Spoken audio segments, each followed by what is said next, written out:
Huh. Okay. Yeah, no, I think I think we got it all sorted. I think we got it all sorted.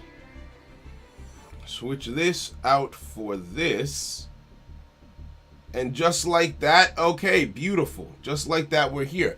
Salads at its weakest point? Hell nah. That's what people voted for. That's what people voted for, Jojo. We out here giving the people what they want. That's it. I'm gonna learn to see how they play. I'm gonna try to understand what they do. And we'll go from there. It's an anime deck. Apparently, it's almost divine. It's almost divine, right? I watched a video. I don't remember.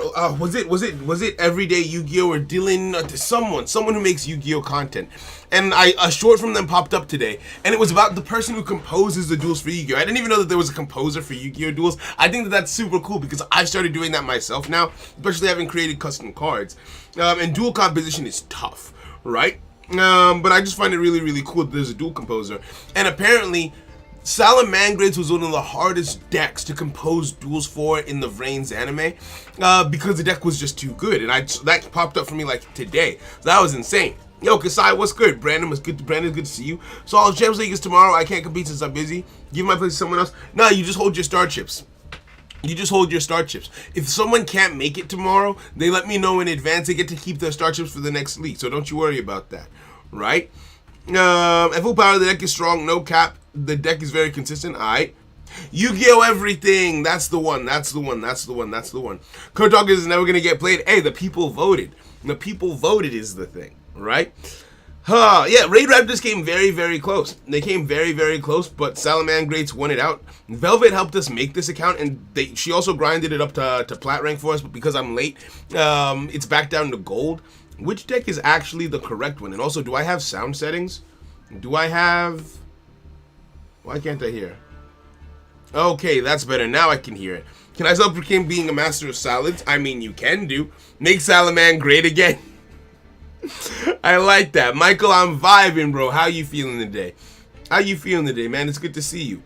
Okay, so this deck has all three icons. I'm curious. What's the difference between the two decks that are here? This looks like a complete deck. And this... also looks like a complete deck. What is the difference between these two?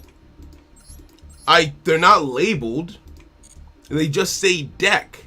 Maybe I should go with the one that she made last, right? I feel like I should make I feel like I should go with the one that is the most recently edited one, right? I'm so sorry my Tokyo Treat box got delayed. You were supposed to get that thing ages ago. I'm so sorry to hear that, man. The new box is going to be, I think I'm supposed to get the announcement for next month's box at the end of this month, right? But hey, it is, I am sorry to hear that, friend, because you got that to support the fam. Next month is the last well, potentially the last sponsorship that we're doing with Tokyo Treat. But that's upsetting to hear because I don't really like that. Is that on their end or is it on the delivery side? What's that about? But yeah. So this is I'm actually what does anyone here know what the two differences between the two versions of SALAMANGREATS is, right? Yo, Velvet's here. Okay, beautiful. Velvet, what's good? Yo, Saul, how are you, friend? It's the one it's the one you made. This is the one you made first. This is the one you made first, or I should play the one you made first. Which one? I'm a decent player and I want to become like a pro and compete in tournaments. Which deck would you say is the best to transfer from casual player to pro? To be honest, I don't really know. I'm in the process of doing that exact same thing myself. I've started entering tournaments with Sky Strikers. It hasn't gone great for me yet. But as I gain more experience, maybe I'll be able to answer that question accurately. I'm not trying to go in with super high powered decks. I'm trying to go in with like rogue tier to tier 3 level decks, right? So I'm gonna try it with Sky Strikers, I'm gonna try it with Mech Knights, I'm gonna try it with Utopics, and at some point I might also try things like Bird Up, all that good stuff. But like for now, I want to kind of take my time with the Adamantibators, all that good stuff. That's on the mail end stuff. You hate to see it, goddamn. The one I made first is the list you. Okay, so this is the first one. Okay, thank you. I'm sorry it took so long for us to finally play this, right? I can watch MasterChef faster than I can see Coach Docker plays. Hey yo, hey yo. Okay. You want to do good? Don't get nervous. Take your time. The Champions League is tomorrow. Everyone has got the 4-star chips. I just put up the announcements where you can go and register. Take your time. It's gonna be okay. It's gonna be okay. Right? Now, let's learn what's in this deck.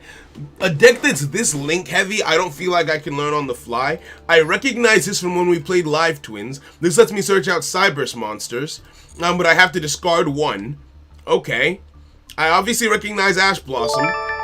Hey yo, Lost Ronin with the renewed channel membership. Thank you very, very much, my friend. I appreciate it. What's up, my boy? It's good to see you. Thank you very, very much for the support. Thank you for being here. It's time to have fun.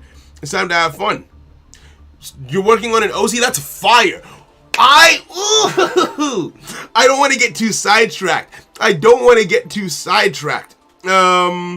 But something happened and it makes me really, well, it didn't happen. It's just, I had a realization, Heart of the Cards is going to be so much fun.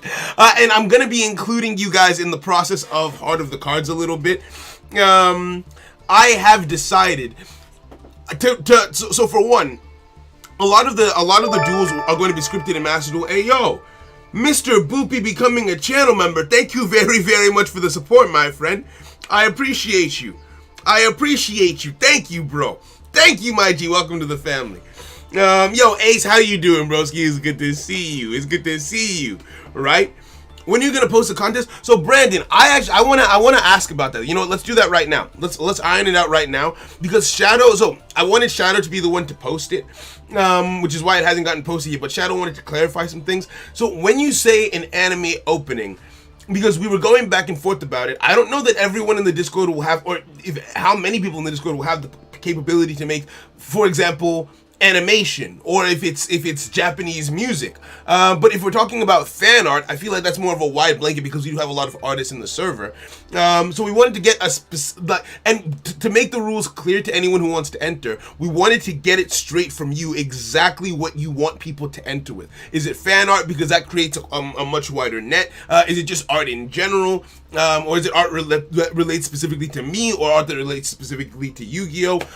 Does it have to be musically oriented? All those kinds of things. That way it's not confusing people who want to enter, because if we don't have the rules clear cut when people start entering, people will put in that time and that effort, and if they miss the mark, then they feel robbed of that time and that opportunity. So to help avoid that kind of frustration, we just wanted to be really, really clear, right? Can we VA for Heart of the Cards? No, you cannot. No, you cannot. Right? How do I enter the tourney? So, Mr. Boopy, unfortunately, it is too late to enter the Champions League. We had a process over the course of the last month where you could come every Sunday and collect star chips to help you enter, kind of like Battle City or Duelist Kingdom, right? Where you collect your star chips by defeating duelists. And so people who were able to get all 4 star chips that they needed before, well, tomorrow, are the only people who are able to enter at this stage. I'm very sorry about that, but we're going to be doing another one either next month or the month after. So you can join in that one.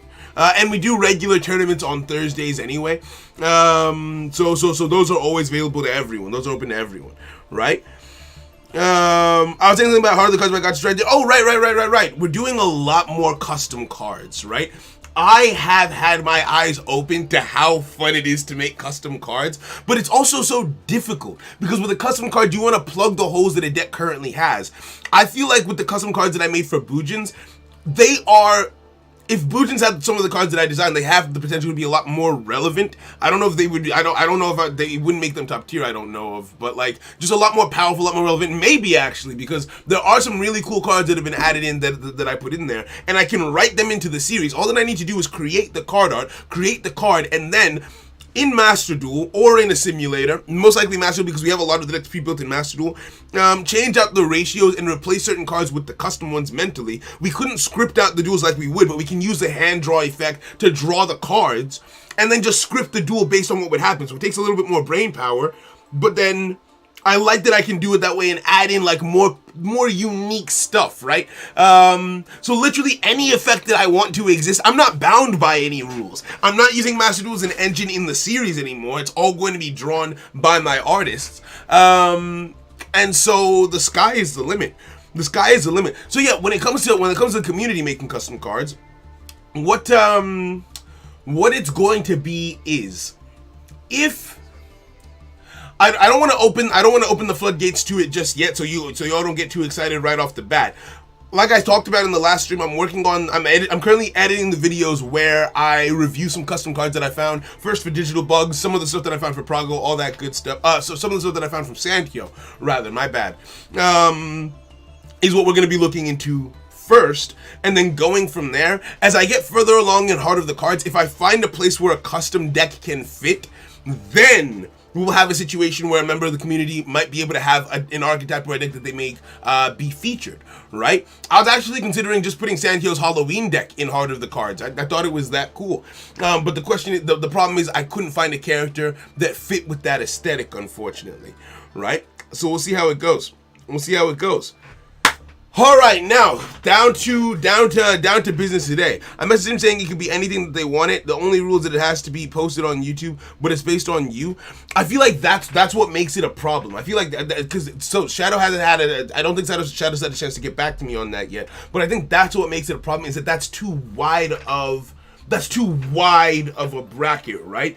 Because like someone might come in with fan art and someone else might come in with like a fully animated type, you know what I mean, right? So I feel like it has to be specific. If it's not specific enough, it doesn't work, unfortunately. So if we can narrow that down to what you would specifically like it to be, that would be perfect, right? Can I start, my boy? So Demo, the thing about me is, we're here for Yu-Gi-Oh, but we're also here for the vibes. I'm here to talk to you guys, hang out and everything. So patience, right? It's all about that patience.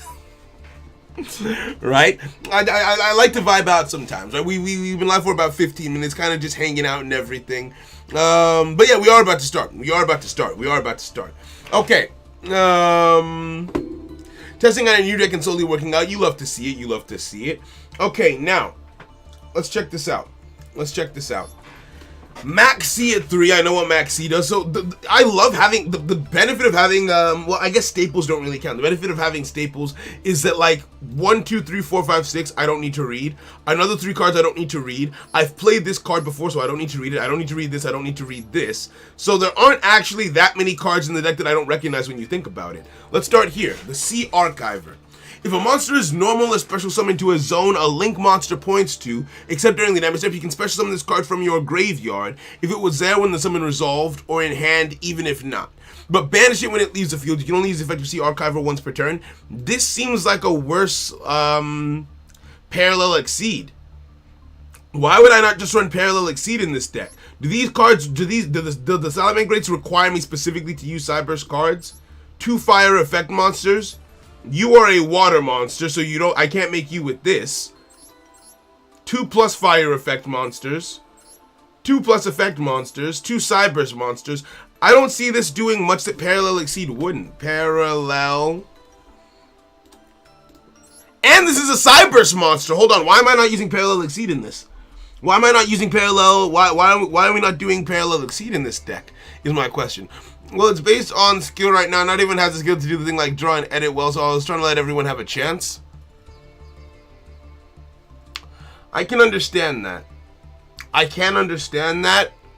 My thing is just caution, because like for example, having run competitions before, if someone put something in, or rather if the brackets are too wide for what can be put in, I do get where you're coming from. I do get where you're coming from, right? So it doesn't have to be one line. It can be, okay, just specify like, okay, make a piece of fan art. It can be music. It can be,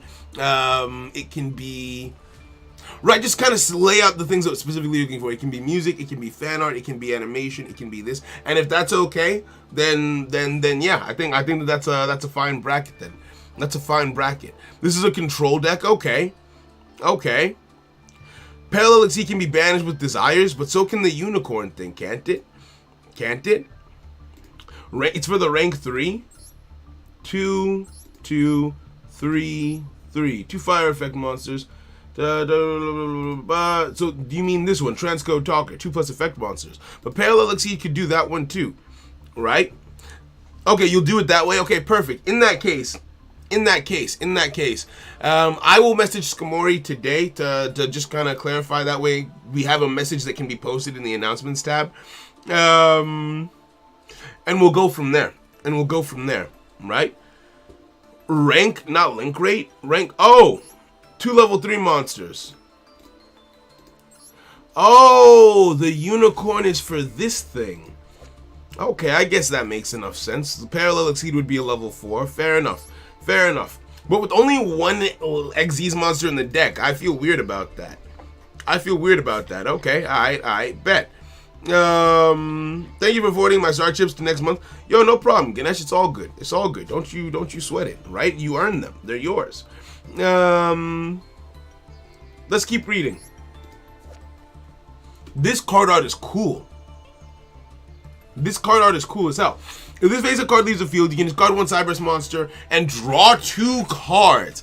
You're going neutral on resources, to be fair, because this is going to the graveyard and you're drawing 2, but ideally this would probably go to the graveyard for a link summon of some sort. So fairs. So this is a draw 2. I see why you're at 3 copies. And I'm assuming I have effects in the graveyard, don't I?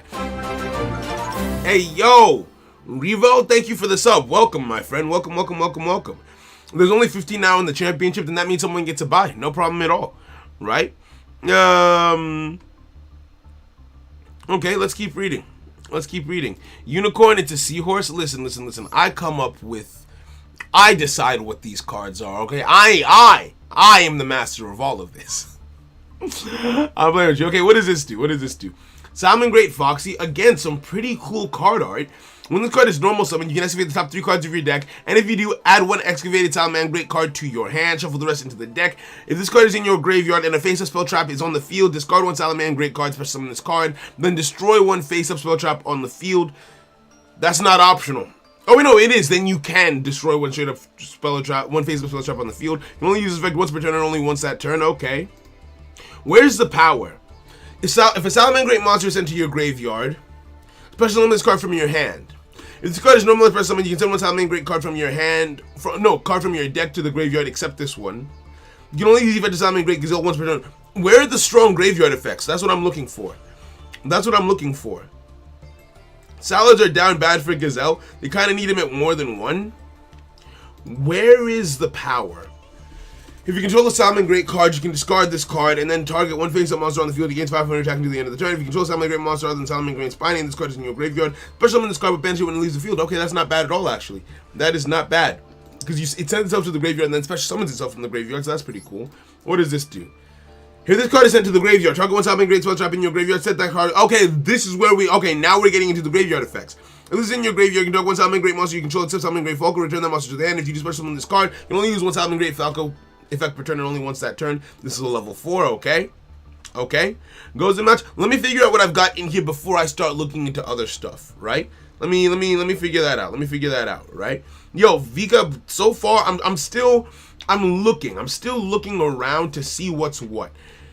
Piercing damage. If you control Salamangreat Link monster, card you can graveyard, return 1 Salamangreat monster in your graveyard, except this, shuffle that target into the deck. And if you do, okay, so this is a recycle potential. Okay. This is some recycle potential. I like that. So I'm guessing that's why this card might be why this card isn't that bad at 1, because it can be recycled. Alright, what does this do? If you link summon a Salamangreat monster, you can use 1 Salamangreat Link monster you control with the same name as it as the entire material. Wait, what? If you link summon a Salamangreat Link monster, use 1 Salamangreat Link monster you control with its same name as the entire material. So is that to say if I have a monster that has a certain name, I can link on top of that monster with the same name? Why would I do that? When monster battles, pay 1,000 life points, target 1 link monster you control, make its attack 0, and gain LP equal to original attack. Wait, what? During damage calculation, if your monster battles, you can pay 1,000 life points, target 1 link monster you control, make its attack 0, and gain life points equal to its original attack?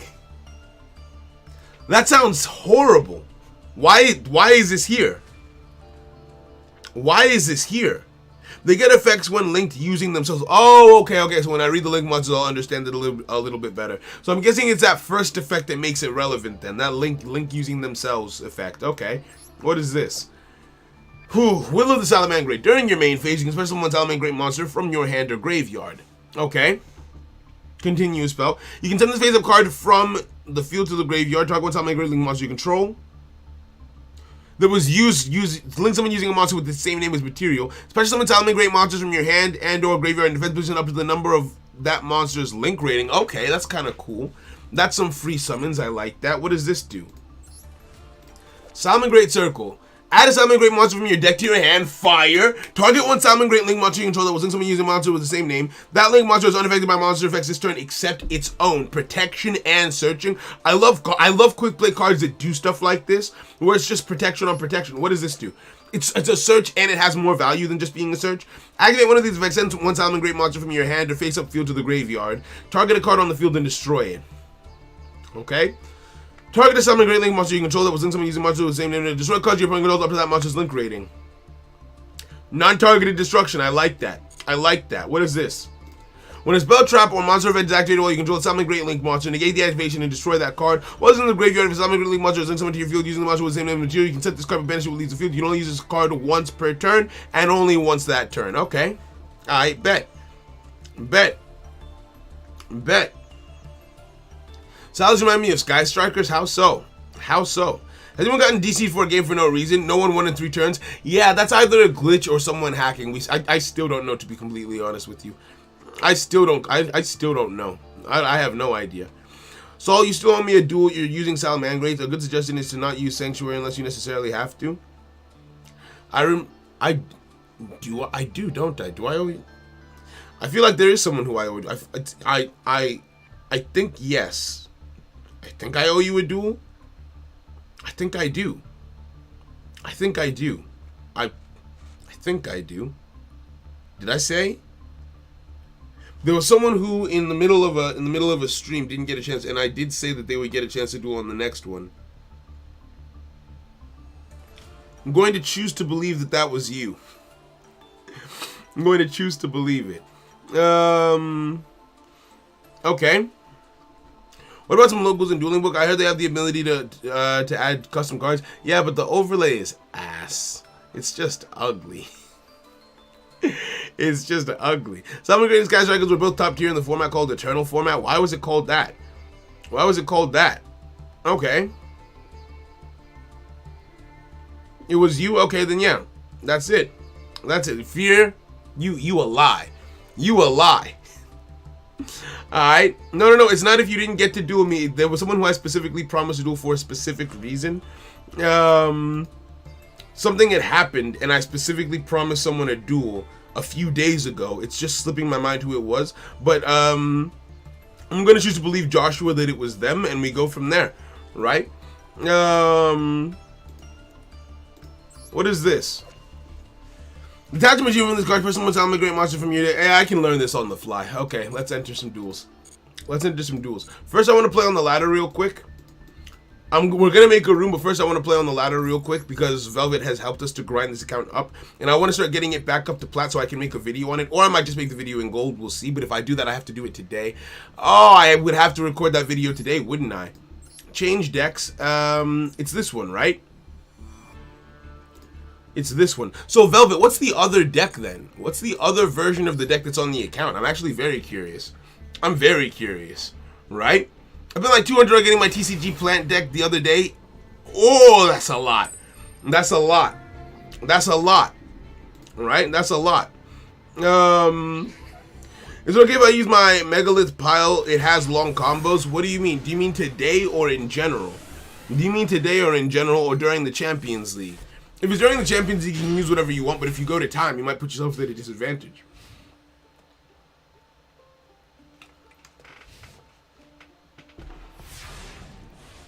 Okay, good luck, thank you very much. The other deck was just me messing around because I never played Tile before. Okay, fairs. Alright, let's try this. Draw. Okay, now, what is this? This is my limit 1, isn't it? This is my limit 1. What is this? And what is this? Okay, first things first, let's draw 2. I don't like Pot of Desires. I really don't like Pot of Desires. I feel like it's too risky of a card. I never feel like it's worth it. Oh, maybe it was. Maybe it was. We'll normal summon this. Then we activate this effect. Activate this. Gain attack. Then from my graveyard, wait, what does this do? Right, yes, activate this because a monster was sent to my graveyard. Face up over here. What do you do? I'm gonna say yes. I'm gonna say yes. Ayo, Hockey, thank you for the sub. Welcome, friend. Don't chain nothing. Send to the graveyard. What is this? Face up spell trap is on the field. Discard one card. Nope, that won't apply this turn. What about this? Shuffle that target into the deck and summon this. I'm gonna send this to the graveyard. Okay. Wait, it was Ishmanek that I promised? Oh wait, Fear, it was Ishmanek? I feel like I remember that. It was a channel member stream. Hold on, Joshua. I don't think it was you that I promised a duel. Because yeah, Ishmanek had to go. Ishmanek had to go. I'm pretty sure it was Josh. I'm pretty sure it was Joshua. Just like the last stream, it was the Utopic stream. So that's the Utopic one. That's the Utopic one. Unless it was further back than that, but I don't have any memory of it is the problem. Let's activate this to special summon you over here in defense position. Then, because you're going to get banished, I feel like it makes sense to do this. What does this do? Link summon Animal Salamangreat Sanctuary from your deck to your hand. Okay, so first things first, I'm going to use this to get Salamangreat Sanctuary. Put this over here. Get ourselves that card. Yes. I wonder what Salamangreat Sanctuary does. I probably just read it. Probably. Activate this. Okay, now we're making plays. Now we're making plays. What does this do? Target one Salamangreat monster you control except this. Return that monster to the hand if you do special summon this card. Okay.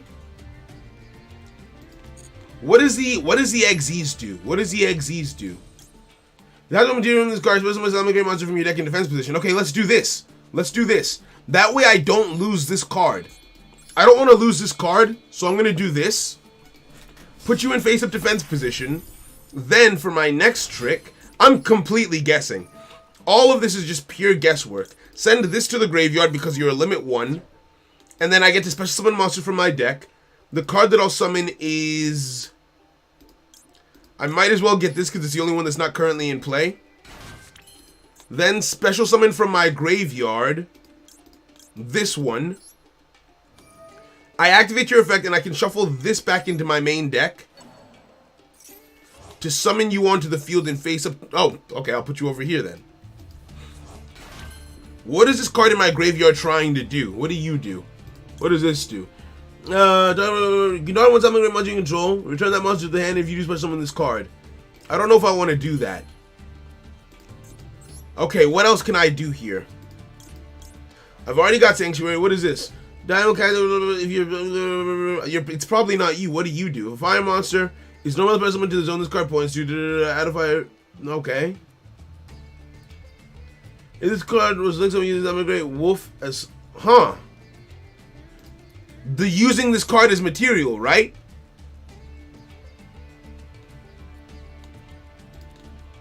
Let's try this.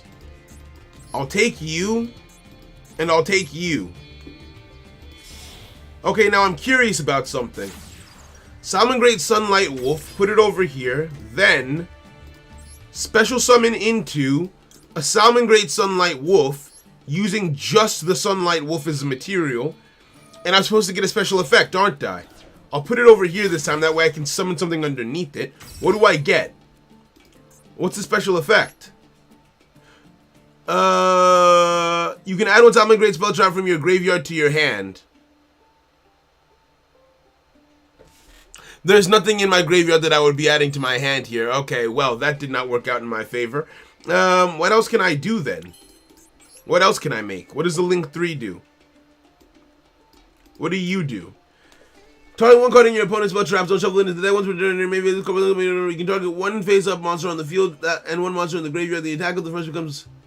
Well, the first target becomes equal to the other target until it's... Huh. I'm definitely missing something here. Let's make this by taking you, confirm, and you confirm, then put you over here. I can activate the effect of Transcode Talker. No, I can't. No, I cannot. It has to be a Link 3. Wait, yeah, Link 3 or lower Cyburst monster in your graveyard. Are you not a Cyburst monster? You are a Cyburst monster, so why can't I use your effect? Special summon to use on this card point, so you cannot special summon monsters this turn. You activate this effect except Cyburst monsters. Are you not a Cyburst monster? Did I summon something that wasn't Cyburst? Cyburst. Yeah, I've only summoned Cyburst monsters. Why can't I do it? Why can't I do it? Read the rank 3's effect. I'm locked into fire.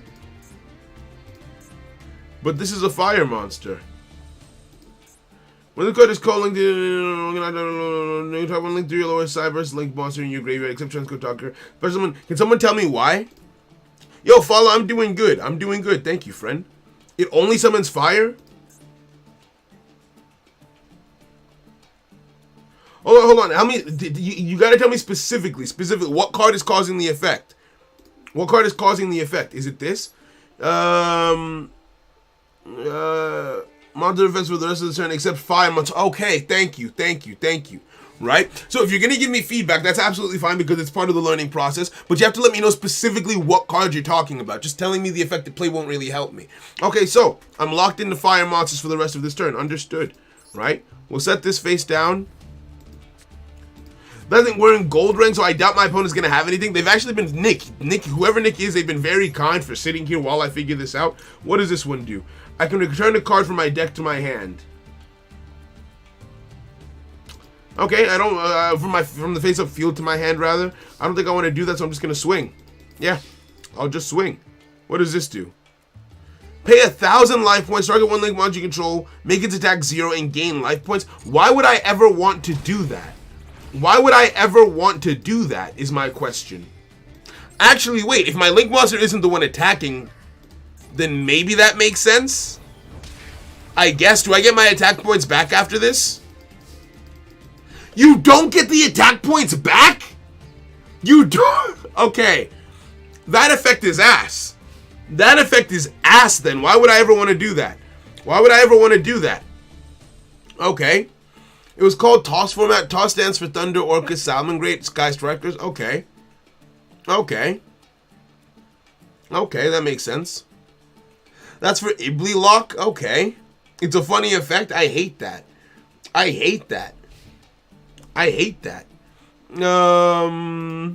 Don't chain nothing. My opponent, I don't think my opponent's gonna have anything to play. This is gold rank. Right? Draw. So the first thing that I would do here is activate your effect before I lock myself into anything I don't want to lock myself into. Man, this is my main and favorite deck of all times. Ayo, Sakira, thank you for the 2. I appreciate you, friend. Why do you like it so much? Not that I can see that there's probably something here. It's gonna take me a little bit to get the hang of it. But hey, I'm glad you enjoy the deck. Thank you very, very much for the 2, friend. Taxel, I'm vibing. The event make its attack 0 is also for main phase 2, where you link the 0 attack monster off for a new one. I mean, I guess. Someone's not making a monster from your hand, evades the field of the graveyard, target one card on the field, destroy target one, stop making a link monster, destroy cards your opponent controls. My opponent doesn't control cards. I'm just gonna swing.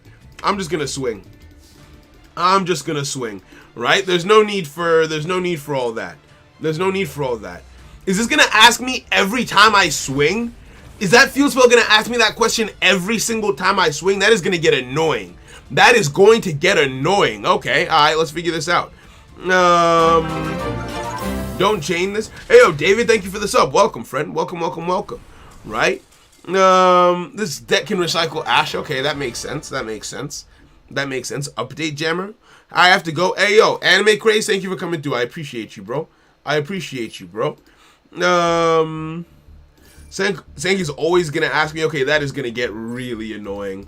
I can already tell that that's gonna get really annoying. Let's make a room. Let's just straight up make a room here. Create a room. Normal, standard. I didn't even need to click that. Max occupancy 50. On create. Yeah, no, I just wrong thing.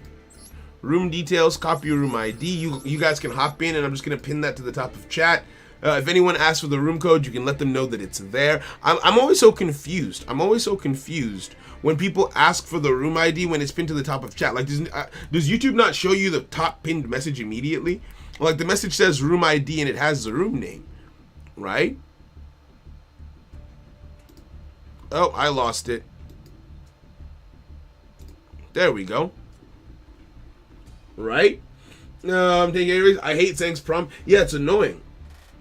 You always hated the rock, and now you played it in every deck. No, I don't. I play the deck like 1 in every 3 to 4 decks that we play. I don't think I played it in, did I play it in Heroes? I don't think I did. I didn't play it in Soulful Chords. What else did we do? We did Utopics. I don't think I played the rock in Utopics either. That is a wildly ridiculous statement. But still, is it members only? No, anyone can join. Feel free. Anyone can join. Yeah, Yu-Gi-Oh players, they don't read. Hey, that actually makes sense. It's a control deck with some combos in it, and it was so cheap at the time for Yu-Gi-Oh players to get into it, enjoy it. Okay, fair. All right. Let's. I feel like there's gonna be a lot of opinions about this deck. I feel like there's a lot of feelings wrapped up in this deck. Also, quick reminder: please don't forget to like the stream. It really does help me out. It makes the streams do better, which means that I can do more of them effectively, right? Because the better the streams do, if I'm streaming full time, and so on and so forth, you know the whole song and dance. So if you haven't liked the stream yet, it really goes a long way. I appreciate you. Thank you very, very much. Okay, is Gazelle at 3? No, Gazelle is at 1. Gazelle is at 1, and I'm just here to learn, to be honest with you. Right? Oh, people are already dueling. Is anyone here playing Salamangreats? If anyone here is playing Salamangreats, I would love to spectate a duel in the room. I would love to watch someone playing Salamangreats play themselves. Mr. Boop, oh, I haven't, it's tradition. I haven't selected my deck yet. It happens every single time, right? If anyone at all is playing this deck, I would love to watch you play, because this feels like the kind of deck where I might need to see someone do it to try to understand it, right? Smash that like button. Yes, please. Yes, please do. Yes, please do. I remember Salamangreats is a fever dream. Okay, Kasai is gonna be playing Salamangreats on table 12. We'll watch you after this duel. Then that's perfect. That's perfect. Thank you very, very much. Thank you very, very, very much, friend. Okay, so another important question. I would assume I'm a going second deck if I have OTK potential, but I'm a control deck, you say, actually. I'm a control deck with OTK potential, which does sound very similar to Sky Strikers. Sky Strikers would rather go second and play through a board. Would this deck rather go first? If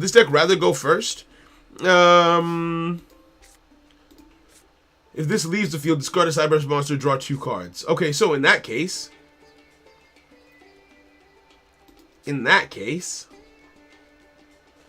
a Salamangreat to my hand. And this one, okay, this one does that. I kind of want the draw 2 over the draw 1. So I can do this, normal summon you, then special summon into this. Use you as the material. Hey, yo, so much love. Love and affection. Hey, yo, Black's still out here kicking it. Thank you for the renewed channel membership, my bro. I appreciate you. I appreciate it, my G. Thank you. Thank you very, very much. So when you try out Blackwing sometime, I'd like to see it. I've actually built a Blackwing deck, and I've played them in my free time, my personal time. And so yes, at some point they will be played, although I can't guarantee when that point will be. Because there's just a lot. There is a lot to get through. I'm about to play some Silence. You love to see it. Let's get in there. You want to go first because you can search your traps. Okay, that makes sense. Thank you. That's a perfect explanation. That is a perfect explanation. Thank you. Use the Flame Buffalo. We'll discard. I feel like this is what we summon. Oh, this is what we send to the graveyard. Nice. Okay. We got the counter trap. We'll set this face down. What the hell does this do? Activate this. Unaffected by monster effects this turn, except its own. Okay. I feel like I would want to search. In this situation. Right? I feel like I would want to search. Add a Salamangreat, and we get pure Black Wings or Raid Raptors pure. I haven't learned to play Raid Raptors yet, and I'm not great at combining decks yet. My strength really lies in learning a deck pure, then understanding it well enough to make those kinds of changes, right? Okay, now, what do I do next? I can do this by taking you, and will an effect trigger as a result of that, or am I just filling up my graveyard for no reason? I feel like I might be filling up my graveyard for no reason. Nope, I'm not. I a little bit know what I'm doing. I a little bit know what I'm doing, right? Because having this in my hand lets me summon it onto the field. Why is the Gazelle so important? Yes, I activate your effect. Send a Salamangreat card from your deck to the graveyard. Is sending one from the deck to the grave really that bad? Or really that good in this deck? I assume that I would want to send you to the graveyard. I assume anyway. Send you to the graveyard, then activate your effect. Activate your effect. No, I know what I want to do. Special summon into this one. Take you, confirm. Take you, confirm. So I think the mistake that I made last time was locking myself out of Transcode Talker's effect a bit too early. Which means that if I can avoid doing that, it's for the best. So therefore, it makes sense to activate this Spiny to send my Fox back into the graveyard. Are you a Fox or an Antelope? Face up defense position. Then activate your effect. And get myself... What do I get myself? I actually don't know what you do. Oh! That's what you do. Is this once per turn? You can only use each event Salamangreat Gazelle once per turn. That sucks. That sucks. Okay, so what do I want then? What do I want then? Huh. I mean, I might as well get this back, I guess. Okay. Well, let's keep on trying to make plays. Special summon into this by taking you, confirm, and you, confirm. That's going to get banished. Put you face up over here. Put you face up over here, then activate your effect to summon out of my graveyard this guy. Now again, this is still largely guesswork. This hits the field over here. Then, but then what? Then what is my question? Okay. Well, I'm like, no, I'm still just figuring it out. Yes, it's amazing because you just add what you send to the graveyard so it's a free search. I don't understand. Can you explain that to me again? Please? Negate is also you not special monsters, cyber monsters, you only use splash page once per turn. I don't feel like I want to give this up. I don't feel like I want to give this up. So I'm gonna end my turn with the Omni Negate on board. Okay, let's do that. Am I playing pure microcorder? I don't really know. I don't really know much about the variants of Salamangreats. But I am very excited to figure this out. Right? No add Gazelle. Okay, I did Spinies and Armadillo. Okay, that makes sense. What are we playing against? Who is that? We're playing against Dark Lords. Okay. We can let that go through. Love salads, you love to see it. Okay. So I'll read Update Jammer's last line of text. Do I have Update Jammer in my deck? Update Jammer, is that an extra deck card? Update. Not you. Update Jammer. 2 level 2 or higher Cyberburst monsters. Once per battle during damage calc, if your Cyberburst monster battles... What is this? What are you doing? Discard a card, take 1 Despia monster from your deck, either add to your hand, special summon in defense position, also for those that turn out to unite special monsters, except for I'm gonna max C. Okay. Hey yo! With the 5? Yo, Zakaria with the 5. Bro, I can show you some Salamangreat combos if you want to spectate. My name is Double Salad. Okay, vibing. Thank you for the 5. I will be spectating. Thank you. If you duel, I'm just gonna go back and watch the replays, is my plan, right? If you duel, I'm finna watch the replays is my plan, right? So let's do that. Pure is still pretty good. Okay. Oh, so my deck is pure. That's good. Okay. Very, very good. Very fine. Very nice. We are only, so the first hour is usually just like the goofing around, figuring things out incrementally kind of thing, and after that is when we start to really figure things out. Also, Miha Lamat, thank you for the sub. Welcome to the Nakama, my friend. You can make the monster of these updates damage attack twice, so you can make a double attack access code. Oh, I've seen someone do that before.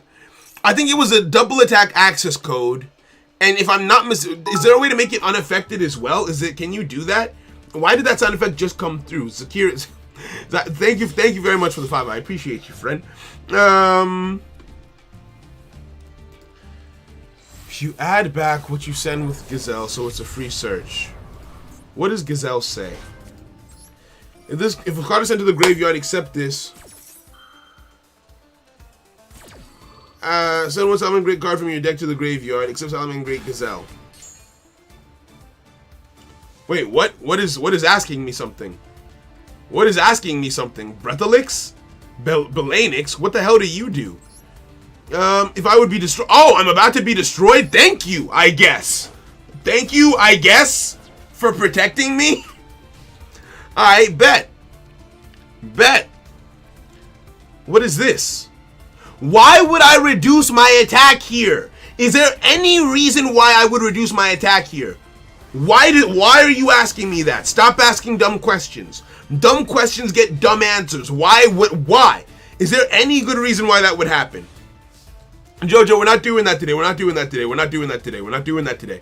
Focus. We're not doing that today. Right? I feel like when it was just fear who would ban people and time people out, now that more people have started doing it for no reason, it's a bit, and every stream it's a bit too much. It's a bit too much, right? Every now and then it's a funny joke, but let's not overdo it. Let's not break the toy, right? If I activate this, if I'm not mistaken, I can activate this, discard this because you summon from the graveyard. And I get to, what is this? What is this? Right? Attack reduces a silly anime effect. Okay, fairs. And I'll add to my hand, I guess, you? Huh. Yeah, I might as well add you. You're a special summon at some point. I know that much about you. And then I need to get my settings right. I never did that. Hold on. Card text size, large, dual, self-chain, on, activation confirmation, switch, manual, on, show. Alright, cool, we're good. Then I should be able to activate this off of the Cynet mining, right? Okay.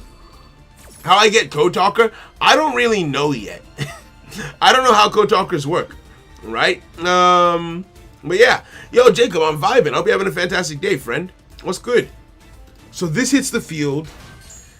Now, I have a question, and it might seem strange. I'm going to feel it out. I'm going to feel it out and try it myself. After this, we are going to be watching someone else who plays Salamangreats. That way we get a good feel for it. I'm curious. If I send this to the graveyard, what does this do? Okay, that wants to summon itself. I don't want to lock myself into fire monsters just yet. I can normal summon this. Link summon into this by taking you. Put you over here. Then, now today I made 2 meter high bonfire. Hey yo, vibing. You vibe too? You love to see it. Have I ever made a U-Link? No, I haven't. I still don't know how a U-Link would work in practice. I'm just trying to figure, discard you. Because I know you have an effect to summon from grave. Nice! Okay, that's a good ad. Okay, let's activate this over here. And we can activate this effect to special summon a monster. Who would we special summon? I feel like I would want to special summon... When this card is normal summon, so that doesn't work. That doesn't work. What about this? That doesn't work either. Let's activate you and summon out. I can get the links back? Okay, this is kind of cool. This is kind of cool. Summon this over here. Then I can activate this to summon that card from my graveyard. I still don't know what I'm doing completely yet. I will be honest. I will be honest. But we're getting there incrementally. What's activatable in my graveyard? You. Okay, I know what you do. I know what you do. Special summon again. Let's make a Link 3 this time. I think. We take you, and we take you. Yes, treat you as 2 materials. Put you back in the graveyard. And summon this over here. Hey, yo! All the subs. Ducky777, thank you for the sub. Welcome, friend. Welcome to the Nakama. Okay, then... Target one card your opponent's spell traps on, shuffle it into the deck. Okay, so that does work. I can get rid of this. Once per turn during your main phase, this card will link someone using a Salmon Great, heat low. Target one physical monster on the field and 1 monster in the graveyard. The attack of the first monster becomes equal to the target attack of the second. Okay, I can do that. Reject Code Talker, U-Link place on Avalon U-Link. The Duel Coordinator said, yo, Nutboy, I was literally just saying that at the beginning of the stream. The Duel Composer, right? I saw a video, I saw a Duel Yu-Gi-Oh! Everything's video about it. It was really, really cool. It was really, really cool, right? Special summon. Huh.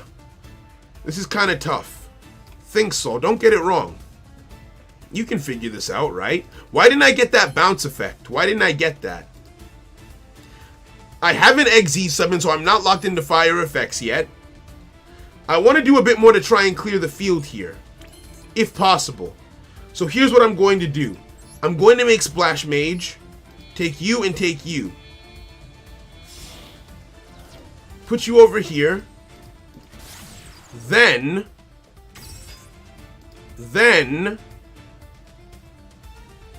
what's that delay? Who's causing that? Summon a fairy monster from me. Okay, so that's what that is. Is it that?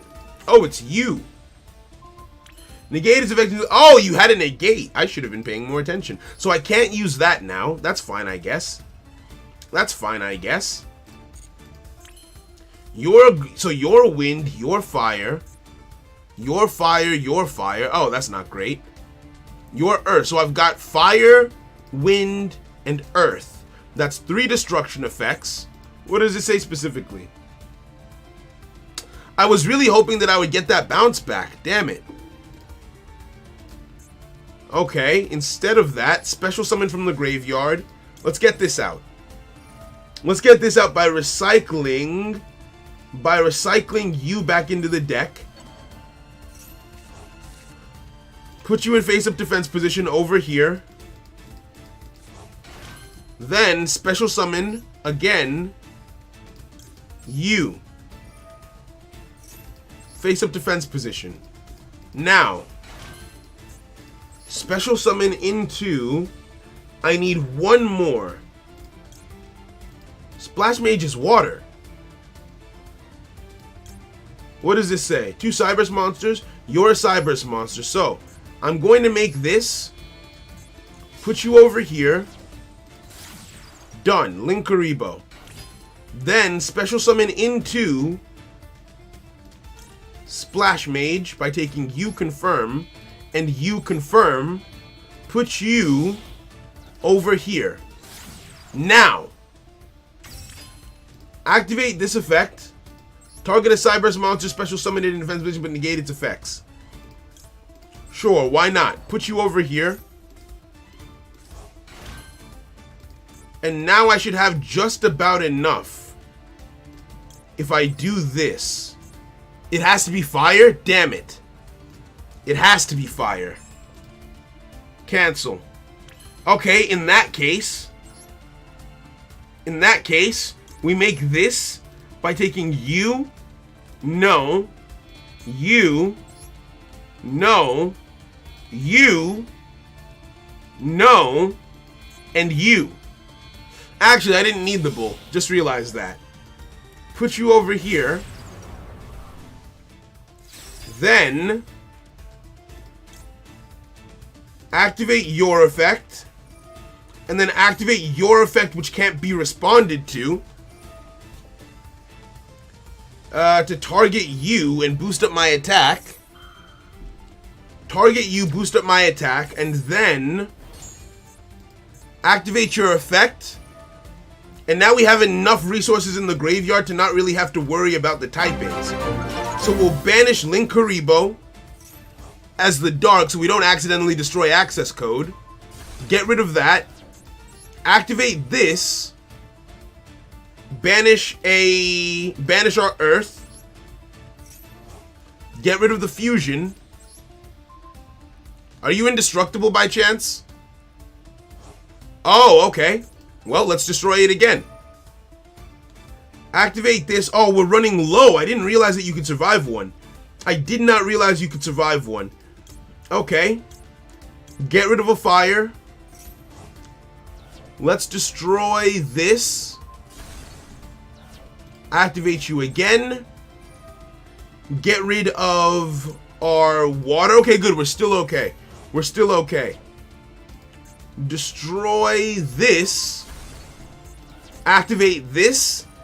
Get rid of the last card, our wind. So we were almost in a tight spot because of that, but we made it through. Destroy that.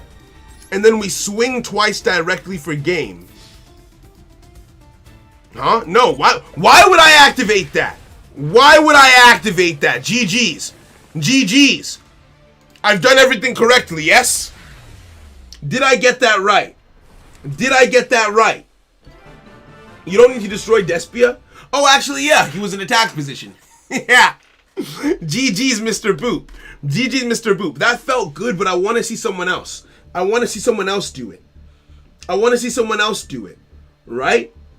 I want to see someone else do it. Let's see what happens. GG's. GG's, GG's, GG's. Have I played an Invoke deck yet? Invoke shit also was the first deck that I played, really. That was one of the first decks that I played. In-room replay. So who said that they were playing a Salamangreat deck? Well played. Yo, Mr. Boopy, GG's, my friend.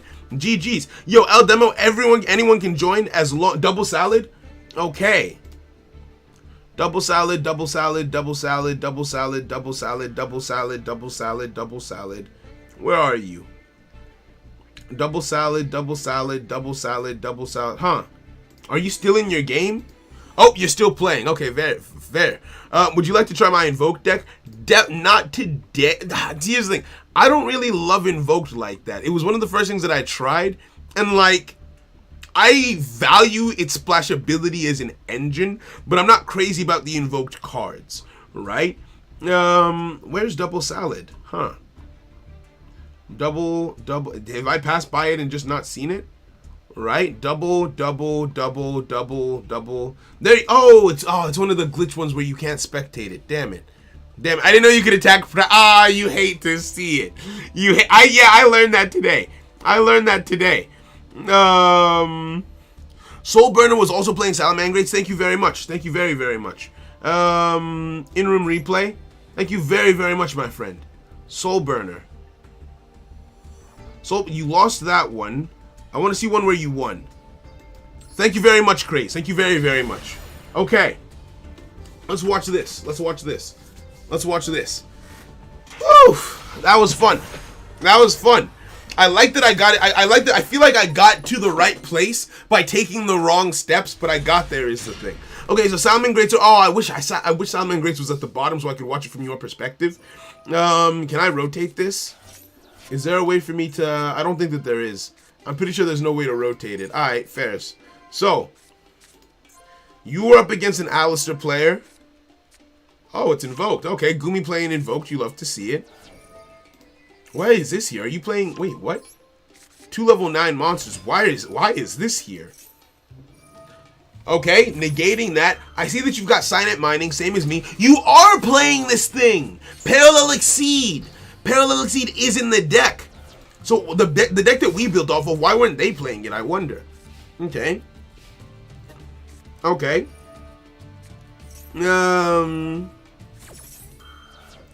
Ash Blossom on the Signet Mining.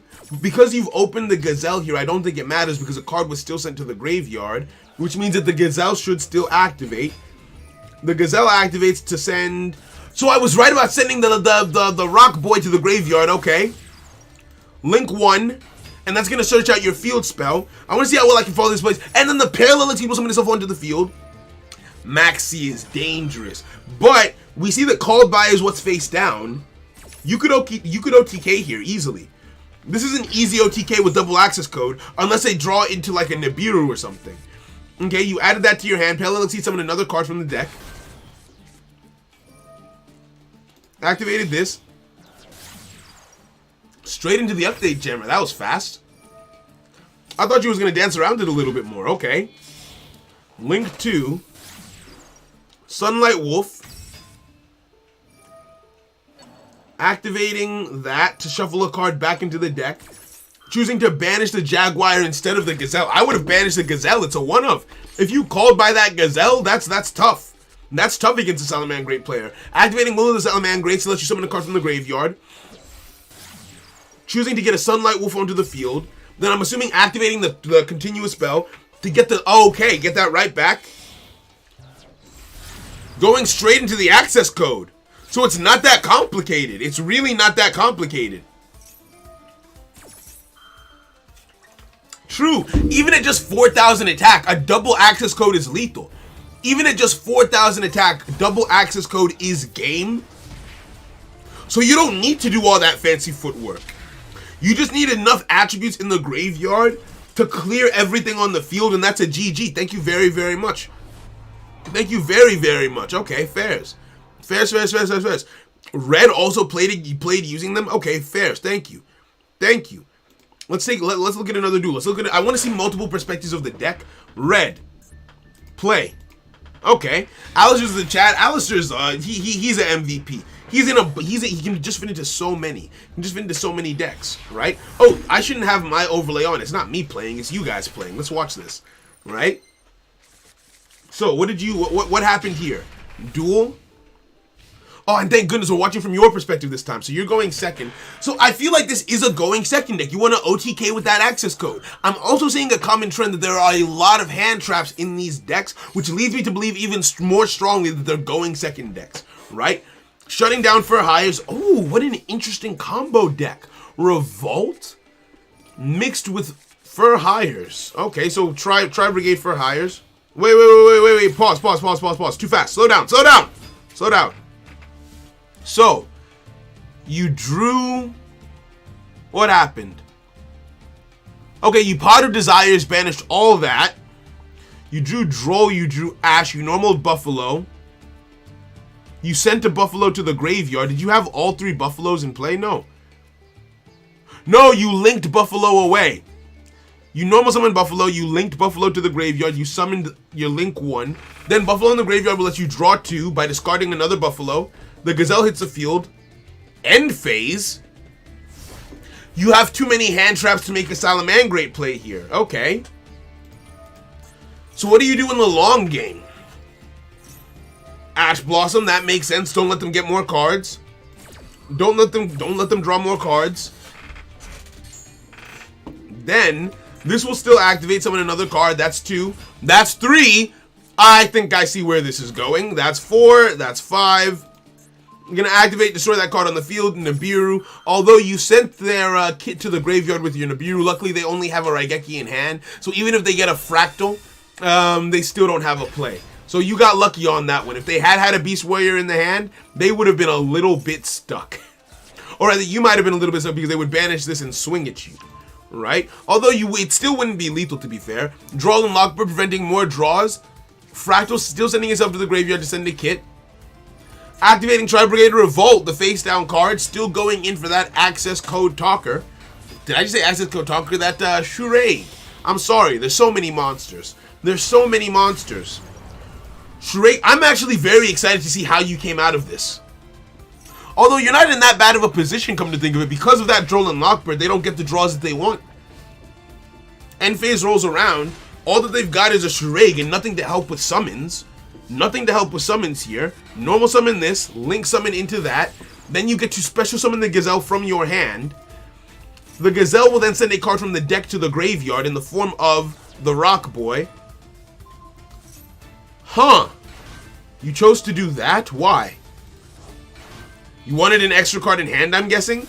Link 2 into Update Jammer. The Update Jammer comes out, huh? Transcode Talker. Why? Because... Oh! No way, does that work twice? There's an Update Jammer. You didn't proc the Update Jammer. You didn't proc it, you just used it for the summon. Then you chain block with access code and it's over.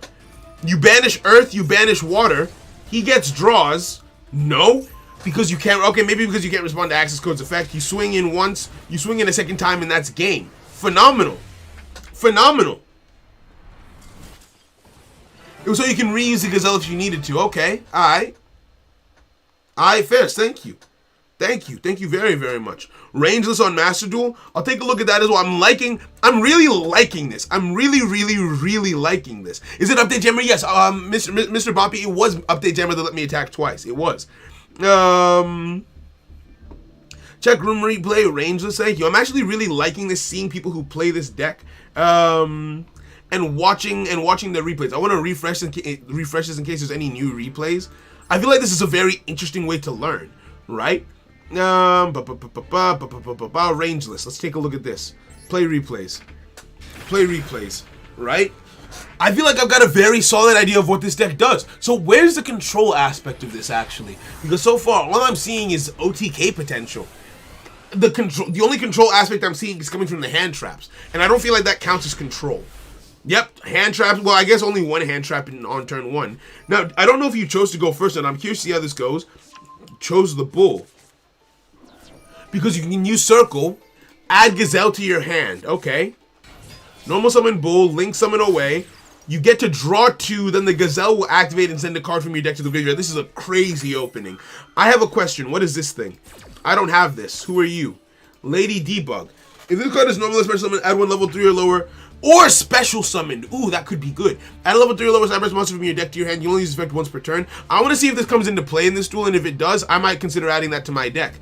Okay. Yeah, it seems like there's a lot of good recursion in this deck. I can easily see how being unlimited, this deck could have been fire, right? So choosing the special summon the Salamangrate monster now, getting that out of the graveyard, that way you don't have to use its effect, going into the Link 2, Sunlight Wolf hits the field. Huh. Summoning the Gazelle, allowing you to activate the Sunlight Wolf's ability. I guess you can get this back. It's only turn 1. You're not trying to make lethal plays. I was like, these plays don't look very lethal, but you're not going for lethal plays. Wait, what did you do that? Why did you do that? Sunlight Wolf, return that to you. So you return Flame Buffalo to your hand, and then you use Gazelle to send this to the graveyard. Wow. And how the hell did you get that? How did you get sent? Did you hard draw Sanctuary off of the Buffalo? Okay, you hard drew. Yep, you hard drew. Wait, no. You hard drew Will of the Salamangrats. When did you get Sanctuary? That's when you activated it, but how long has that been? Has that been in your hand the whole time? Am I just dumb? Did you just open a Sanctuary? Am I just dumb? Circle, No, you didn't. Where did the Sanctuary come from? He sent it from deck? Okay. He added oh wait, he made a Balanix? Oh, okay. I must have just missed that. I don't know why I wasn't paying attention for that then. Okay. Yep. Balanix has hit the field, and that's where you got it from. Oh, so many effects happened at once that I feel like I got lost in the sauce because I was so focused on the Buffalo and the Gazelle that I wasn't focused on the Balanix. So that's how you got that. I bet. Link summoning again into another Sunlight Wolf. Activating an effect. Because if you use this card to summon this card, I like this. I love that I might need to watch this over again. I think I might need to watch this one twice. This is a phenomenal example of going first. Although this does seem like a relatively weak turn 1. Yes, you have an Omni Negate, but that's all. Setting 3 for a card of demise. Paleozoic Dynamiscus, and negating this card of demise will be big. It will be big. You're up against Paleos, okay. Negated that. Reckless Greed face down. Draw 2 cards and skip your next 2 draw phases. Damn. Absolute king. Okay. Normal summon the Buffalo. Opponent drawing 2 cards. Ash again. Okay, so it's the hand traps here that are really helping. It's the hand, because the hand traps have effectively prevented your opponent from playing here, right? So I guess that's the point. This is a proper turn 1. Okay. Make Salaman great again. Fair, fair, fair. Salads are the weaker Cyberus decks in this game. So that's why the turn 1 felt kind of weak. So does that mean they just have to kind of rely on hand traps in that case? Activating the Sunlight Wolf to get a card back from the graveyard again. The hell? For monsters normal, it's supposed to zone this card. Oh, okay, I get you. I see what you did. Okay, I get you. I get you.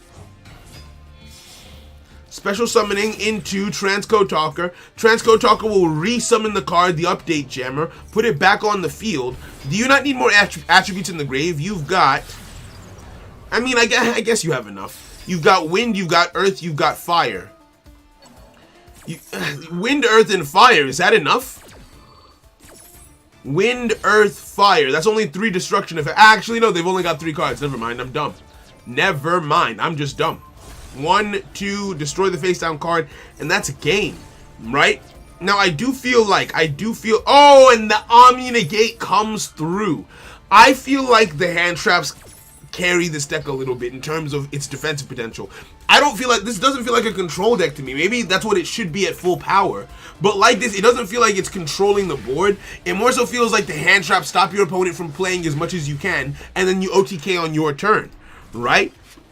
Would be nice if we can see the set cards. No, I prefer it. I prefer being able to see the set cards so I'm able to like get a full impression of the duel, right?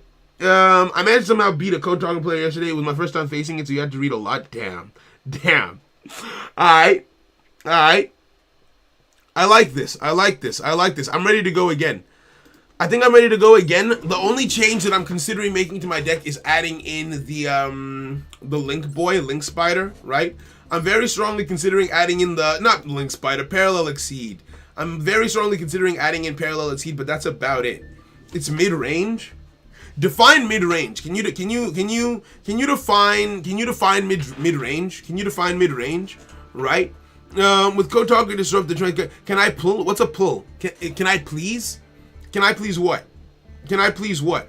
It's the fact that you can play so many hand traps and you can recycle so much of your engine after turn 1. Actually, you know what? I want to look at this. I want to look at my deck list now with new eyes. I want to look at my deck with new eyes and see if I want to move anything around. Let's take a look at this.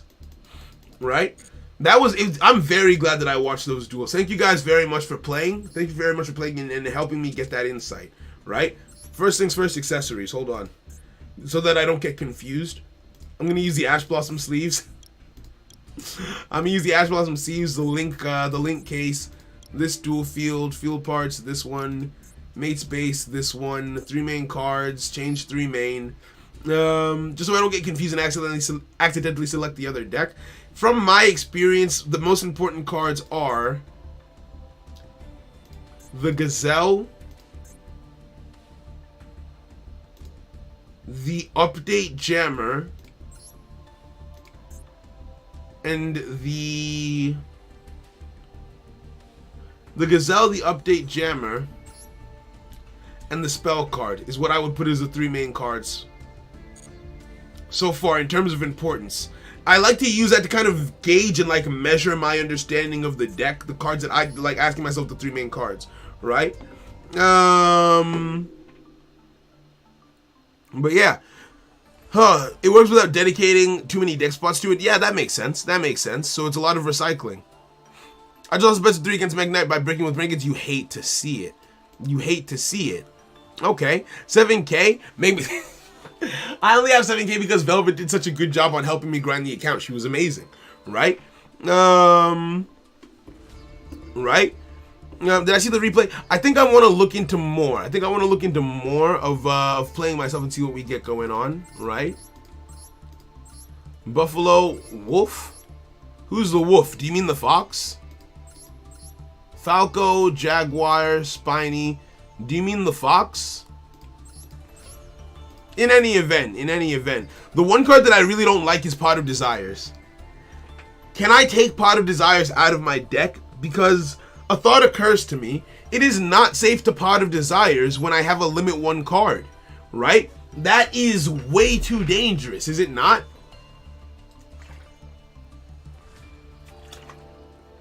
Am I not better off trying to make use of other draw cards? Am I not better off with other draw cards? I'm sleeping. Demo, if you're not having fun, leave. If you keep complaining, you're gonna get timed out. I'm trying to learn the deck. Put in Parallel Exceed. I am considering that. Don't play Desires. I am pretty dangerous. Play some with those. I was thinking Upstart, right? Run a 37 card deck instead. Don't need Desires. You're just playing the odds. Yeah, I feel like that's the play. I feel like that's the play. Take Desires out. Yeah, I feel like now that I understand how important this card is, Desires just feels too risky. It just feels too risky, right? Parallel Exceed needs to go in. Parallel Exceed needs to go in. What else? The Lady Debug. Lady D. That was a cool card. So I never got to see the card get activated. We already have it on the account. Thank you very much, Velvet. Thank you very, very much. I feel like this is a good idea. I feel like this is a good idea just to help with consistency a little bit.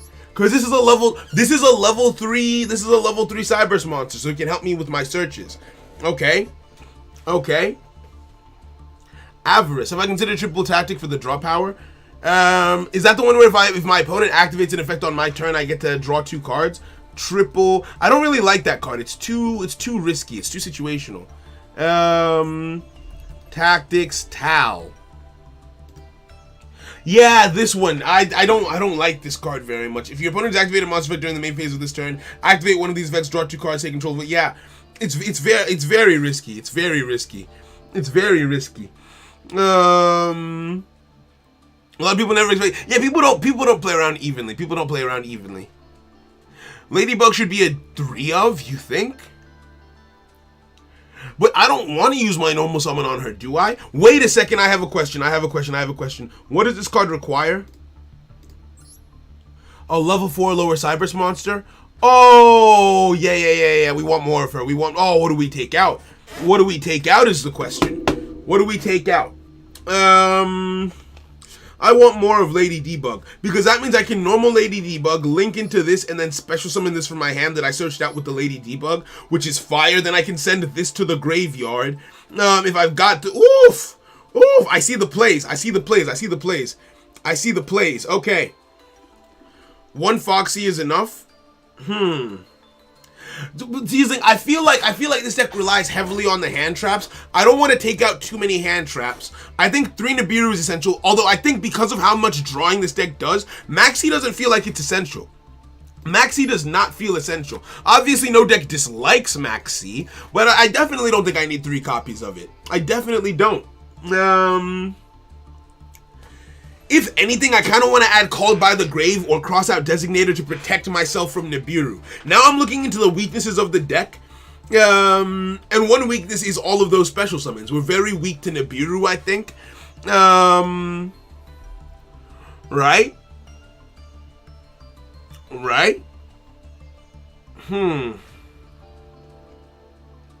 Take out Parallel completely? Are you sure? Have I used Sea Archiver yet? Yeah, I have. Sea Archiver helped me out. It got me out of a tough spot. I feel like Sea Archiver does make sense. I want to see if I can start plugging the holes of the deck. Foxy at 1. Which one is Foxy? This one didn't do too much, to be honest. When this card is normal summon, activate the top 2 cards of your deck. Yeah, this is my weakest normal summon. This is my weakest normal summon. I am willing to take this out and put this at 3. Right? But I really want to put in Called By. Actually, no, Called By doesn't help. Called By is for Max C. Called By is for when we run into Max C. I think Cross Out is better. Cross Out is better because it will protect us from Max C. It'll protect us from Ash Blossom. It'll protect us from Called By. Not but from Called By. It'll protect us from Nibiru, right? Circle protects me from Nibiru. Who's Circle? Circle? Oh, that's too situational. Isn't that too situational? I don't feel like that'll be enough. Because what if this isn't specifically in my hand when I'm making my plays? We take out one Signet Mining. Signet Mining is a great consistency card, though. Right? Yeah, I feel like in this situation, cross out over called by. I feel like in this situation, cross out over called by. Too many nib, you feel like? Because from what I've seen, so the one consensus that I've been able to take away is that the biggest strength of this deck is in being able to play as many hand traps as it can, as it does. And that's where the control element comes through. That way you can access Code for Lethal on the next turn, is how it feels for me right now, is what I'm currently seeing, right? There's obviously more for me to learn. This is just from a beginner's point of view, right? 3 nibs too many? Okay. Yeah, I think we take this out. Move 1 nib in the parallels. Those are your flex spots. We gotta have some draw power like Upstart. I feel like we're good on draw power, actually. Huh. Falco isn't that important. Card sent to the grave. Send that target to your field. Hold on. Called by. Not called by. We already have called by. That might come in handy for later. Velvet, thank you so much. You did an amazing job on this account. You put in stuff that I didn't even ask for. Thank you so freaking much. Now, do we have any left? We have so many gems left over. We have so many gems left over. You are okay. What URs are we not using? Dismantle selected. We don't have many URs that we don't want multiple copies of. So here's what we'll do. Here's what we'll do instead. Let's get called by and make it a 41. Feel like I only want 1 max C. I only want 1 max C. I feel like I only need 2 imperms. And I only want... Do I care about getting called by that much? Yes, I do, because I do not want my limit 1 getting banished, so I need to keep called by in the grave. I'm gonna put the Fox to 1. This is what I think I want the deck to look like, at least right now. At least right now. I will probably still change the deck as I learn more about it, but from my understanding, let's go. Yeah, let's go after something like droplets. Actually, no, should we try and build another deck for another Let's Learn to Play? What decks don't we have? What decks don't we have right now? Because with 7k gems, we can try for another deck, and then with the leftover gems, or with the leftover URs, we make ourselves cross out. I feel like that's a good idea. I've got a Mathmech account built already. I've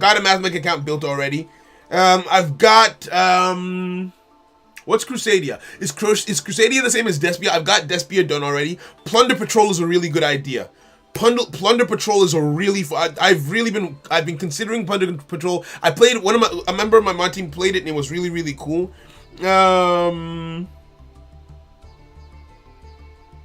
Right? Zombies, Megaliths, Dynamis. I've got Dynamis already.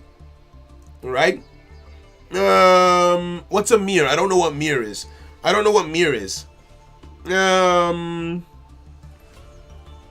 Let's take a look. Let's do a little bit of shopping. Let's do a little bit of shopping together, shall we? Do y'all mind a quick bit of shopping while we try and figure this out? Let's take this. Confirm. Master dual meta. Let's just look around and see what decks I don't currently have. And what I'm interested in building, and we can start drawing towards that, because I feel like that's the best way to make the best use of the resources, right? That's the best way to make the best use of the resources. The Cyber decks are Ignister, Code Talkers, and they would be cheap since you have most of the cards. Really? Do I have Ignisters? I don't think I do. I don't think I have at Ignisters yet. Fear, thank you. The wisdom is appreciated as always. Ignisters at Ig. You know, I don't have Ignisters. Okay, so let's build an Ignister deck then. Let's build an Ignister deck. Other Ignister. Okay. Alright, that's it. Tringstar Wink Wink. No, I want to be efficient. I want to be efficient with it, right? I want to be efficient with it. They're playing 3 cross out as well. You love to see it. We've already got this. We've already got 3 of this. Okay, I see what you mean. I see what, there's a lot of overlap. There's a lot of overlap. What pack am I supposed to go into for Ignisters? What pack is it? AI Meet You, AI Omniscience. AI Omniscience. AI Omniscience. Okay. So let's go into AI Omniscience then. Let's craft ourselves a Dark Infant. Let's craft ourselves a Dark Infant. That's a weird name for anything, but okay. Let's craft ourselves a Dark Infant and go from there. Right? Oh, okay. Craft AI Meet You. Wait, AI Meet You is better? AI Meet. No? AI. Nope. Oh, wait, I've got a filter on. AI. Okay. Is that the 3 of? Is AI Meet You a 3 of? Oh, yep, it's a 3 of. You're right. I bet. It's a 3 of. Let's generate this. And we're not even going to try and build the full deck. We're just going to build enough that we have the cards, right? That we have the cards ready to go. And we get enough for... And we get enough URs to transfer to make 3 copies of Crossout, right? The AI and archetype is pronounced I hate that. I'm going to call it AI. I'm going to call it AI. Was Dynamis fun? I enjoyed them. I played them a lot in the NR Rarity event. I really enjoyed them. Let's start here. Purchase, right? You can also make Kotalks in addition to Ignister, potentially. This pool was ass, though, so maybe not off of this.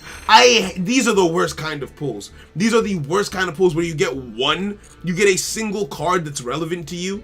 And you don't get the guaranteed you are in the next pack, so you might get 2 bad pulls in a row, but I won't because I'm the main character. Still pretty bad, but I don't mind it. Not bad, actually. Not bad in the slightest. Not bad in the slightest. What are we looking like right now? What are we looking like right now? Featured cards, show number owned.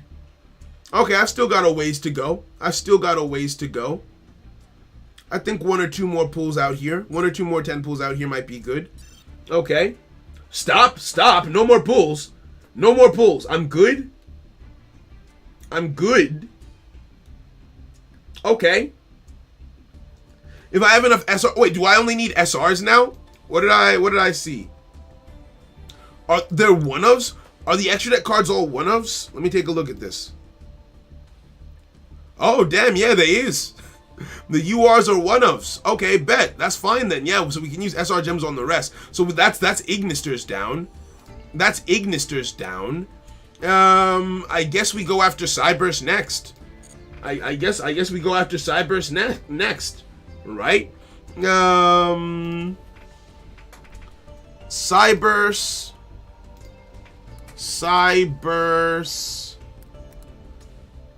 Cyburst combo, I think is the name, is what it's called, right? Cyburst. Cyburst. And what would I be looking for here? What would I be looking for here? Huh. 3 of this I can craft. What is this in? Revival of Legends, okay. Revival of Legends is a 3 of. Master Pack. Master Pack. Master Pack. So this one feels a lot more just go into the Master Packs. This one feels a lot more just go into the Master Packs. This doesn't feel like it's very specific or targeted, right? This is just a lot of everything, it looks like. But yeah, so what we'll do is let's in the meantime, because I still want more URs, we'll do the droplets one. Because I still want more URs, we can do the droplets pack. I don't really care for forbidden droplets on an account like this. I don't feel like I'm going to need it. But you can never have too much stuff, right? You can never have too much stuff, and it's a guaranteed good card, rather than pulling for random stuff. So yeah, that's it. Huh, go for Code Talker, this is what I told you. Go for Code Talker is what I told you. But what is the Code Talker's box? What is the Code Talker box? It looked like it didn't have... Wait, what was I just looking at? Wasn't I just looking at Code Talkers? That was Cyberse. Oh, there's so many decks, bro. Code Talkers. My bad. My bad. Okay, Code Talker. That's something else. Oh, my days. Okay. Code Talker, I would need to go into...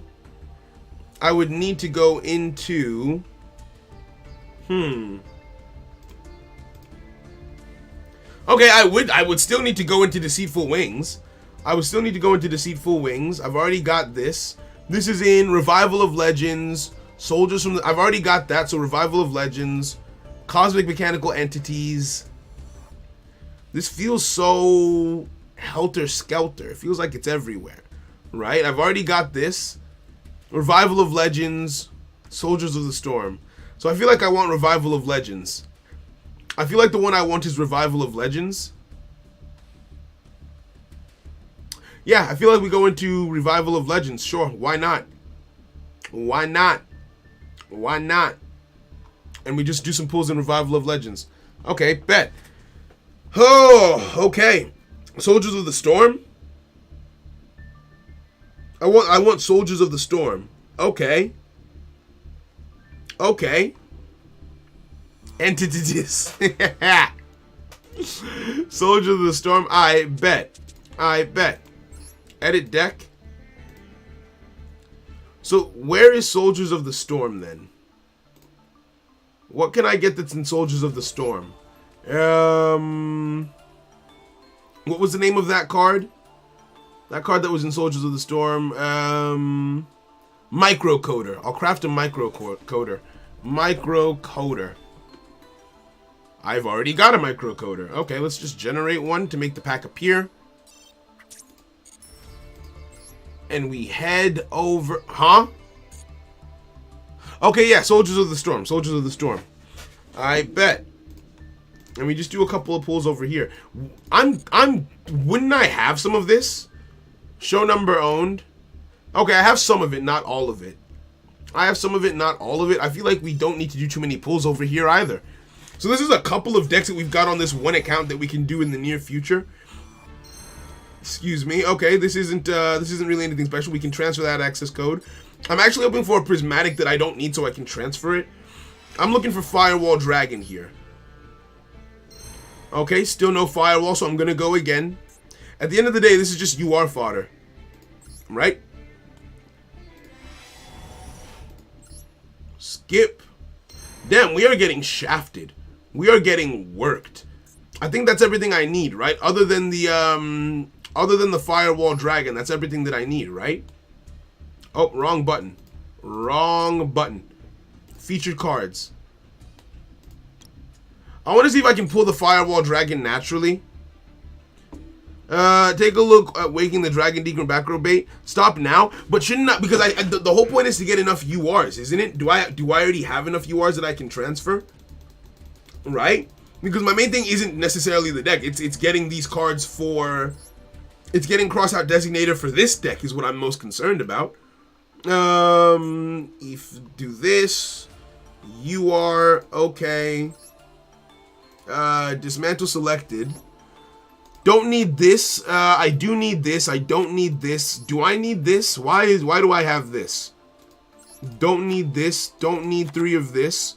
Don't think I need this. You're a Cyberse monster. Maybe I do need you, actually. What does this do? UAs? Nope. And I need that for Ignisters.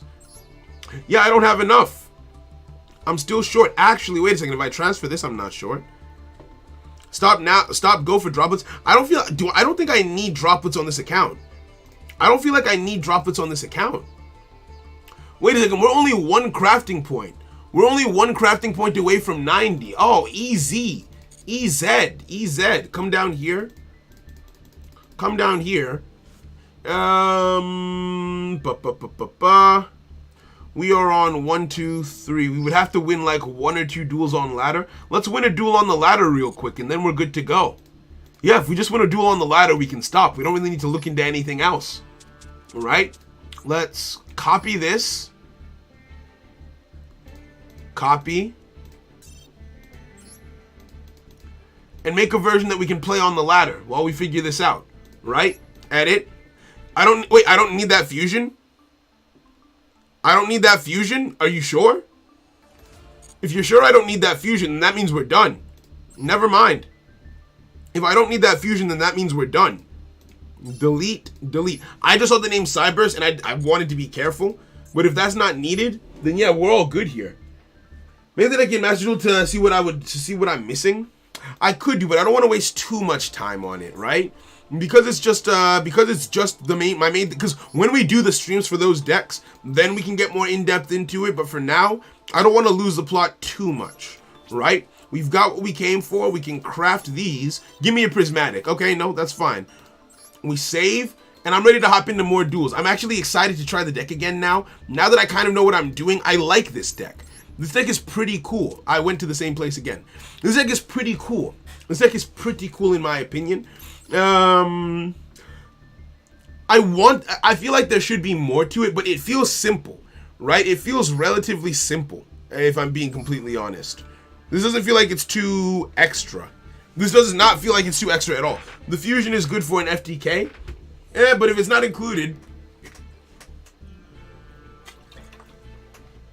in standard builds, because when I learn off of standard builds, because I don't have the creativity yet to craft the deck in my own way until we get to the point that you're seeing now. This part of the Let's Learn to Play where I start making changes to the deck myself and understanding the deck a little bit better. I don't think that I think this person might not be present. That's absolutely fine. Let's duel against Sofki. Let's get it. Yep, Sofki is present, so we can do this. Sit down here, and we go from there. Right? Now, I still don't completely understand. So I feel like I'm a going second deck. I'll use my hand traps and then try an OTK. Yeah. So I guess that's why it's mid-range, right? It can... I don't feel like I would give this deck the title of mid-range. I don't feel like I would. It doesn't feel like there's enough to it to earn the title of mid-range, right? Normal summon the bull.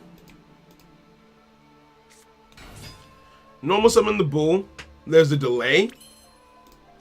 Activate Cynet Mining. I'm so glad I top decked this, because if it's an Ash block, no matter what it is, we're prepared for it. What do you got for me? No response, that's fine. Get myself this. Get the Gazelle. Then, the combo doesn't feel, huh? Oh, no way. Yeah, I forgot about this. I can trigger this off of the activation of that if it's a card that I add to my hand. I don't need to do this right now. I shouldn't have done this right now. I shouldn't have done that, actually. I should not have done that. That was dumb a little. That was dumb just a little bit. How do I fix this? Activate this. Let's not let that maxi go through. I've messed up. I failed. Select this, because I have to discard a card to activate your effect, and I have just activated this Gazelle here, which means that I need to get myself. One maxi is enough. One maxi just for the cross out. Please and thank you. Put this over here. Then activate your effect. How do I make this work? How do I get a card in my hand? I've already got this in the graveyard, don't I? Do I need another one? Is this a once per turn? Yep, it's a once per turn. This could help. Or, because I'm going first, this. Yeah? Yeah, this could help. Let's do this. Then special summon onto the field. Cancel. Wait, hold on. I can special summon this, but I'll wait. I'll save that for now. I really want to try to get myself that draw 2. I really want that draw 2. Put this up here. Activate your effect. Search out my field spell. Does the field spell count? Does it have to be a monster? Discard one Cyburst monster specifically. Damn it, that's so annoying. Right? Yo, Dream Killer, we're vibing, right? Special summon. Was Falco the play? What does Falco do? If Falco's in the graveyard?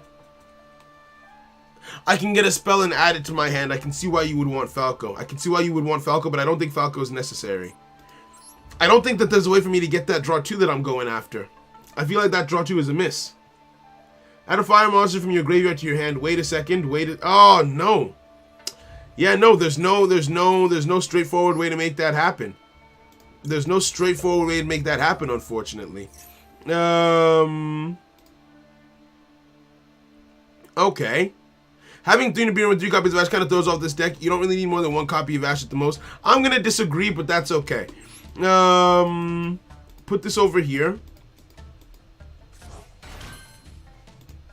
Special summon. Who do I make? Think, Saul. Who would you make in this situation? Hey, yo.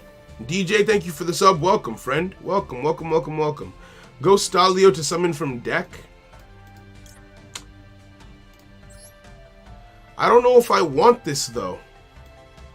We detach. We would be able to summon a card from the deck. I could go 2. I'm trying to figure out how I go 2 and profit. I want to go into 2 and profit is the thing.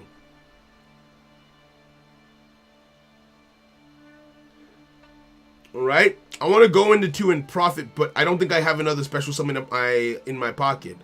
I don't have another special summon in my bag, unfortunately. Yes, I do. I just lied to myself. Okay, so we take this, confirm. We take this, confirm. We put you over here. Now, unfortunately, this doesn't get me what I want in its entirety, but it gets me enough. It doesn't get me exactly what I want, but it gets me enough. Let's activate this. Use the effect of Salamangreat Sanctuary. Get this on the field. And get our Omni Negate back. What? What just happened? Why did the Omni Negate activate itself?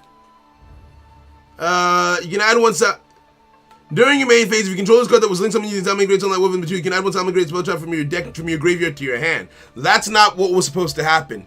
Did I activate that too quickly?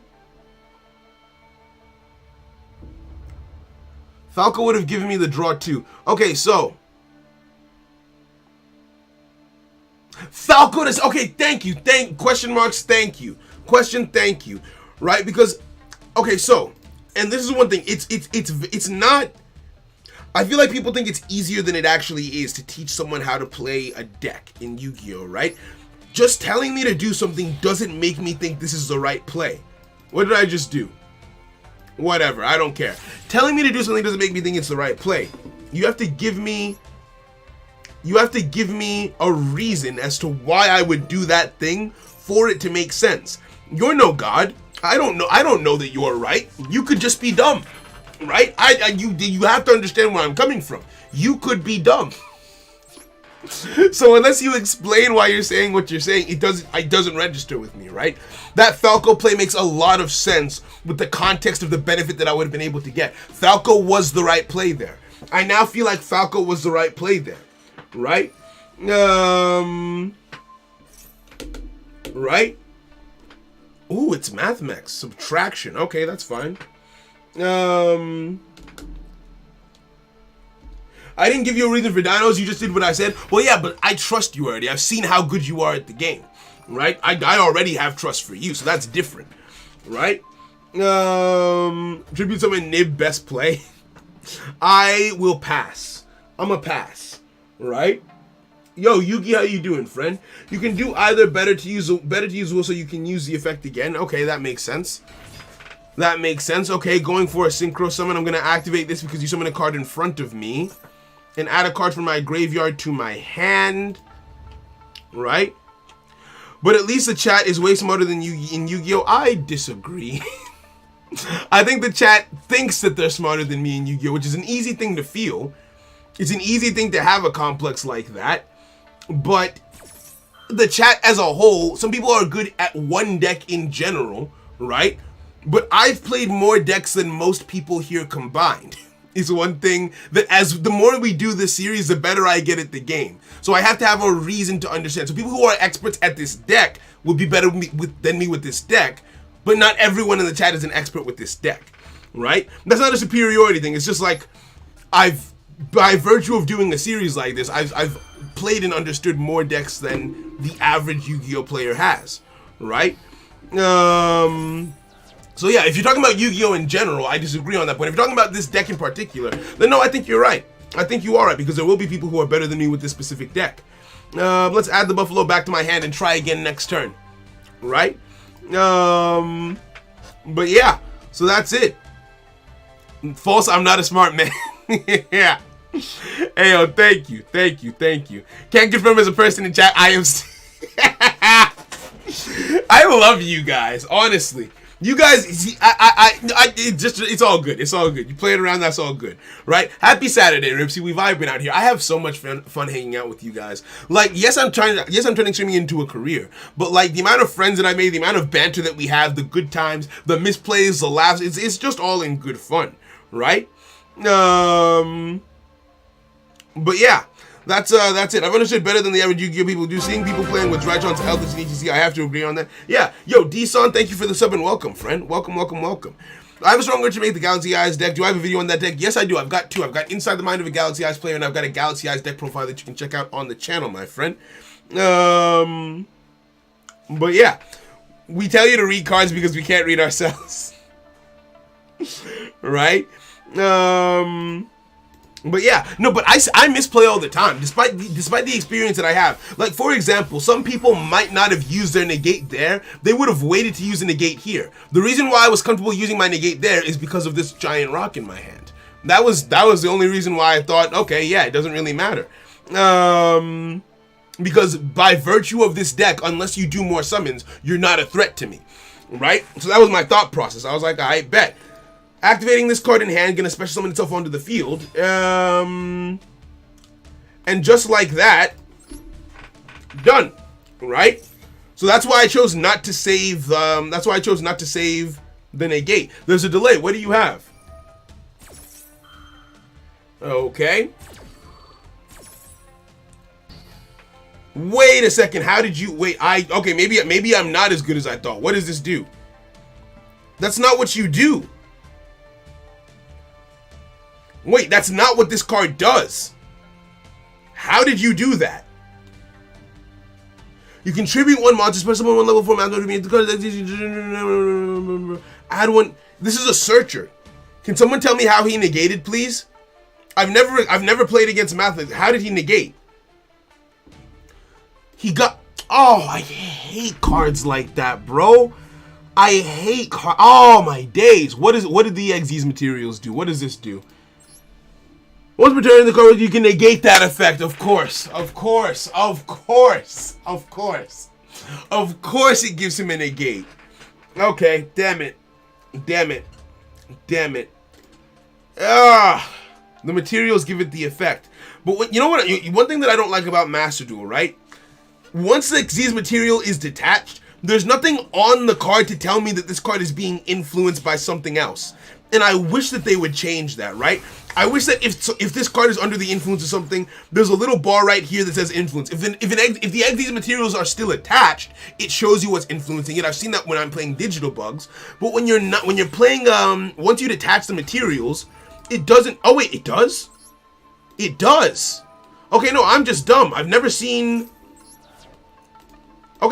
in a position to do that. My bad. So you have to click on it. That is okay. That's understandable. Then I should have clicked on it. I should have looked. That's my own fault, right?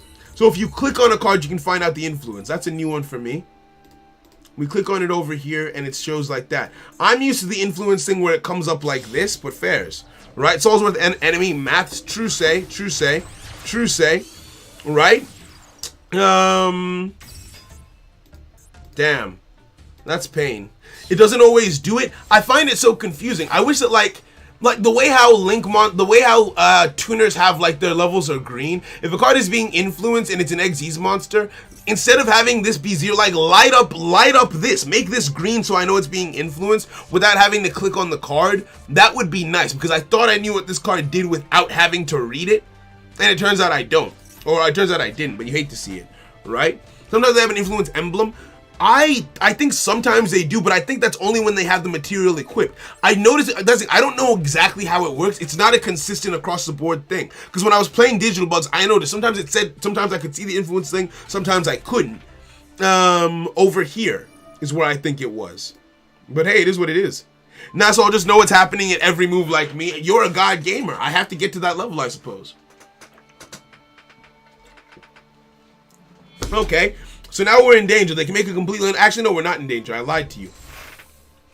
We're not in danger at all. Oh, you know what's annoying? Well, actually, what's annoying is that had I not done that, I think we might have been able to Nibiru. This is unaffected, right? Was there a stage before they made this where that Xyz monster wasn't on the field? Because if there was, we might have been able to do something. That is kind of cool for mathematics. Is he almost done? Because I need to pee. Is he almost done? Because I do need to pee. Excuse me. Swinging into me. What does this do? Why would I do this? What, bro? Why would I take a? Oh wait, I'm dead. How the hell did that happen? How the hell did that happen? That does double. That does double attack. That does double damage. You hate to see it. You hate to see it. GG's. GG's. I have little to no idea what's going on. Okay, I'm gonna have you guys watch a replay while I go pee real quick. I'll come back and then we'll pick up from there. Eeny, meeny, miny, mo, catch a tiger by the toe. If he hollers, let him go. Eeny, meeny, miny, mo. We're gonna watch this. We're gonna watch this, and I'll be right back. Let me just go use the bathroom.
Did I at random choose a Salamangrate duel? Did I at complete random choose a Salamangrate duel? I love that. I love that. The conversation between the door and chair is more interesting than any stream Saul has ever done. I can leave. Nah, I'm playing with you. The door spitting vibes. How was a pee? It was a kind of pee where like your bladder's full, so it's just a full release. Am I getting into too much? It was just nice. I just enjoyed it. I'll keep it a buck. Unchained versus Salamangrates. Alright. Destroying that card. The Salamangrate card. Oh, the Salamangrate card protects spells and traps too. Very nice. Very nice. Very nice. Alright. Bet. So, how do you get out of a situation? Oh, Ash Blossom. I don't think you get out of a situation like this. How do you get out of a situation like this?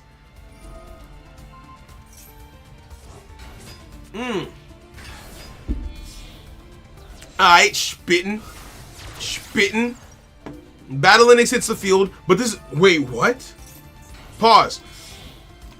That was all this same turn, wasn't it? You normal summoned... You activated this. Special summon Salamanger monster from your hand. So you special summoned this and activated its effect. It was negated. You added it back to hand. Then you activated its effect to special summon it again onto the field. But you didn't get its second effect. Okay, so each effect can be used once. Understood. Understood. The door gave me life advice. Hey yo. Alright, let's check this out. Let's check this out. Alright? Activating its effect, gonna add a spell back to your hand, get the Omni Negate, that makes sense. End phase, ooh, that's tough.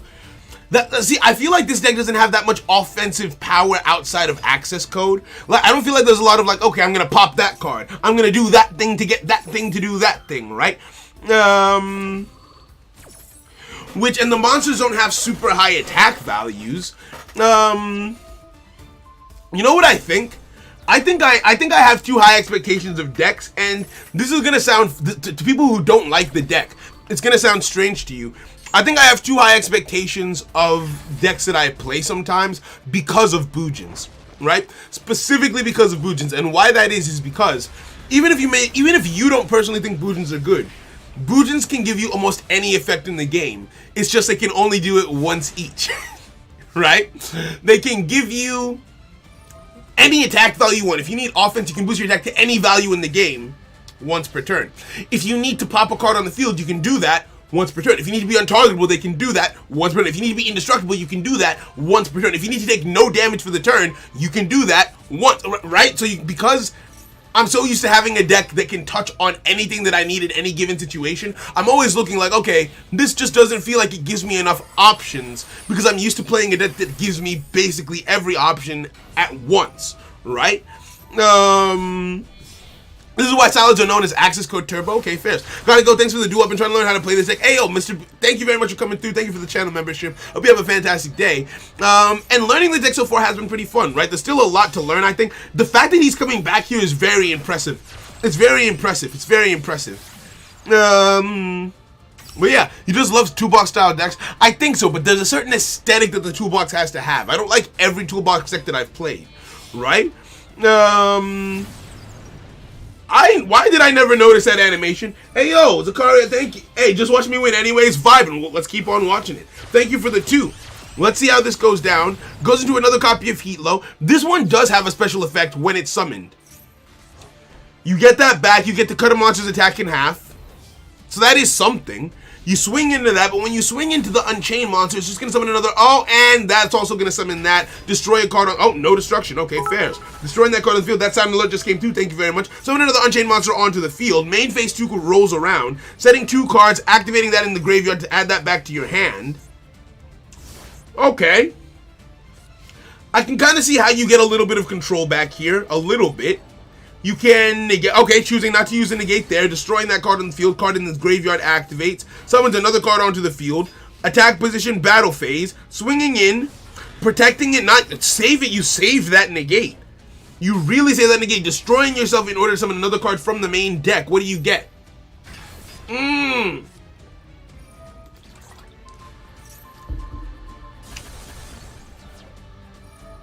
That is cool. That is cool. That was cool. Don't the other cards have effects as well? Do these not do... Oh, they don't. They don't. Okay. Ah, bad maxi off of DDD. A bad maxi off of DDD. A man needs his toolbox. Big facts. Big facts. Right? Not much. We were kind of just... We're watching someone else play again. Right? Watching someone else play again. It needs a it needs a discard to destroy. Okay, that makes sense then. Update, you actually turned that back around. I'm impressed. No, that shows a lot of mastery. That shows a lot of mastery. Double salad? That shows a lot of mastery. Okay. Bringing back the... Special summon one great monster from your hand to graveyard. Summoning Heatlow again. Not even going for the access code. Oh, nope, you still went for the access code. I'm surprised. Well, I guess you don't really need the update gem here. You can just swing. All of this is just extra. Yeah, all of that was just extra. GG's. That was certified. Let my opponent cut my flesh so that I shall shatter their bones. I like that saying, actually. I like that saying. That's very cool. That's very cool. Okay. All right, let's go. All right, I'm gonna hop back in. Can I watch an RDM replay? What's an RDM? RDM. What's RDM? What's RDM? Right? What's RDM? What's everyone in the chat? I'm curious. It depends. It depends on what people are interested in seeing. It depends on what people are interested in seeing. Because I do like to try and play what people play. So, table. I'm not really looking at requests. I've kind of gotten to a point where I don't. From time to time, if I see a request, I'll go for it. But then I feel like I've enjoyed the chat not being full of requests, and that happened when I stopped taking them for like channel member streams and whatnot. And it's just made life more comfortable, so I've stopped really taking requests. I apologize. What can we do here? We've got a sexy hand. Hold up. We've got 2 good normal summons. I'm gonna go with the Buffalo normal summon. Oh wait, it's Megalith? Okay. No. I'm gonna go with I want to go with the Buffalo because I also opened Signet Mining.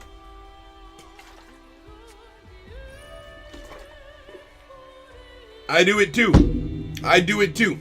I do it too. I do it too. It's okay. I've got the cross out for that very same reason. I run it for that very same reason. Get down how you get down. Get down how you get down, Chief. Okay, so this card is normal or special summoned.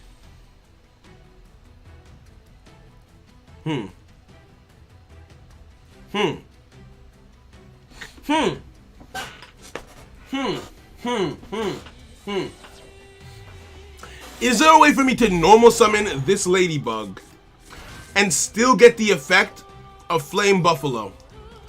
Is there a way for me to do that? Is there a way for me to make that happen? To normal summon Debug and still somehow get the effect of Buffalo this turn.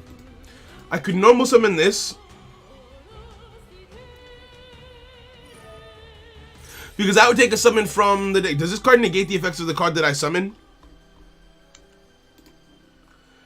So, also, you cannot activate monster events with this turn except fire monsters. Okay, so that means if I used this, I could do that. Okay.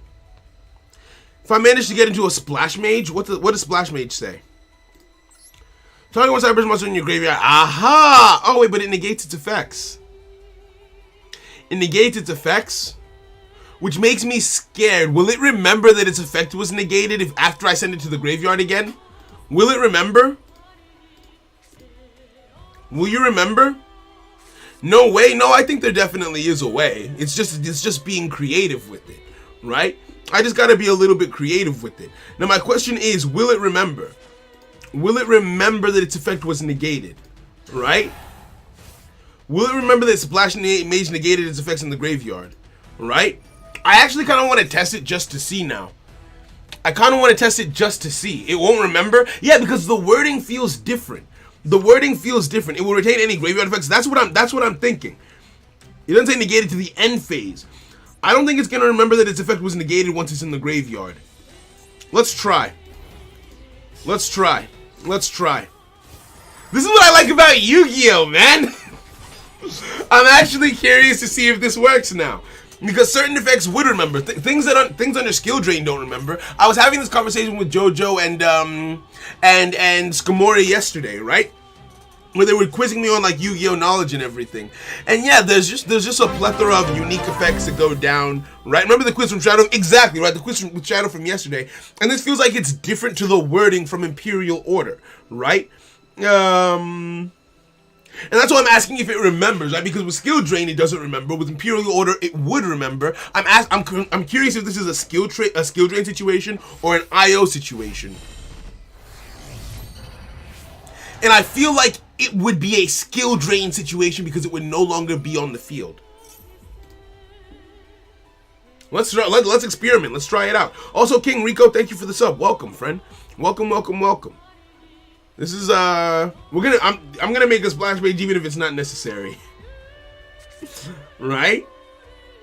Because I've got two options. I can either use the Splash Mage route, which might not work, or I could use the Mirage Stallion route, which will definitely work. It'll definitely work, but it locks me into Fire Monster, so it's about deciding what to do. Right? It will work. Ignister experience. Okay, very. Oh, you've ruined the mystery. You've ruined the mystery. But thank you. I'm glad. I'm glad that we were right about it, though. It's kind of like Phoenix Chain, where it negates effects on the field, but the effect failure negates effects to the end phase, where it negates. Yeah, exactly.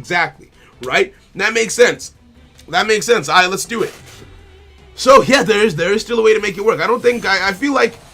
That's what I mean. For the people who didn't agree that it would work, or the people who thought that, oh, you can't run both because it's impossible to get both effects, I think that's just too limited of a way of thinking about it, right? There's a lot that you can do in this game that you wouldn't expect.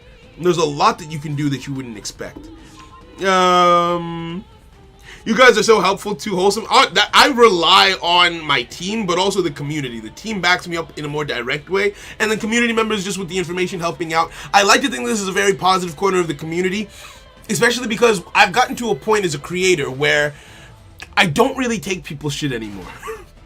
I feel like it wasn't a size thing, it was a perspective thing, right? And it was actually.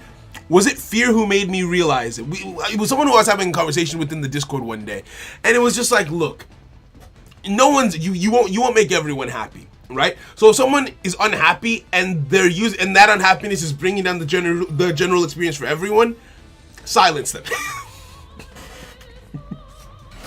not necessarily, but you get what I mean. It's just like, look, if you're not happy, I would rather you leave and only remember having positive experiences here. If anything's out, just leave and go touch grass, right? We don't really tolerate that degree of negativity, which is what I think helps to keep the experience around here positive, which I really, really appreciate. That was you, exactly. Yeah, I also might be the wrong idea. It's neither a skill drain or an IO situation. Buffalo's effect triggers in the graveyard. Both skill drain and IO only try to stop on-field effects. No, when I mean skill drain or IO, I mean the way that cards in the graveyard sometimes remember that they were under skill drain or under IO. Like if you use a spell card under IO, even if so, for example, I was given this quiz example by Jojo and Skamori. Let's say you activate a spell card. You activate a Tanky, right? You activate Fire Formation Tanky, your opponent flips Skill Drain, you then use something like Forbidden Droplets to send that Tanky to the graveyard before it resolves, and then negate the effects of a card on the field. Now, the way that chain will resolve, your Tanky will be in the graveyard, it's not on the field anymore, and IO negates spell effects on the field, right? But that spell will remember that it was on the field when IO was activated and still be negated, whereas with Skill Drain, if you activate, let's say you activate a card on the field, and Skill Drain is active, and then you tribute that card won't remember that it was negated when its effect was activated, like Battle and Butler, with Prank Kids, right? So that's what I mean in terms of remembering. That's what I was comparing it to, right? No positive experience, silence. Right? So Ladybug search for Spiny, discard Buffurio. Huh, you think?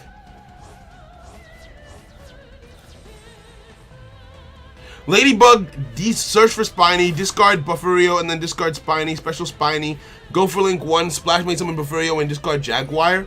That was confusing. Bro, I won't let you test the theory now. What's happening? If I understand correctly, I think it's more to do with the type of card being negated. Like monsters being negated on field, whichever link the traps negated on field. That does make sense. But yeah. Tenki must be phased out because of continuous thing, more normal. Oh yeah, so Tenki was a bad example, actually. Tenki was a very bad example.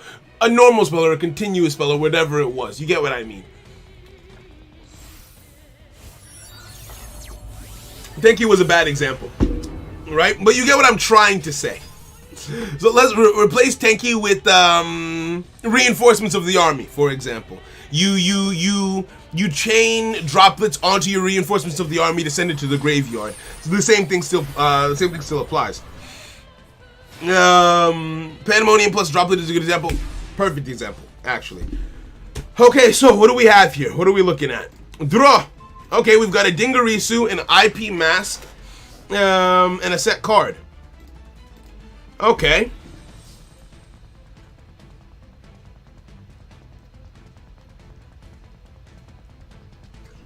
Let's see if we can make a miracle happen.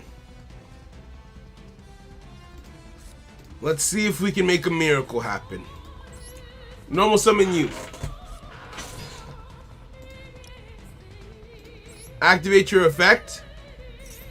I want to play a little bit more carefully. Okay, negated. That's fine. Negate number 1 out of the way.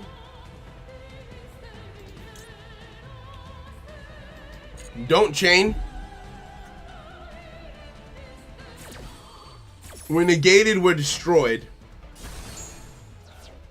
Next up, Signet Mining. Signet Mining. Discard this to the graveyard. Add to my hand. Actually, no, that wasn't the right way to go about it. I should have gone about that differently. I could have added Spiny to my hand to be discarded. I could have added Spiny to my hand to then be discarded before doing that. So that was a mistake on my part. Oh well. You live and you learn. Activate your effect. Special you onto the field. What's the delay, I wonder? Max C. That is not ideal. That is not ideal. I think we have to stop. I think we're at too much of a disadvantage to keep on going here. How much attack do you have? This? Okay. I am going to activate your effect. Playing a deck that relies on continuous spells feels rough these days. True say. True say. Now. Don't chain this. Let's send Spiny to grave. And I'm gonna swing. I'm not killing you this turn. You still got that IP mask interruption, not to mention I'm under max C. The competitive player in me does not want to give you the chance. What is this? Megalith Emergence, okay. Bringing back full. Cancel.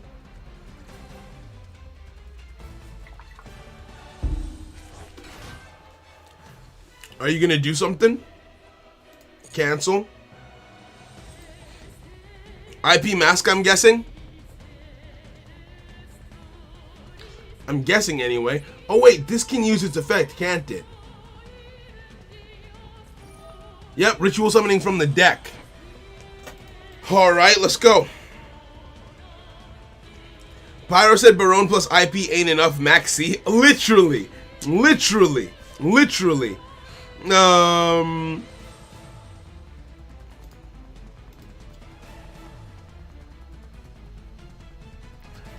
So let's see how many effects we can force here. Tributing a level 8, most likely to get... Oh, a Phaleg is what you're getting. Okay. That change... Nope, it doesn't change anything. That changes nothing. That changes nothing. That changes nothing. No, don't continue my main phase. Now that we're in the battle phase, swing into that IP mask. Swing into IP mask. And just like that, wait, what? Of course, Dingrisu's on the field. They can protect everything. I forgot about that. Main 2. Yeah, I don't have a way to OTK here. Even if I had done the full thing, I don't think I have a way out. With that Dingrisu protection, I don't think I have a way out. And with IP Mask still able to activate her effect, and being under max C, I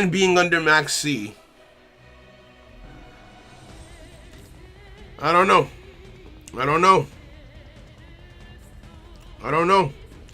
I think this might be a GG. Because I don't think I have any other options, I'm going to start doing the link plays. I'm just going to play into the max C. If I die, I die. At this point, if I die, I die.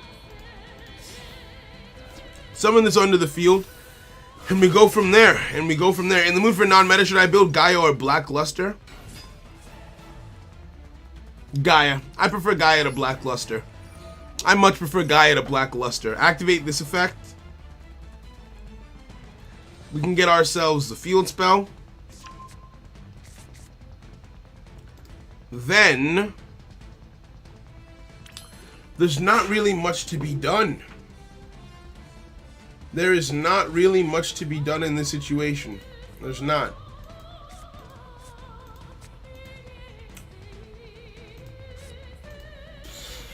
Yeah, I end GG's. I can't think of any way you get out. I can't think of any way you get out of a situation like that. How does this deck, if this deck is an OTK deck, how does it break boards? That's my new question. Right? Because even without Max C there, how would I... Even without being under Max C there, how well am I able to get out of situations like that? Right?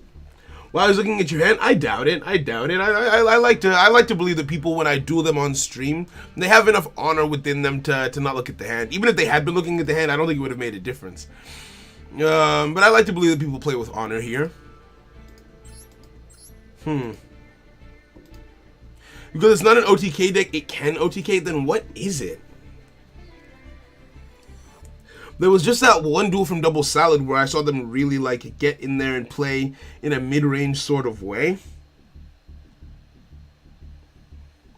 I guess this deck isn't supposed to feel strong. It's very... Well, it's only got one limit. Is limiting the Gazelle that big of a problem? Right? Like, I feel like limiting the Gazelle should reduce consistency, but this deck feels extremely consistent. So I don't feel like... I don't know. I don't know. It feels like this deck is missing something. No, it doesn't. It feels like I just want it to be a little bit stronger. Like, I wish these things had a few more, like, disruptive abilities. Because I feel like I'm relying very heavily on the trap card to get my licks in. Let's try again. Begin. Right? You don't stop your opponent from making a strong board. So what do you do? GG? I didn't look at... Yeah, exactly. Let me go back and see if you had something. Yeah, no, Pyro, I wouldn't think that you would. I didn't expect that you were, right? Oh, wait, their boss monster is banned? Oh. I didn't know. I didn't know that. I didn't know that. I didn't know that. Okay. More hand traps is the answer. That's kind of how I'm starting to feel. It feels like... In a lot of the situations where I've seen this deck doing really well, it's being carried by hand traps to a degree. Oh, what do I want? Let's go ahead and know something. Excavate, draw one. Okay. I can normal summon, excavate, draw one, then Signet Mining.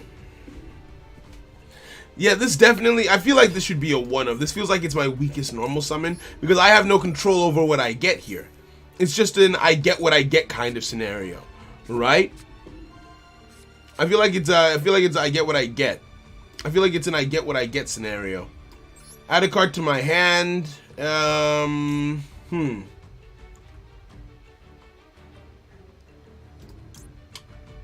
Let's get this. I feel like this is gonna come in handy. Activate this. Do I sign at mining now or later, and what do I give up as cost? Think so. Let's sign at mining now. Let's sign at mining now. There's no way I can forego sign at mining. I'm gonna send this to the graveyard. Send this to the graveyard. Cancel. Get myself my Gazelle. And we go from there. Right? This is an older deck, not at its full power, so it can seem weak compared to others. Now, yeah, I understand that. I feel like I understand that. I feel like, unlike with some other... Why didn't I get my thing? Alright, because I didn't discard a monster. I discarded that other thing. Right? I feel like, unlike with other decks, I'm a bit more forgiving of this deck because, like, I can see where the strengths would have lied way back in the day. Right? I feel like I can appreciate it, right? I feel like I can appreciate it relying on its own power as well, rather than being something that would have relied exclusively on things to carry it. Right? I can see how within itself this is a very consistent, fun deck, and also its aesthetic is nice, and it's not bad now. It's just not at the power level that I would have liked to play it at. Right? Sent Ash. Damn it, I should have sent Ash to the graveyard. You're right. Ah! Learning curve. That's the learning curve. That's where the learning curve comes in. I should have sent that in. I should have sent that to the graveyard instead. Never mind. OTK relies on access code. That's where the deck lands, but that's not where it starts, right? Like, when I played Necros, for example, even its starting plays were reliant on other things, like that level 4 card that I kept sending to the graveyard to get my effects going and get my searches going. It didn't feel like the deck would be even half as good without something like that at their disposal to help them set up. This deck feels like it sets up all on its own, right? Or at least it can. What do I want to make? I'm going first here. I need to send something to the graveyard. Let's activate this. Special summon. I really want to try something. Does this work? What does it say specifically? It was Salamangreat monster sent to your graveyard. Let's try this. Does this work? Send this to the graveyard. And then special summon the Gazelle. Why didn't that happen? Why am I not special summoning the Gazelle? If Salamangreat monster into your graveyard, except Salamangreat Gazelle, then you can special summon this card from your hand. Why isn't it working? Wait, hold on. Why isn't it working? I don't understand. Why isn't Gazelle working? Let's go back in time and try and understand this. I activated this, I sent this to the graveyard, I added Gazelle to my hand. I sent Foxy to grave to get this on the field to activate this, then I chained Parallel Exceed. The Parallel Exceed summoned another monster. Am I locked into something because of this? No, I'm not. What's happening? Is Parallel Exceed... Oh, sorry, my bad. You're right. I confused myself. Okay, you're right. Thank you. That's my bad. Let us summon this by taking these two. I was so worried. I was so confused for a second. Thank you. Right now, Gazelle will work. Okay, I was so scared. I was like, because I thought Gazelle would have activated off of me summoning this thing the first time around, right? I was like, why? Because I thought Gazelle would have activated off of me sending Foxy. I was like, why is Gazelle still in my hand? Maybe it's because I summoned the Parallel Exceed next, right? Maybe that's why that happened. Let's summon this over here. That will activate your effect, yes, to send a card to the graveyard. We will send Spiny and activate your effect to add a card to my hand. And I could have gotten my Ash Blossom back, bro. I'm so hurt. I'm so hurt inside. I'm so unhappy. Activate you. Although, can we turn this into a win? Yes, we can. Let's turn this negative into a positive. Add this back to my hand. Send to the graveyard. What does this do? Why can't I send the moose? I want to send the moose to the graveyard. Someone make a great card from your deck to the graveyard except Gazelle. Why can't I send the moose? I want to send the moose to the graveyard. Where is it? I want to send the moose to the graveyard, summon it, and get the draw 2. Where's the moose? Where's the moose? I don't understand. Where's the moose? Why can't I get him? If this card is normal or special summon, you can send one Salamangreat card from your deck except this. Where's the moose? Wait, Flame Buffalo isn't a Salamangreat card? I just assumed it was this whole time. It's not? It looks so similar to them in terms of card design. Yeah, the moose. I was trying to get him. Okay, I guess I'll get, Spiny doesn't really help me here since it's turn 1. I guess I'll get the Omni Negate then. That's annoying. Okay. Alright, fair enough then. That's understandable, I suppose. Let's link again. Can I put Appaloosa in this deck? I feel like Appaloosa turn 1 is also a good shout. Is there anything in my extra deck that I don't completely need? Don't activate that. That way I can activate this. Add this to my hand, yes. Okay. Then, for my next trick, Yeah, I can still do lots of stuff. And Appaloosa in this deck would be crazy. Appaloosa in this deck would go kind of crazy, wouldn't she? Because I don't feel like I have anything that does anything on my opponent's turn with my extra, right? Huh. My deck locks me into Cybers? Does it? I don't know, it just doesn't feel like I have that offensive potential that I would want. It feels like I'm missing something. I mean, I can activate this. I can activate this, and what does this do? And this only works when it's normal summoned. This card's in your graveyard, add its face up spell trap. Go into summon your card, special summon it. Yeah, I can special summon from the graveyard and get this thing back. But that's about it. That's about it. Don't you get locked out by the cards into Cyberse monsters? Let's set this face down. Because this feels like an extremely weak turn 1. Am I locked into Cyberse right now? Am I right now locked into Cyberse? Can we look through my turn and see what locks me into Cyberse out of what I did? What does this do? Special summon this card. This card number you can have one time. You can only use effect once per turn. Okay, so that didn't lock me into it. What does this do? Send one card from your hand. That didn't lock me. What does this do? That also didn't lock me. That also didn't lock me. Ash Blossom that. What else? Don't chain this. What else? What does this do? Yep, that didn't lock me either. That didn't lock me either. Does this lock me? If I will find monster in your graveyard hand, but the rest of the turn you cannot special summon. Huh? What is this? What are you doing? Stop it. Stop it. No.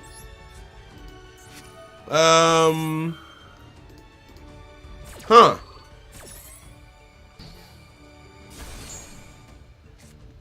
You can just remove the... Bro, the deck is not weak. You just messed up the combos. I mean, I know I've messed up the combos in some instances, but the deck is definitely weak.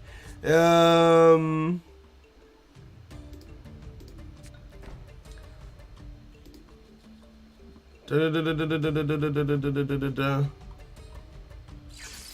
that's not a bad thing. It's past its prime. I'm not hating on the deck by saying it's weak. It's just the deck is naturally past its prime, and that's understandable, right? It's just trying to see what else you can do. Nothing that I did on that turn locked me into Cyberse monsters. Yeah, no, this didn't lock me into Cyberse monsters either. Yeah, I wasn't locked. I could have made Appaloosa that turn if I had it in the deck. No, Apollo, this deck is not affect other excited Salamangreat. No, I think I can do this just fine. I think I can do this just fine. I'm gonna activate this just for the lulz. Reduce the attack of this. And sure, use this. So we walk out of that with 200 more life points than we had before. Sure, whatever, why not? The locking in this Salamangreat does is Mudge Cellar locks you into fire. Transcode Talker locks you into Cyberse. So yeah, turn 1 I can make Appaloosa. That way if I have to go first, I can have a better turn 1. Yeah.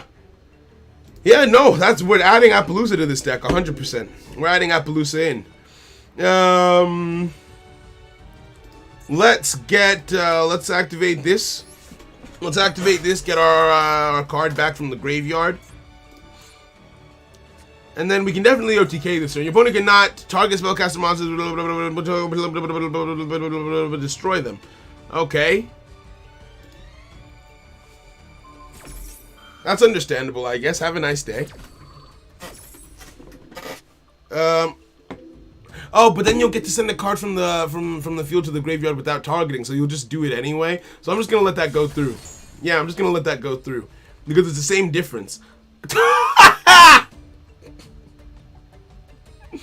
Let's get this. How many copies of the field spell do I run? Am I better off getting the field spell or better off getting that? I felt like I was better off getting that. Is this a once per turn? Can I add once? You can only use effects once per turn. Okay, no, it's a hard once per turn. I bet. Okay. Okay. I could have made Baguska that turn instead.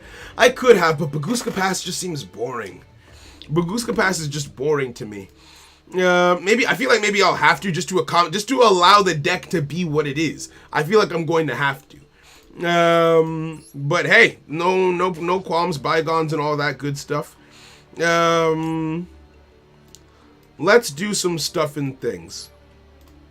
First things first. Send this to the graveyard. Put you over here.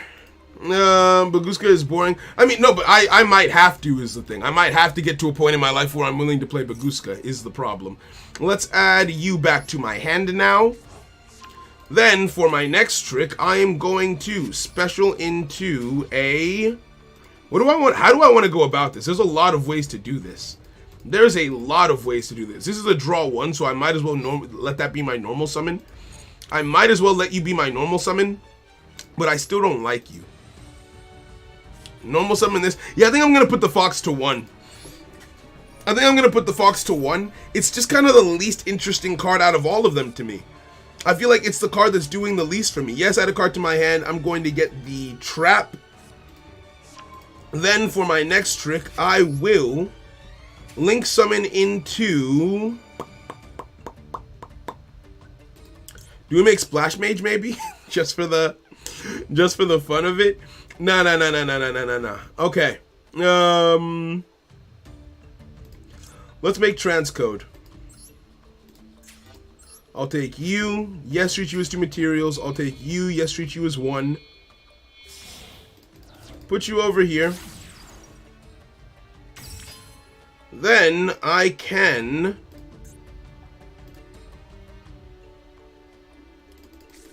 Hold on, that time I definitely sent 2... Okay, hold on, am I crazy? That time I definitely sent 2 Salamangreat monsters to the graveyard. Why didn't that work? No, am I crazy? Am I losing my mind? I'm not crazy, am I? Why didn't that work? Is it this? With trap effects you can only do... Why didn't it do the thing? Why didn't Gazelle summon itself off of that? If a Salamangreat monster is sent to your graveyard, did they not go to the graveyard? No, you went to the graveyard. Can someone tell me why? Can someone tell me why? Please? Please? You put in a gate with that Baguska. Just Baguska is not enough. Oh, I'm more concerned about understanding why that didn't work. Read Wolf's effect. What does Wolf do? Wolf? Is it you? If a fire monster has no more special summon, you can add 1 fire monster from your graveyard to your hand for the rest of the turn.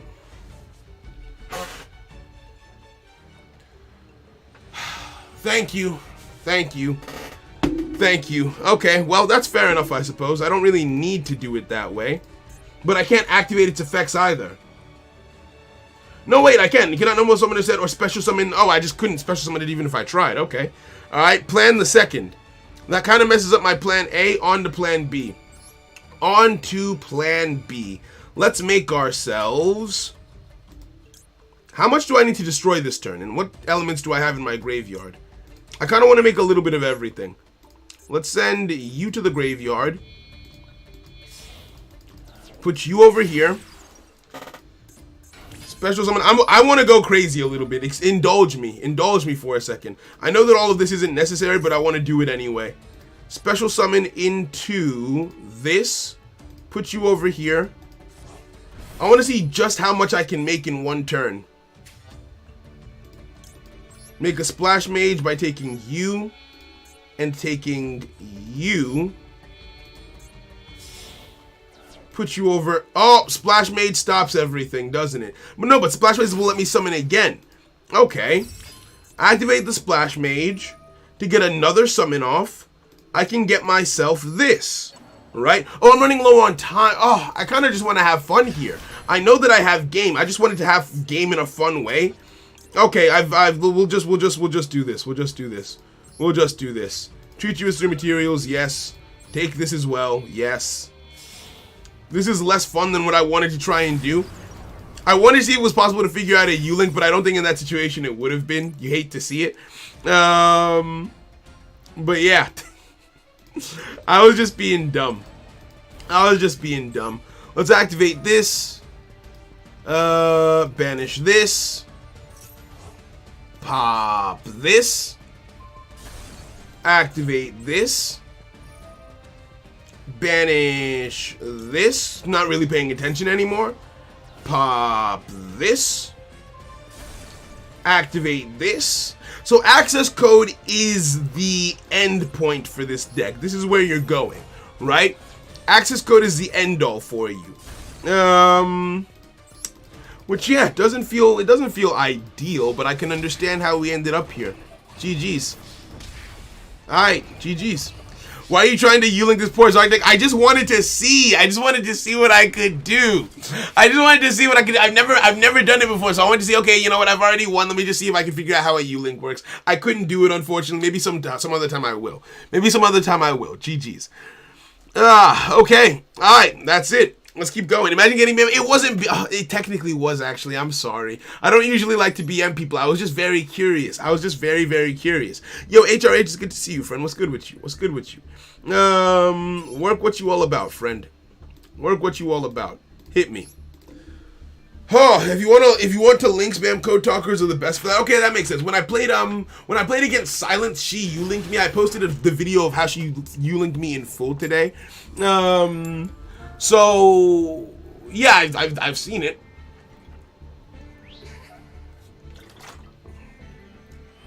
Am I playing Desires? Is Desires the one that banishes 10? If so, I'm not. I took it out. I'm too worried about banishing the Gazelle. Right? Oh yeah, you okay, so that is the one. Yeah. I took it out because I was worried about banishing Gazelle. Right? One question, why did you not do me? Because you weren't on a table, Jojo. I waited for you on a table for like 15 minutes. I kept on saying as well. I played Saul, I played Frank, I played everyone who came through. I was waiting for you and you never came to a table that I was sitting on. I didn't see you dueling at all in the room before I left, right? I got you linked hard. But yeah. I mean, if you got a cool hand and want to test out what you can make, I would say it's fine. Thank you. Thank you, friend. We're up against Leader Lusk. Okay. Okay. You played Saul. Oh, Sluxus, one of the mods. Right? I'm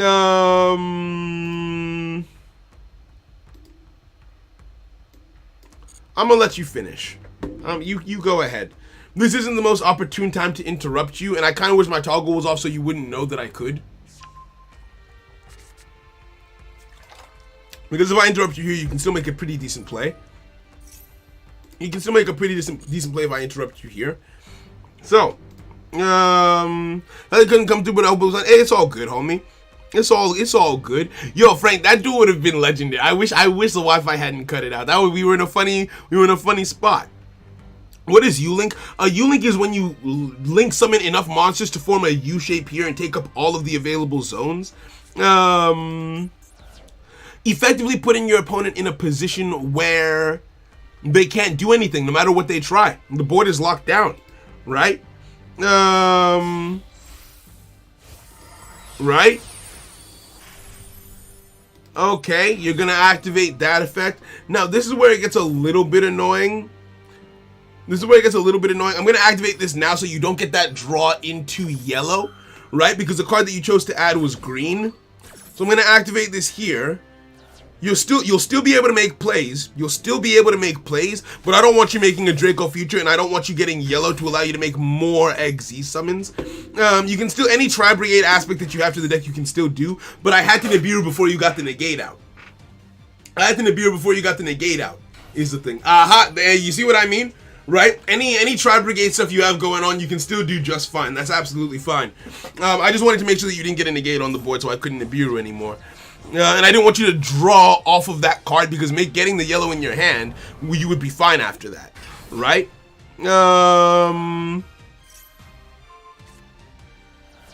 Right? Yeah, so I tried to make the token at the perfect time. Oh, damn.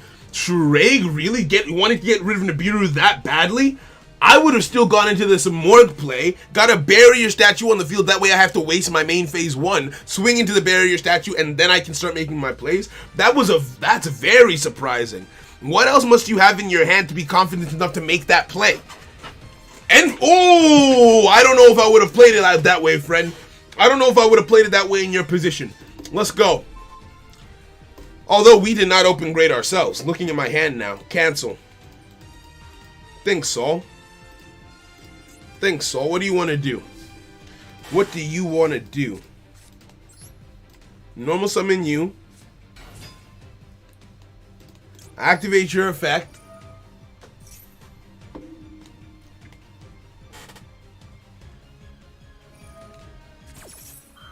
What am I better off using here?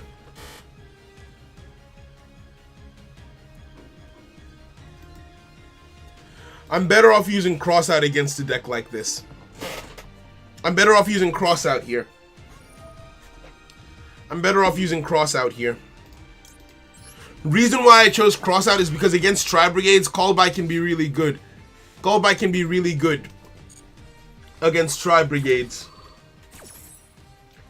Banish Ass Blossom. And we go from there. Alright? And we go from there.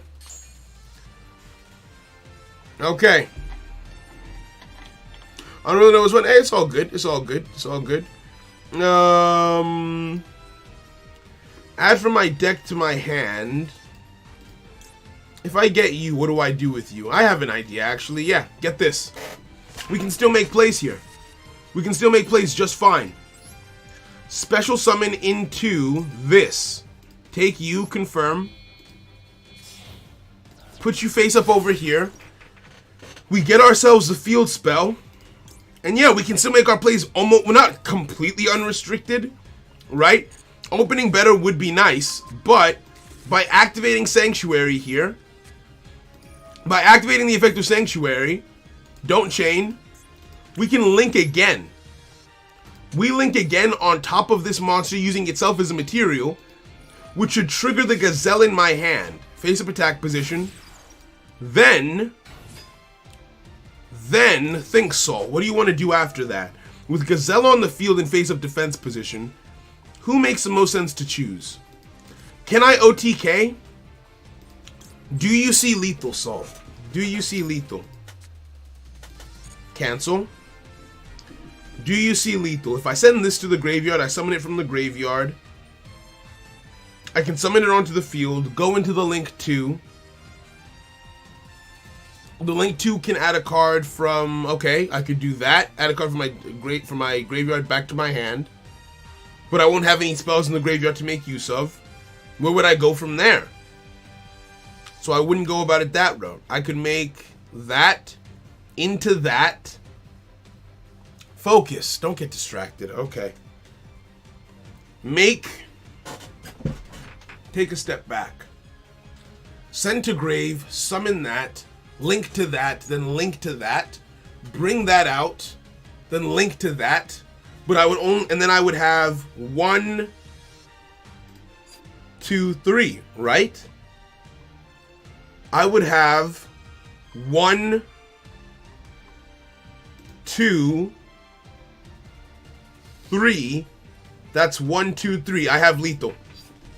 Send this to grave. Send this to grave. Activate this. And let's do it. Let's see if we can make this. Let's see if we can make this work. Hopefully, I thought that all through properly in my head. Link into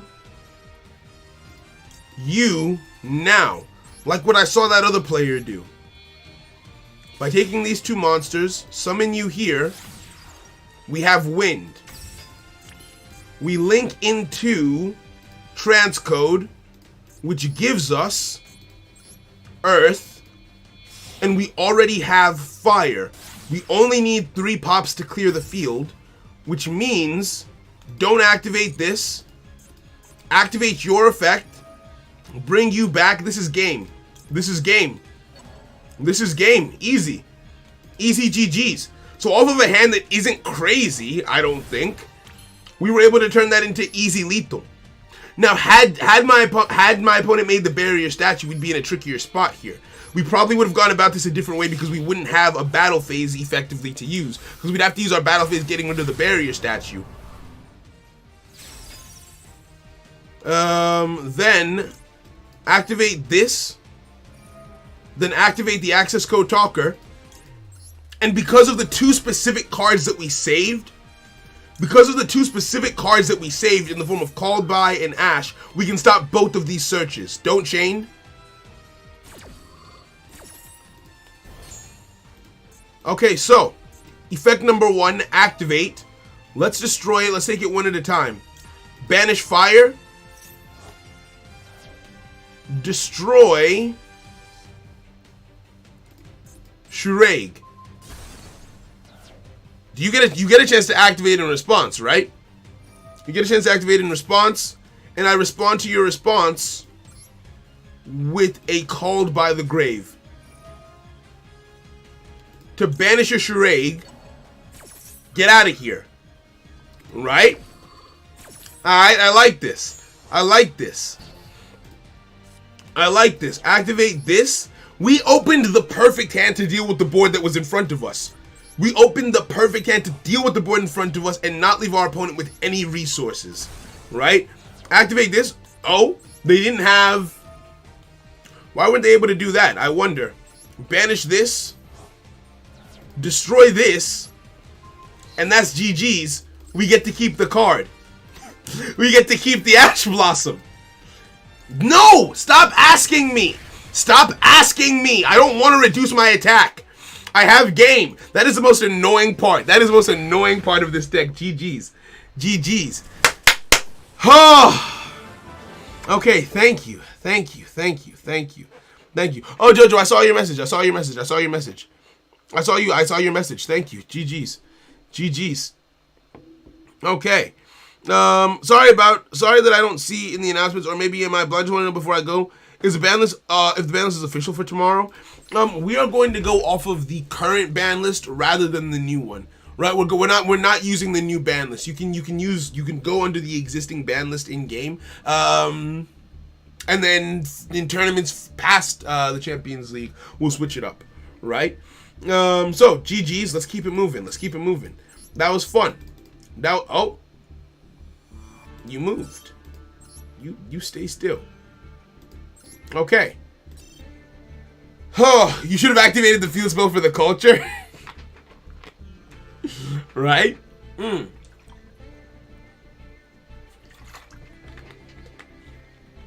Right?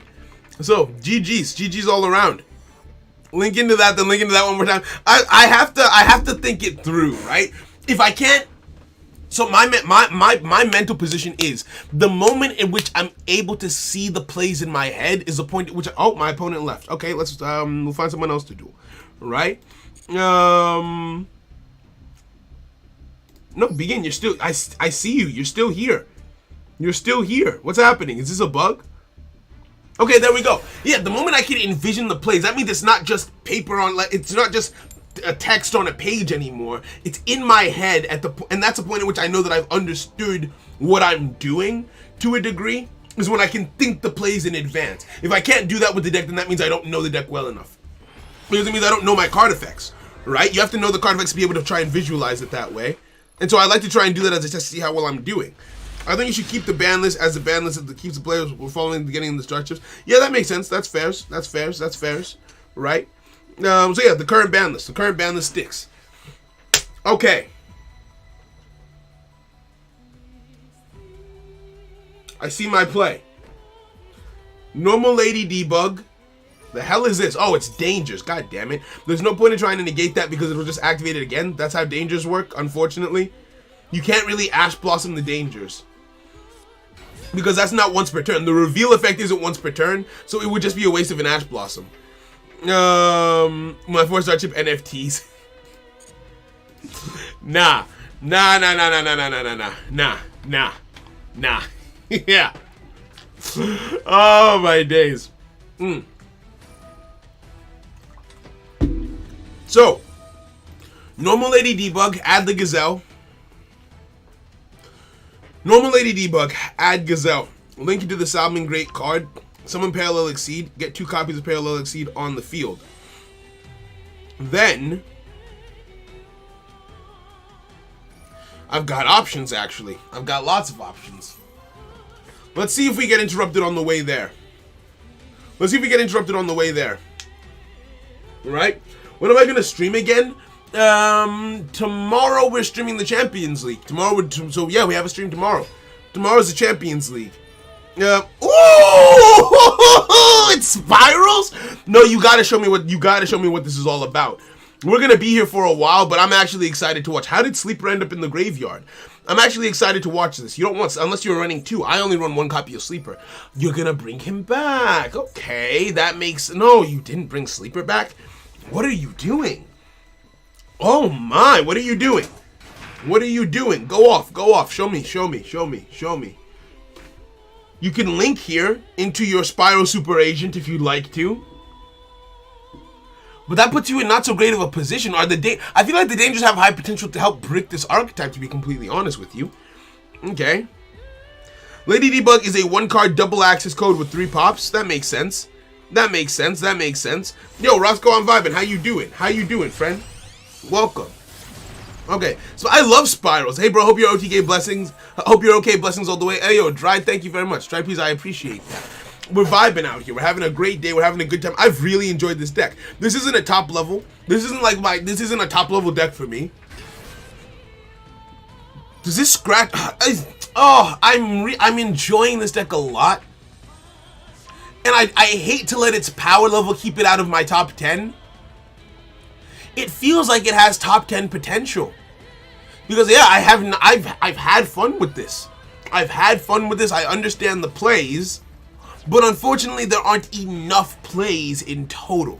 And I feel like that's what's gonna keep it out of my top 10. It's a fun deck. This deck is great. I've loved this, right? But I think it gets kept out of the top 10, unfortunately, just because it doesn't have as much as I want it to have. I want more for you, right? So that's it.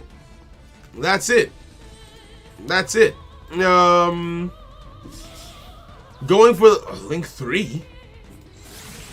Appaloosa? No, huh? And you sent to the graveyard who for this Appaloosa?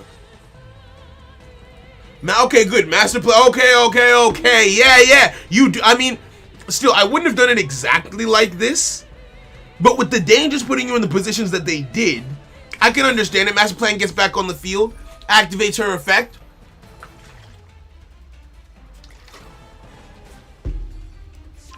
Because how many Super Agents do you have is my question. How are you going to get another Super Agent on the field? Also, did you get a chance to activate Super Agent's effect?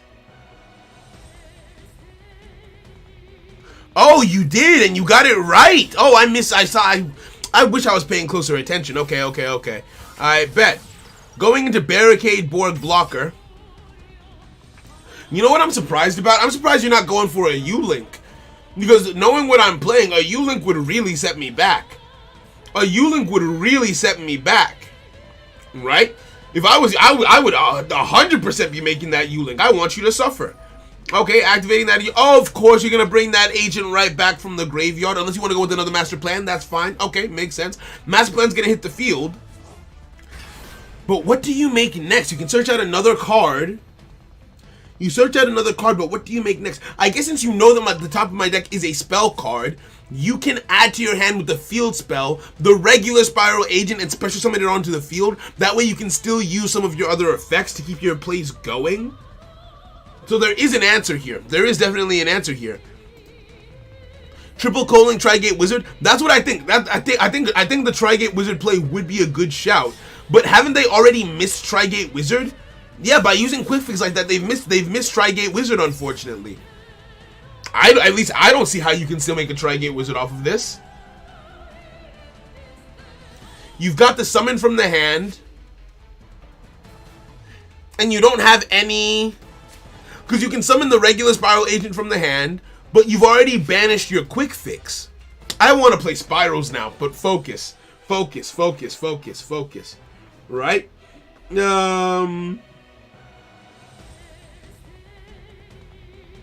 Right? I'm not sure if it's still possible.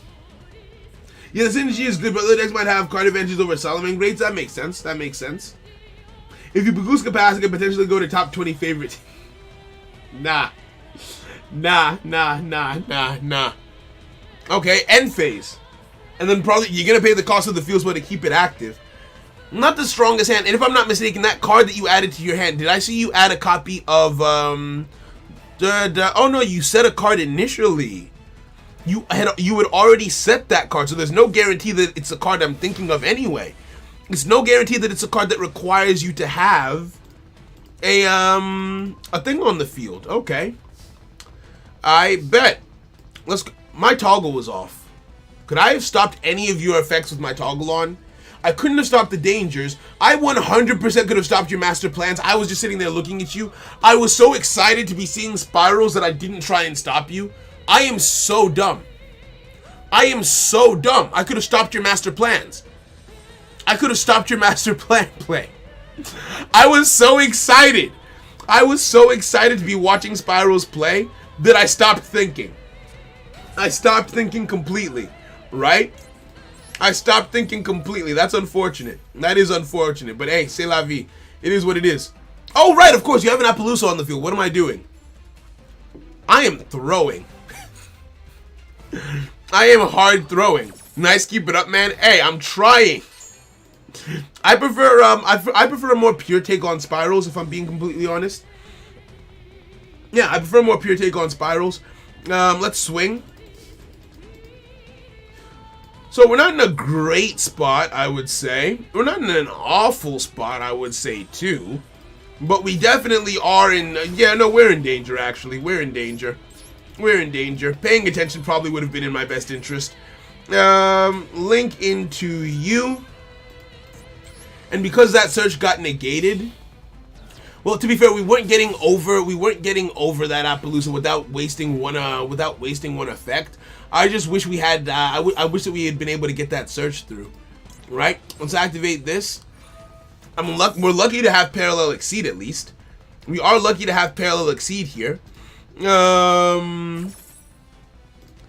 Summon this. Summon this. Activate your effect.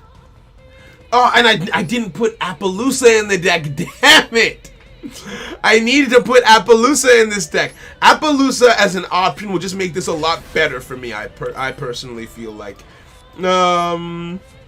Link into this. Or so get that on the field, rather. What's engrave? What does this say specifically? I can Bagooska Pass. But you're using links. You're using links. Bagooska Pass isn't going to do that much for me. Bagooska Pass will not do that much for me, unfortunately. I kind of feel like I have to, though. I do kind of feel like I have to Bagooska Pass here.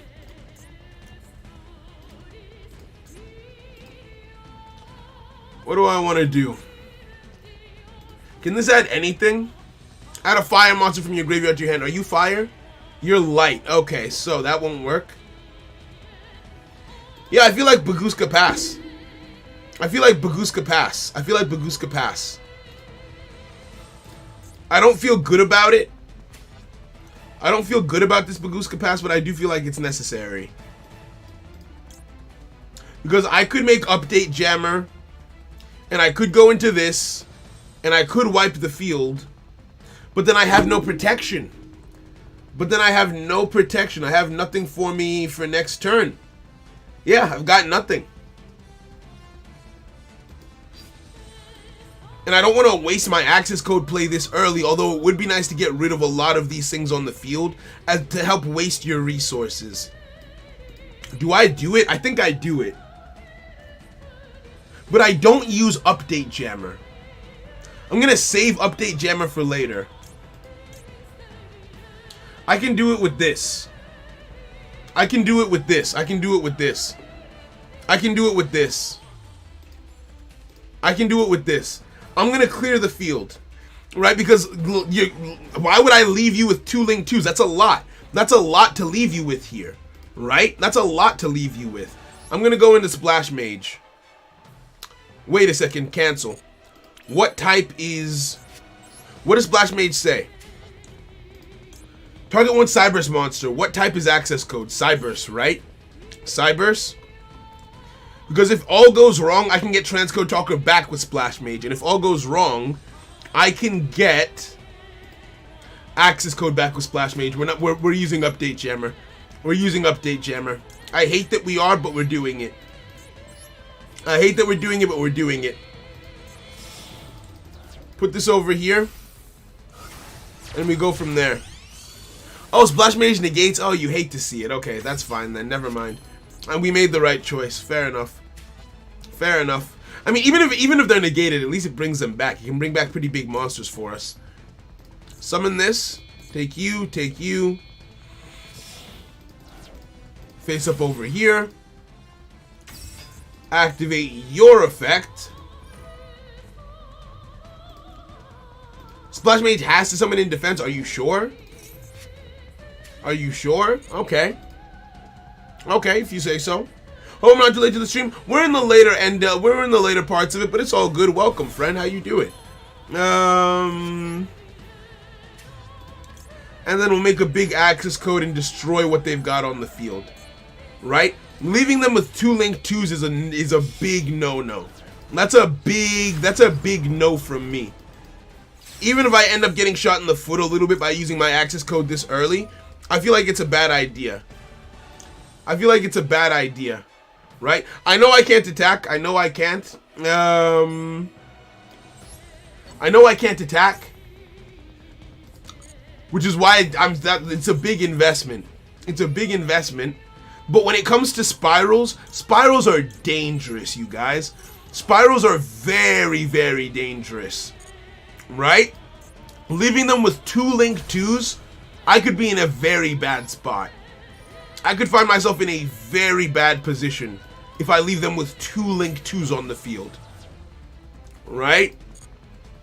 Because they can gain so much advantage off of me leaving them with that. Add 1 Spiral Monster from your deck to your hand.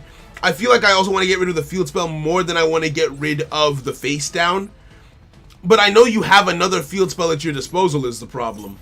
I know you've got another one. And I mean, I've got an Ash Blossom. Yeah, we're going to destroy the field spell. Nope, we're going to destroy the face down. We're going to destroy... Because if it is what I think... Oh, yeah, okay, yeah, good shout. Good shout. We're going to set this face down. And we're going to end turn. Right? Oh, so yeah, the big risk, but I feel like it's worth not letting them be able to do the things that they want to do. I feel like it's worth it, to be honest with you. Right? Because letting spirals run reckless, letting spirals run rampant, very bad idea. What are your spiral effects? What are your spiral effects? You can add a card from your deck to your hand with that one. You've already banished your quick fix, so that's not a problem. If you know some of that one, I can't Ash Blossom that. I'm gonna use this. Gonna use this. Right? Hey, yo, Miguel, thank you for the sub. Welcome, friend. Welcome, welcome, welcome. Okay. I got in a ranked match, and you've gone through 2 deals, and it's still turned 1. You hate to see it. Hey, yo, that's Yu-Gi-Oh! Sometimes. That's how it goes down sometimes. Normal summons the drone. I'm gonna get some info on my deck and rearrange my cards. Unfortunately, I can't do anything about that. And that's fine. That's fine. What happened to Sleeper? I think they linked it away. What did they do with their Sleeper? I was hoping you didn't already have him. And oh, and they put an Ash Blossom at the top of my deck. That's bad. We might be screwed. Actually, no, we're not. We're not. Oh, wait, no. Oh, I have to discard a Cyburst, don't I? I have to discard Cyburst specifically. Damn it. Okay. The hell is that? Oh, it's another danger card. Okay. Alright. Fairs. How good is Salad? I want to invest, but I'm scared of the meta. I don't think it's too powerful, to be honest with you. Like, it's fun. You're going to have fun if you play this deck. But in terms of just, like, overall power level, it does lack a little bit. Oh, my days. I bet. Another Spiral Resort activating. Gonna add a monster from their deck to their hand. What could it be? You've used this. You don't have a quick fix. Sleeper! Damn it! You put the sleeper back in the deck. You put the sleeper back in the deck. I'm screwed. I'm screwed. I'm screwed. I'm screwed. Oh, and you still had a mission engraved. Damn it. This is what I mean. Spirals build up advantage so easily. They build up so easily, it's insane. I love that deck. Just by pure power level of these two decks, they're both nerfed. Spirals outclass this deck by so much because they can do so much, even while still being nerfed. That's another card on the oh. That's another card in hand if you would like it. All you have to do is call monster again, and they've bricked me. They put me in it with Spiral. The real power is about people are like, oh, you can link summon so much, you can do so much. No. As a Spiral player, I think that this card is so underrated. Because you can make sure that your opponent never draws a good card. As long as, out of the top 3 cards of their deck, as long as one of the cards is something that they would not want to see, you can make sure that they never draw into something good. I might have had a good top deck, but now I'm top decking Ash Blossom because he put Ash Blossom at the top of my deck. Right? It's such a good deck. It's so powerful and I love it so much. I love it so much. I love it so much. I love it so much. Okay. To be fair, Spiral was tier 0. True say. True say. Right? Nightmare Unicorn. Huh. Okay. You're making interesting plays. He's making interesting plays. I would not have done that. Although that being said, I'm about to not really have much at my disposal. Because Ash Blossom isn't a Cyberse card, so I can't use it for the play that I want to do. Can I do anything? If I link one into that. No, oh wait, no, am I dead? That's 5,000 plus 1,900 and you've still got Sleeper in hand. I think I'm dead. GG's. GG's. I think that's it. I don't think... I would disagree as a Spiral player with some of the plays that went into getting you to this point. But overall, you won, so GG's. GG's, right? Toggle off, that way it doesn't waste any more of your time. And we get taken out. Simple. This is energy is vibes, bro, never exhausted. There's a lot of energy here. There is. Okay, going for the BM, you can just swing with Sleeper.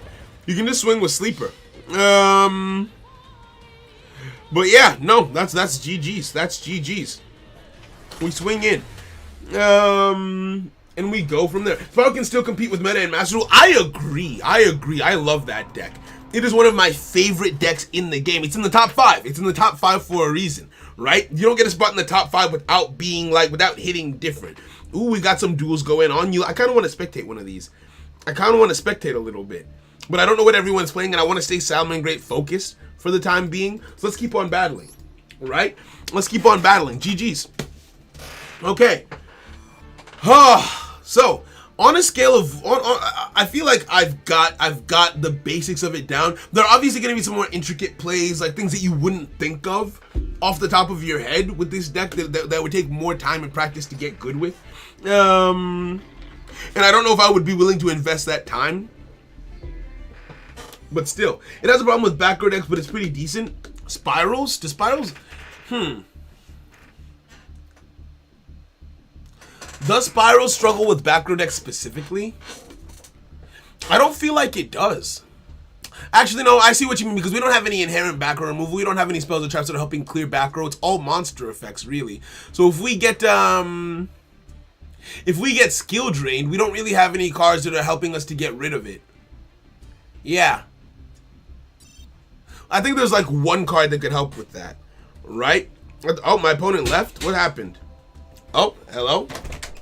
You okay? Yeah. Okay, good. Oh, you okay? Yeah. Ah, what happened? What's going on? Begin. Oh, my opponent left? Is Jorzy not here anymore? Jorzy's not here. Yes? What's up? Oh, they're back? When did they get back? That was fast. Okay.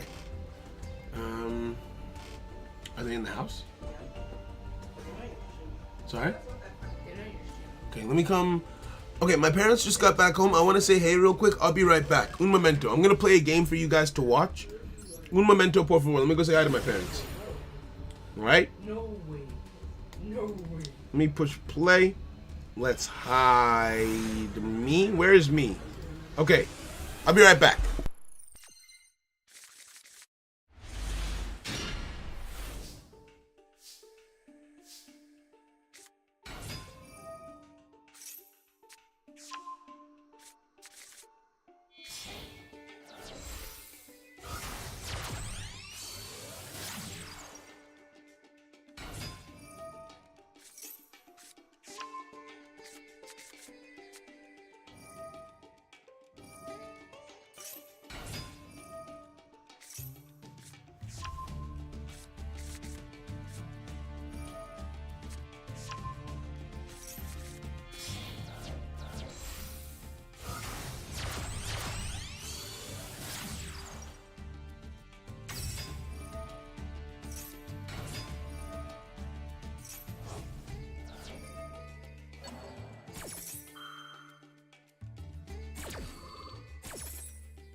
Hello, my beautiful people. My beautiful face is back. Ah. Whew. All right. Status update on the duel that ended up timing out. What happened? Oh, your opponent. You hate to see it. You hate to see it. Tell them chats that they wouldn't even know. How did the Shiju Rockets next and co-talkers to be canonical? I don't know about canonical. It's more about, so the reason we're doing SALAMANGREATS today is because everyone voted for it. I put up a poll and people voted. Wait, what deck are we watching? How long is this going to take? Ignis says, ooh, I don't want to learn how you play yet. I don't want to learn this yet. I want to be surprised. I want to be surprised a little bit. Let's end that. Okay, let's duel. Excuse me. Where am I going? Where am I going? George, oh, you're over here? I bet. Let's see. But yeah. Also, your video is 30 after. Do check the bottom left corner of your thing. See if it's live. If it's not, just click that live button. It should bring you back up to a more real-time thing. Yo, Ducky, I'm glad you had fun, friend. Take care of yourself. Have a great day. Have a great day. Whew. Unless there's something that you can get full materials under skill drain or under other floodgates. No. Oh yeah, skill drain is ridiculous to me. If skill drain had a recurring cost, I would think it was good. What is Joyzy not here? What's happening? Okay, let's try Captain Luck. Let's try Captain Luck. I'm not sure what's going on. Failed to join table. Oh, someone else is sitting there. Okay, let's try this. Yes, any luck? Server issues? Is that on my end? No luck with Yuma on 14.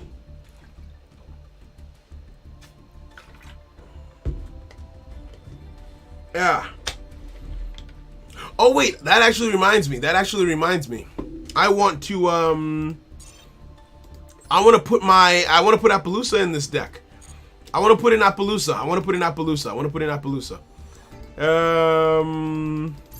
Deck. Edit deck. Yeah. No, what do you mean playing 1/8 of your health to lock the opponent out for the most important 1/3 of the game is fair? Oh my days. Salad. With fries. Okay. Now, Appaloo. I spelled it wrong, didn't I? Goddess Bow. Okay, now what do I take out is the question. The only thing that hasn't been essential so far is Splash Mage. But I can easily see a situation where she comes and clutches the problem. This deck, oh, it's either Link Kuriboh or Splash Mage. And I feel like Link Kuriboh is good for those situations where, like, I don't know. It's an extra attribute in the graveyard for access code, but so is Splash Mage. And Splash Mage gets you more resources back. Splash Mage does a lot for you in that sense.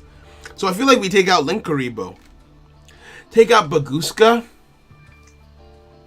But Bagooska Appaloosa is powerful. Bagooska Appaloosa could be powerful. Take out second heat low. Link is very good versus trap decks. Linkaribo stops a trap. What about Bagooska? Did I ever make him? I never made Bagooska, but not because it wouldn't have been useful. I never made Bagooska because I don't personally like Bagooska, but maybe that, maybe that's the wrong approach to this. Because we have an easy Bagooska, right? It's not even a complicated thing to make in this deck. We have an easy Bagooska, and imagine a Bagooska plus an Appaloosa, right? In case my opponent Link summons to negate Links as well. Could be fire.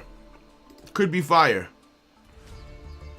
Bagooska is the best kind of a printer was wrong. Hey, none of that. None of that, good sir. None of that here, good sir. What I'm trying to make. I need to do some pulls. Can I be bothered to go into a secret pack? No, don't be dumb. I should go into a secret pack. Let's go after a prismatic access code. That's what we'll do. Dumb? Maybe. Am I doing it? Yes. And who knows what other things we might get here. Depression. Okay, I guess depression. Hey, we got the Firewall Dragon and this useless thing. Okay. That saves us some pools. That's nice. The Droplet one, maybe. I don't really need Droplet on this account, I don't feel like. Okay, that's 2 transfers. And with the one from the last bowl, that's a 3rd, so we can make Appaloosa. Problem solved. I bet. And we've got some stuff over here. Very, very nice. Your OC is done. Posted in the art channel. I want to see it. Right now. Art channel.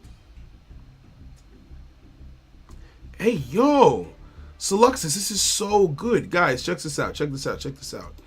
Homie dropped this in the art channel just now. Look at this. Mind you, this is an OC, so what? Maybe now is a bad time to get like the information on like Bachelor, but this came out good. You put in a lot of effort into it. If I had to, I think I like the design of the horns. I think a little bit of the spacing on the eyes could be adjusted, but other than that, this thing looks amazing. One of her titties is too small. That's the only other thing. But I think that this came out phenomenal. Right? Well done, my friend. Very well done. All right, now. I like Dragon Girls. I want to make my own style. Fairs. Vibin deck. Salad with fries. Let's edit this. Eyes are tough. Eyes are the toughest part. Eyes are one of the toughest things to draw. I think the face in general is just, speaking of drawings, did I have a message from an artist? Do I have any artist messages? Today is the 30th, right? I'm supposed to have a conversation with one of my artists today. That's the wrong one. Okay, I'll respond to them later. That's not the one I wanted to hear from. Unfortunate. What am I doing again? You are. Dismantle selected cards. 1, 2, 3. Dismantle. Make that Appaloosa. Maybe she'll be prismatic. Who knows? She probably won't be. Or maybe I'm built different. We'll see. Nope. I'm just not that boy today, I guess. Oh, why is this so difficult? I don't want to take out the Link 1. I feel like the Link 1 at 3 copies is a good idea. Just because situations may arise.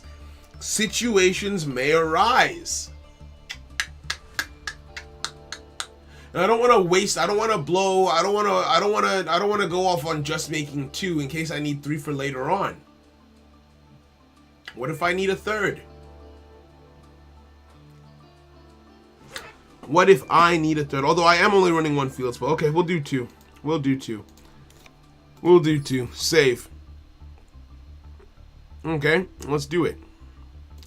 Yo, Saga hit 10,000 today. Yo, no way. The boy hit 10,000. Did my boy hit 10,000 today? Let me look this up real quick. Saga. Not Master Saga. Saga. Oh, that's got to be annoying for him. When someone searches Saga, the first thing that comes up is the Master Saga. Right?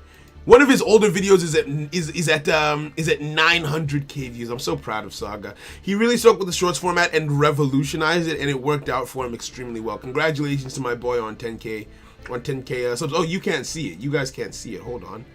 Yeah, it's right over here, right? Congratulations to my boy on 10k. So if you haven't checked him out already, check him out. He's a phenomenal. He finds a way to make shorts. I felt like I couldn't keep making my shorts as fresh as he kept on making his. I'm actually gonna take some notes from his format and try and improve my own. He's amazing. So check him out if you get the chance. I don't wanna. No, you go watch this on your own time. You go watch this on your own time, right? And then we go from there, right? Oh my goodness. Hey, can I know what you think about Rush Duel? I don't really have any thoughts on it. I've never played a Rush Duel. I'm not that interested in the show, and yeah, I just, it's there. It's there. I've never really given it the time of day, to be honest with you. Where are we going? I don't really want to do a mirror match. I don't really want to do a mirror match. Oh right, Josie wanted to play, and we had we ran into technical difficulties. This is my first time drawing a pose, so that it's turned a bit. Okay, pose was bound to be off. Okay, fast. No, I think you did a great job with that, bro. I think you did a phenomenal job. Man, make some funny stuff for real.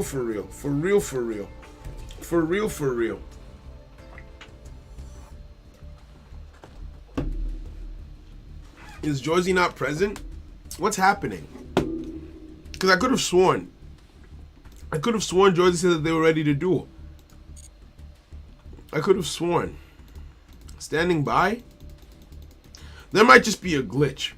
There might just be a glitch going on right now, where it's just not in the cards for me and Josie to throw hands. Which, I mean, that's not the end of the world. A bit disappointing, but hey. Server won't let you. You hate to see it. You hate to see it. It's alright. It's alright. GG's anyway. GG's anyway. Hi, next duel. Let's keep it moving. Let's keep it moving then. Right? What time is it? We've been, oh shoot! It's been 3.5 hours that we've been kicking it. We've been playing for 3.5 hours. Okay. We'll keep on going for now. Am I hungry yet? Not really. Am I tired yet? Not particularly. Okay, we keep on going. Let's go. Taxel's not here either. Let's try again. We're just going up and up again until we find someone who wants to fight me. My assumption is that I mean, since we've been about for 3.5 hours, some people might have had to go, which is understandable. I just wish that when people had to go, they hop off of tables. That just makes life easier. Either that, or my thing is not working properly, right? Yeah, that happens to me so often. I forget to eat.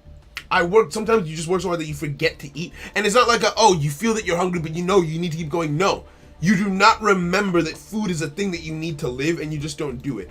Especially when I was living by myself, it was a massive problem. I would forget to eat so often. That would get worried. She got into the habit of calling me every day just to remind me to eat because I kept on forgetting, right?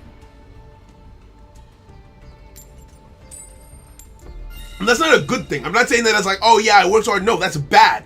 Never get to a point where you feel like you have to work so hard that eating is no longer a priority. That's, I forgot to choose.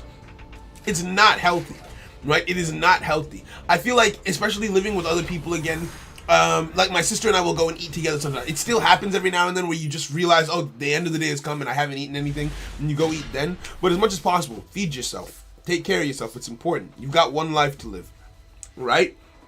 Okay, now, we've got an interesting hand.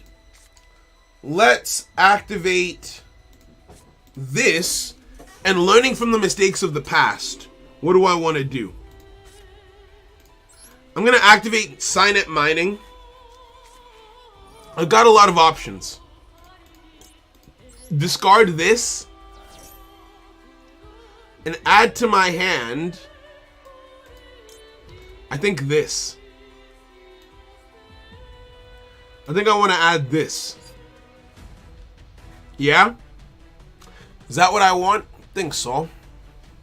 Map it out. Normal summon. Add. Link. It's fine. Link. Summon. And I've got that. Normal. Do that. Send that to grave. Bounce back to hand. Draw 2. Okay, I've got an idea. I've got an idea from how, for how I'd like to play it. I could be wrong, but let's go with this. Let's go with this. I'm going to normal summon this. Hey yo, hey yo, hey yo. Let me get my dashboard up real quick. Yo, Marvin, thank you for the sub. Welcome, friend. Welcome, welcome, welcome. Let's activate this. Right? Okay. Okay. Now, add from my deck to my hand the Gazelle. Then special summon into this. Cancel. Think so. Focus. Focus. Focus. Focus.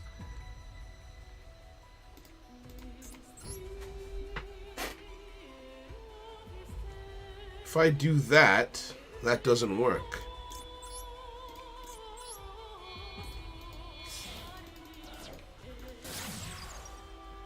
If I put this here, activate this,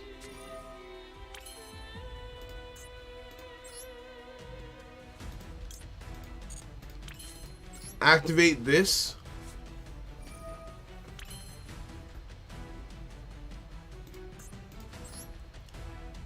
special summon this,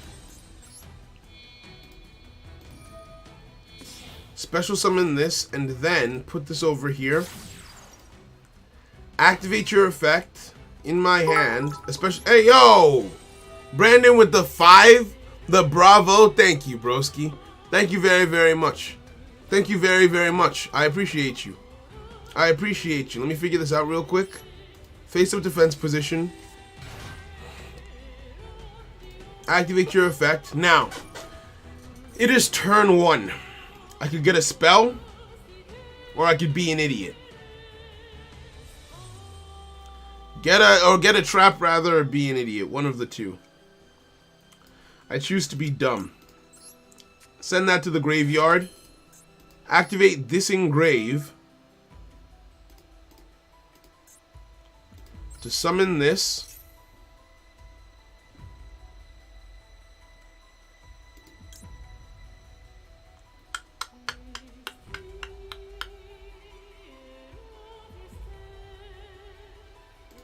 Yeah, summon this over here. Summon this over here. Now, this is an example of what it looks like to play a deck wrong. Don't do it like me. Don't do it like me. But now that I've got Appaloosa in the deck, I want to do something a little bit differently. Can I do it at form? I don't think I see a format Appaloosa here. I don't feel like I see formats here. Damn it. Okay. This doesn't really help me all that much either, because it doesn't give me an extra summon. This does. Does this lock me in? Cannot special summon monsters. Okay, this would lock me into Cyber, so I can't do that. Damn it, I've messed myself up. Unfortunate. Unfortunate. What do we do instead? If I make this, send that to the graveyard, but there's no spells in my graveyard to get back. Really thought I could do that, but it doesn't work out. And so I think you should try out Mutants at some point. They can make some pretty beefy card and interrupt your opponent's turn. Potentially.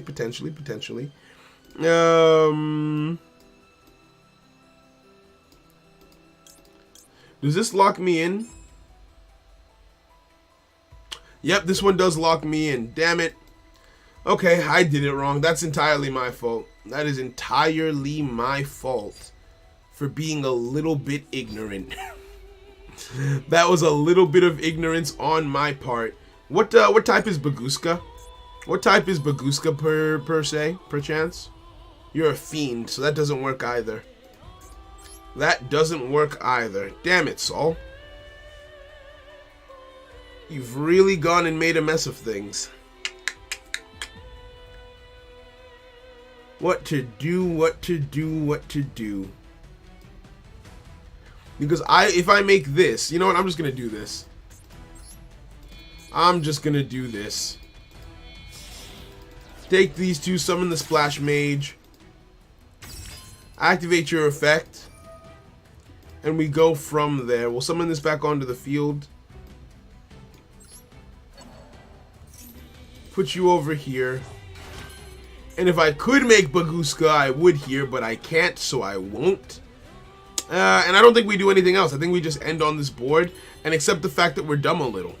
I think we just accept the fact that we're dumb a little bit. Yeah, that was not an optimal play at all. I knew better, but I was like, you know what? Try out the dumb thing. Maybe it'll work. It doesn't work.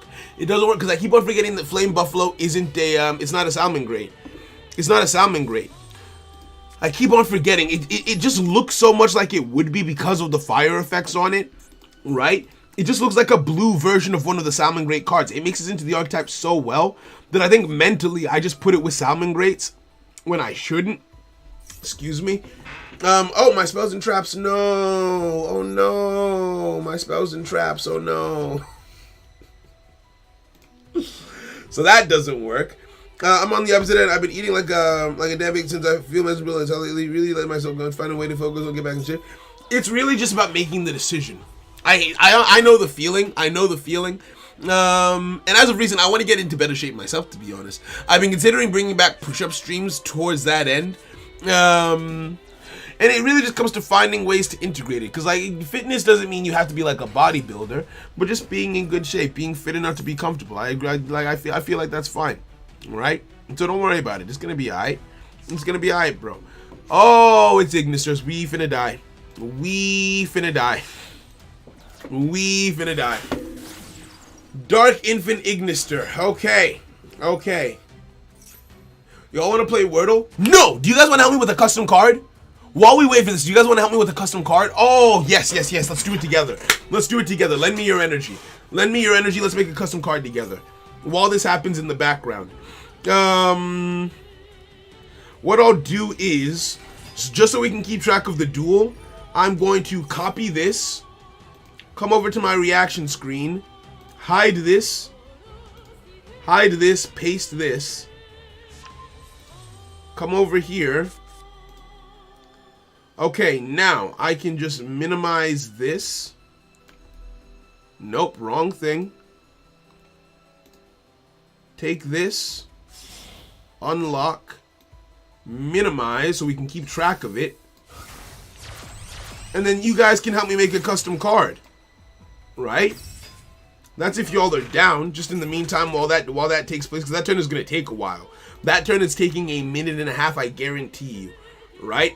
That card is taking a minute and a half. Now, what you're looking at right now is a Boojin card that I recently made. Let me pull this over so I can still see the chat. Right? What you're looking at right now is a Boojin card that I recently made. Yo, welcome back, friends. Welcome back. Welcome back. Right? It's called Izanagi's Light. And what it does is, now, this is for the show that I'm working on, the webtoon, right? During your main phase, banish one card from your graveyard, send 2 Boojin monsters from your deck to your graveyard. All Boojin monsters gain 200 attack and defense. This is a reference to Bujente Izanagi, a card that I'm adding in, but there's also the Izanami cards. Doesn't really matter that much. Let's load a new card. I don't want to make a Boojin card here. I want to make, let's open up Advanced Card Search. Advanced Card Search. I'm not gonna make a card art if you need custom cards. Don't worry about, so one of the artists on my team is already working on the custom card art, so don't worry about it, but I appreciate the offer still, right? Shadal. I'm strongly considering making a new boss monster for Shaddolls. I'm strongly considering it because the main villain of the series that I'm working on plays Shaddolls. And at first, Winda, I was torn between Winda and Construct for which was stronger. I feel like Construct is more powerful. Or I feel like Winda is more powerful, but Construct is known as kind of like the boss monster. But neither of them really give me like anime level boss monster vibes. So I was thinking about making a new El Shaddol card. Does this make a Trickstar card? No. No. Right? So by its very virtue, it would be a fusion card, right? And just by virtue of what it is, it's a fusion card. And it would be an El Shaddol card. It would be an El Shaddol card, right? El Shaddol. And I just need a name for it, but Blue Eyes needs more support. Get out. Get out. Get out. It would be... What attributes do they have already? They've got fire, earth, wind, dark. They've already got... Okay, dark, wind, earth, fire, light, water. That's 6. Are there any that they don't have? Are there any that they don't have yet? I feel like that's... They don't have divine. They don't have... Oh, that's it, really. They don't have divine. Okay, we'll make it divine. We'll make it divine. Yeah, we'll make it divine. El Shaddol Izanami. Now, the Izanami and Izanagi references are largely going to be attached to just the Bujin cards. And I feel like it'll confuse the lore too much if there's more Izanami cards, right? Make a better Wind Shaddol. Now, I feel like making it divine gives it that oomph of like, I'm a boss monster type beat. Now, what is a good boss monster for Shaddolls, right? What is Shaddolls about? Shaddolls are a flip archetype. They're all about sending their cards to the graveyard and then getting effects off of those effects. Off of those mills, rather. I would class them as a control style deck. What are they missing? What do they need? Right? What do they need? What do they need more than anything? We'll randomize the set ID and we'll do 2022 Heart of the Cards, right? Also, is there a specific level for the fusions? Are the fusions a specific level? We've got level, that's 5? 1, 2, 3, 4. Yeah, that's 5. That's 6. Okay, no, I don't think there's a specific level for the fusions. I feel like I'll make it level 10, just cuz. Yeah, make it level 10 just cuz. Lots of stars and everything. Light. Flip and send your whole hand to the graveyard and take all effects for yourself. That's a bit too much. Omnisa. What's an Omnisa? Ayo, thank you for the sub. Thank you very, very much for the sub. Denachi. I hope I've said that correctly. Thank you very, very much for the sub. Okay. Make it able to summon fusions out of the extra deck. Count it. That's a great idea! That's a great idea! That's a great... Send 2 cards. Make it the embodiment of El Shaddol Fusion. Send 2 cards from your main deck to the graveyard. Summon a fusion monster from your extra deck that would require those 2 cards. Does that make sense? Right? So you can El Shaddol Fusion this card out, get 2 effects in the graveyard. Am I dead? Did I lose? I think I lost. Yeah, I'm dead. Okay, GG's. GG's, right? Send 2 cards from the deck to the graveyard. Give it the effect of full monster face up or face down. Your opponent cannot activate cards or effects in response to this summon. That would be an important clause to put on there. That would be.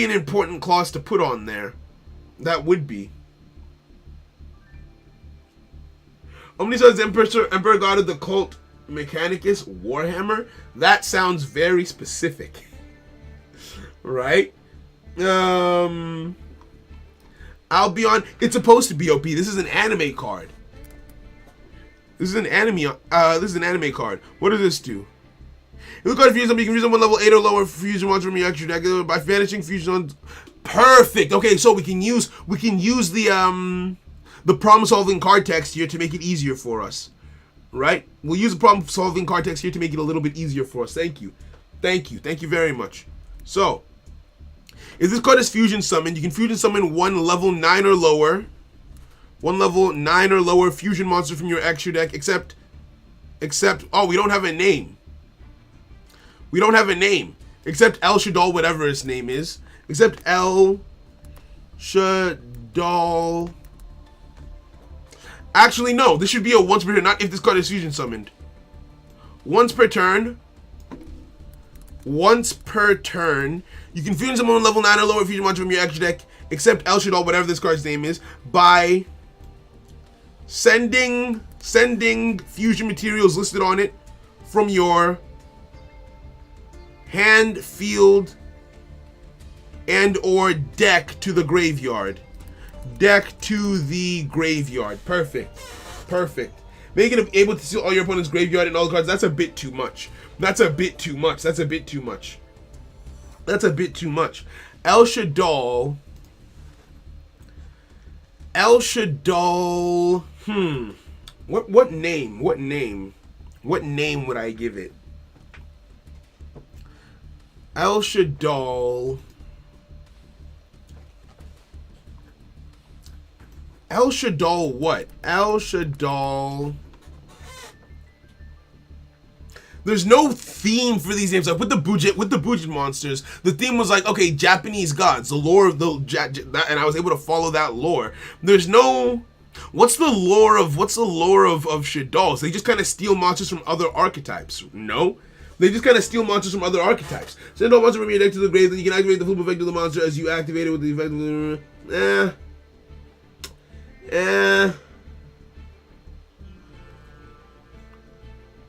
okay.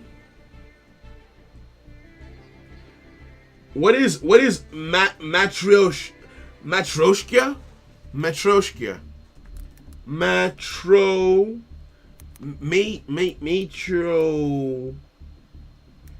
That's an interesting name. Is a diminutive form of the Russian female first name.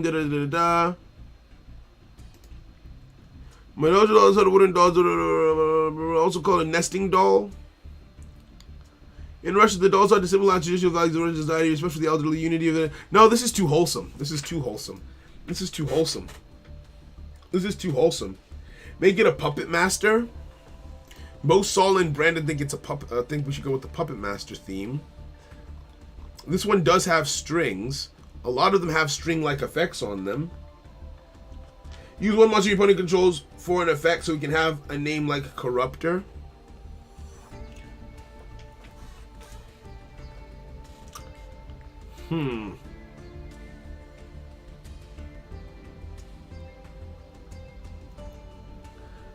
El Shaddoll.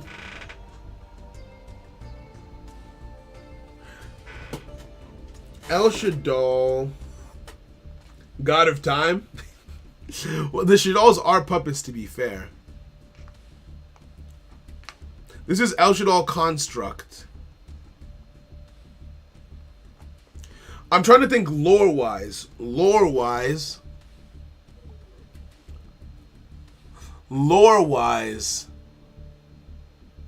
Could I do that? El Shaddoll. How do you say ancient one in Japanese?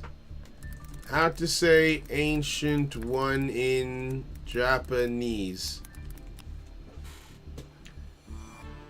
Ugh, that doesn't work. I've already got a character named Kodai. Okay. You know what? We'll figure it out. We'll figure it out later on. The puppeteer, see, calling it a puppeteer, that's a good naming concept because it would be the best card out of all the Shaddolls. But the main villain going so far out of the way to get a card called Puppeteer, it just doesn't give that ominous vibe. It just doesn't feel like end game enough. You know what I mean? You know what I mean? We got completely sidetracked. I'm sorry for people who are here for people who are here for Salamangreats. We got completely sidetracked. You know what? I'm gonna come back to this later. Right? I'll do this on my ones. I'll figure. Thank you for the reference for the first part of the effect.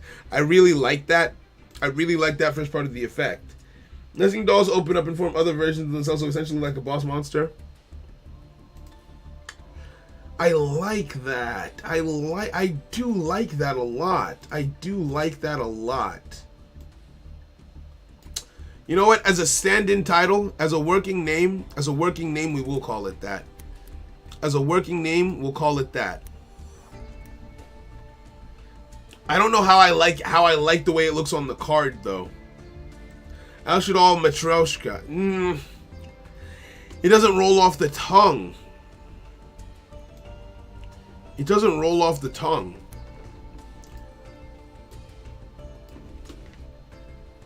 Define martyr.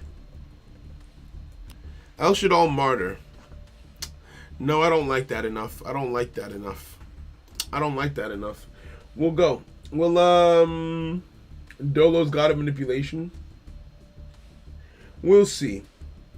We'll see. Alshadal Omnis or Potent. Or Potence. Belial. Ooh. Define Belial for me. Define Belial. Biblical name of the... Ooh. Alshadal Belial. Alshadal Belial. Alshadal Belial. Ooh.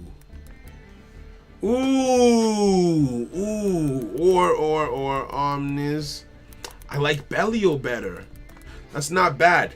That's not bad. That's not bad. That's not bad. That's not bad. Alshadal Belial.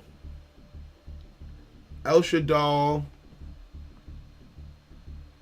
Omnis Belial. Oh, that's too long. It doesn't. I like the Omnis theme. I like the Omnis idea. Alshadal Omnis Belial. Because like if it's the boss, it should have a longer name. It should have a longer name. Alshadal Omnis Belial. Alshadal.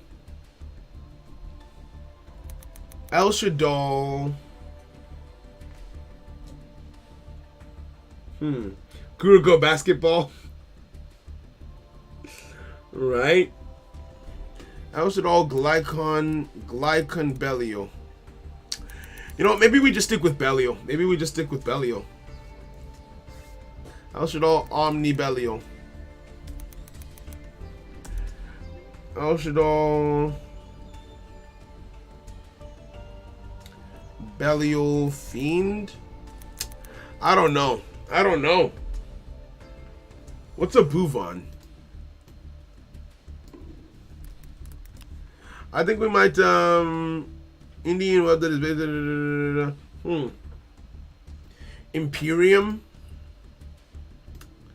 I don't know.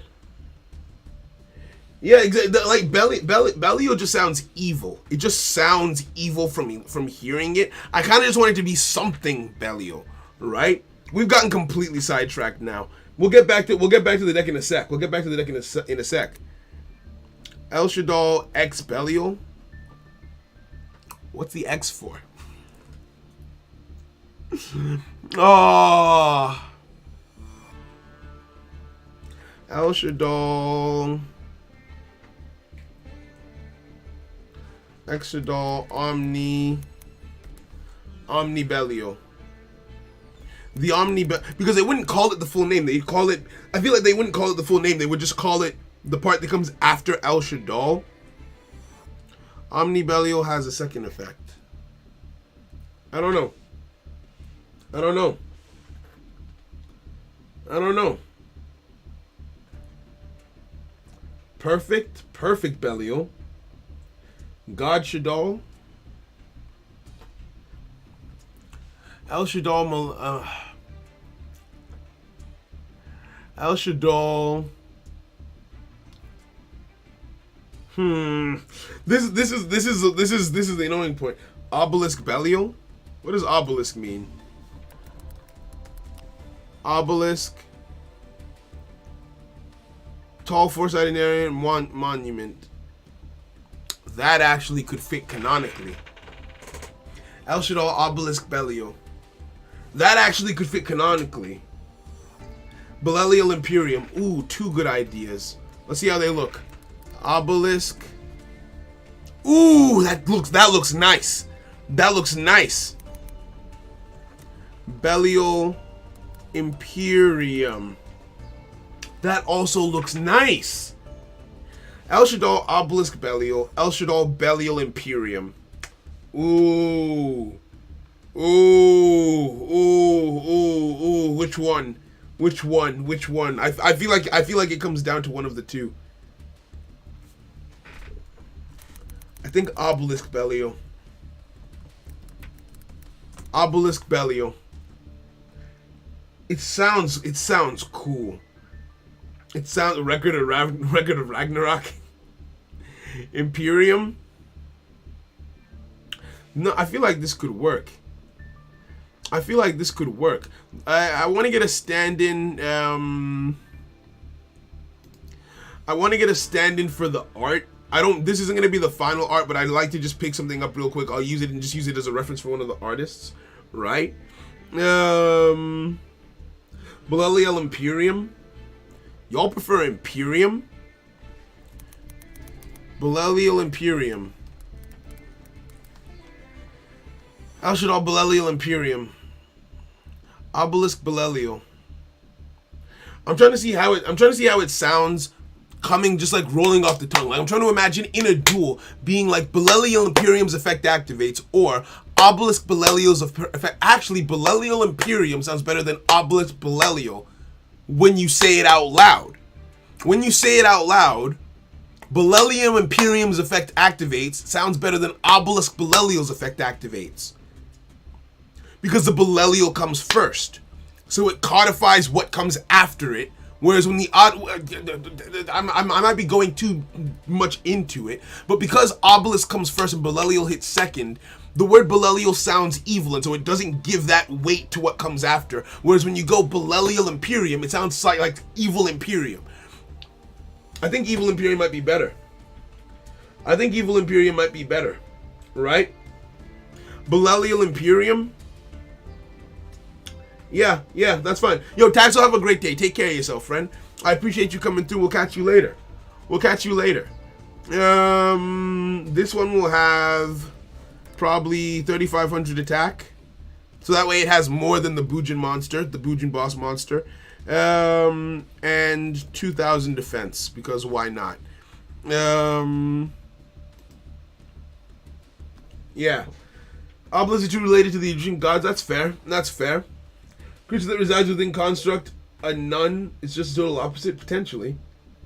What are the summoning conditions? It's a good point. What do I want to be the summoning conditions? What are these other cards? This is a fairy. This one is a fairy. They're not all the same, are they? This is a spellcaster. This is a fairy. This is a machine. This is a rock. This one should be a divine beast, no? Divine beast. Right? Like if I look up the Egyptian gods, Obelisk that's how it's written, right? Obelisk the Tormentor, effect monster. Yep, divine beast effect. Divine beast effect. Right? So that's how that would look. 2 El Shaddai monsters with different attributes. Okay, that could work. 2 El Shaddai monsters with different attributes. 2, what's it called? El Shaddai. But I'm trying to imagine what a turn would be like where you do all of that.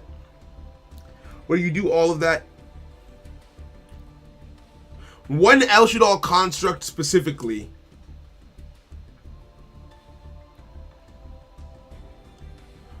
One El Shaddai construct. So let's copy this. Put this over here. Because this is supposed to be the end all be all, right? This is the end all be all. 2 Shaddai fusion monsters. What I'm thinking is 1 El Shaddai construct. 1 1 El Shaddoll construct plus 1 El Shaddoll construct plus 1 monster your opponent controls. Yeah?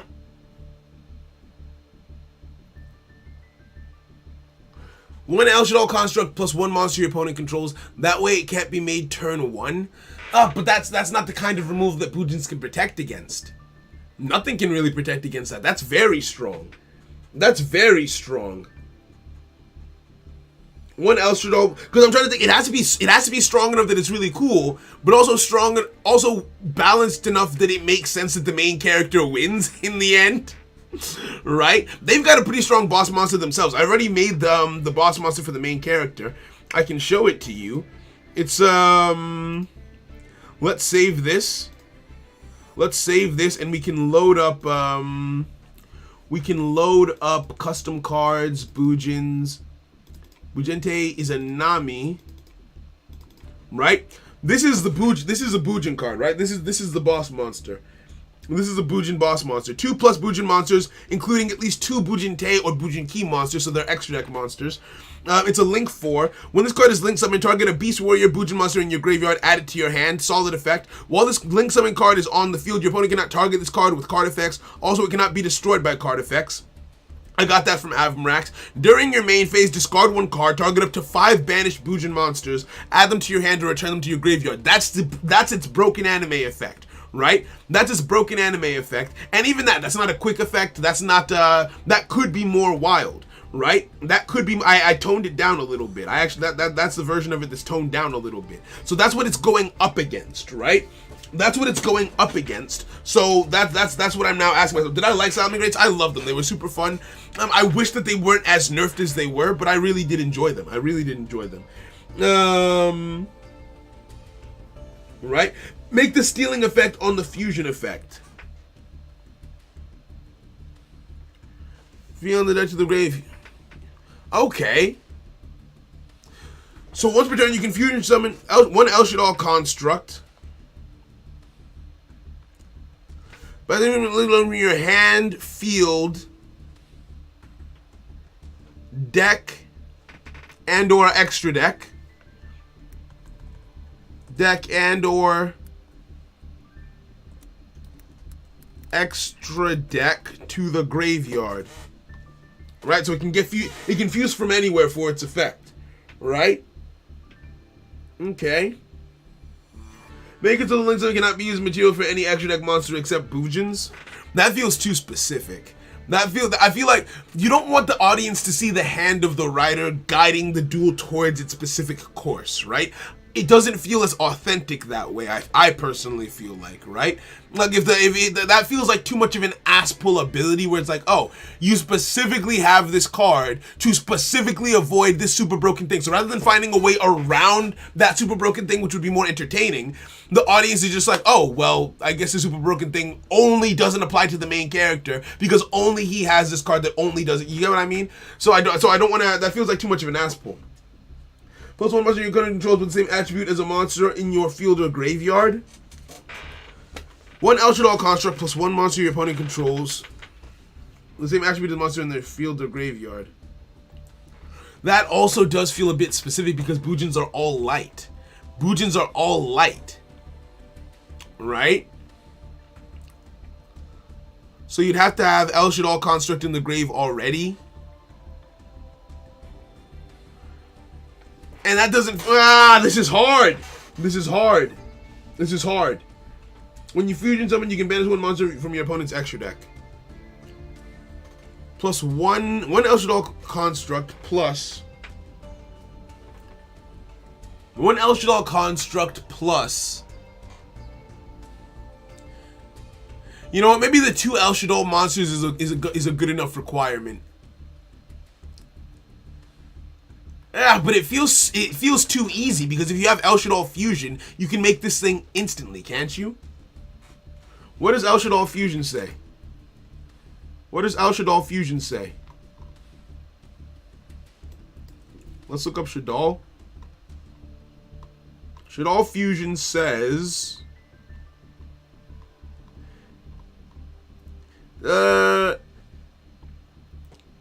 your opponent controls a monster or someone from the edge deck, you can also use monsters in your deck as fusion material. Oh, no, it doesn't. That wouldn't be the case. That wouldn't be the case. That wouldn't be the case. Okay. What if the antagonist uses Super Poly and the card has an on-summon effect to flip all monsters face down? Also, the fusion effect would be a quick effect. I'm not sure. How about we make the spell the transform construct into this? A rank up fusion? No, that wouldn't work canonically. Canonically, this card exists somewhere in the world, and the main villain spends a large portion of the series trying to find it. And it's like a physical thing. It's like a physical creature, not a card. Which means that it can't exist at the same time as Shaddoll Construct. I do like that idea of a rank up mechanic, but canonically it wouldn't work. Canonically it wouldn't work. So I said one Shaddoll Construct monster, which includes the Link monster, which makes the Link monster more useful than it currently is. Yeah, I feel like I don't want that to be the job of this monster. This is a bit far off, but can you fusion summon a monster by banishing any 2 monsters from your opponent's deck and extra deck? That is wild. That is wild. I'm so sorry. Yo, don't worry about it. Your opponent cannot activate cards or effects in response to this fusion summon. 1 extra deck monster from your opponent's graveyard.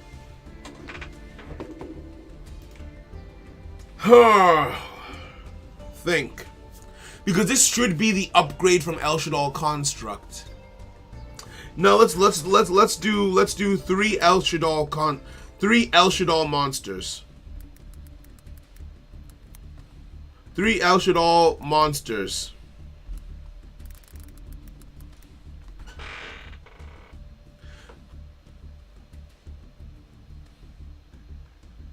Three El Shaddoll monsters.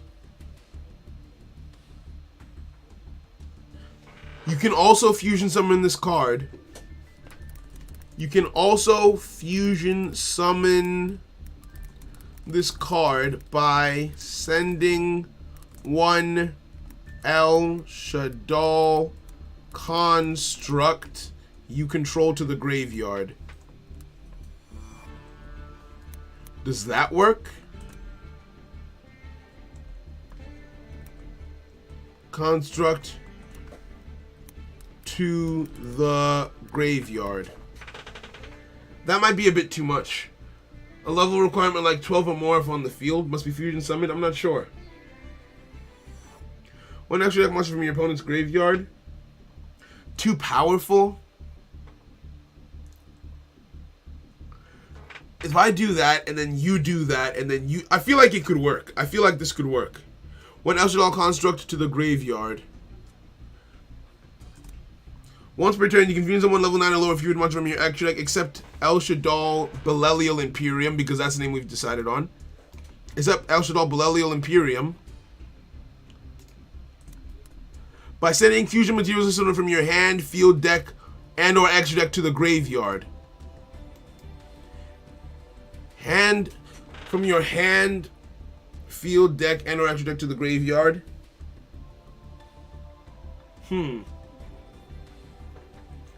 This card is sent to the graveyard, take 1 El Shaddoll card and summon it. Once per turn, you can use any of their abilities and gain the attack of the card effect it uses. 1 Shaddoll monster plus 1 Link monster. Construct will be useless at that point. Potentially. That's okay. Some of the Bujin monsters are making... In fact, the new Bujin boss monster makes a lot of the old Bujin cards useless at that point because they're competing at a tier that just you can't reach normally. Right? Yeah. Once per turn, you can fusion summon 1 level 9 or lower fusion monster from your extra deck, except El Shaddoll Belelium Imperium, by sending fusion materials listed on it from your hand, field, deck, and or extra deck to the graveyard. So you're just getting tons of El Shaddoll effects every turn. But is that enough?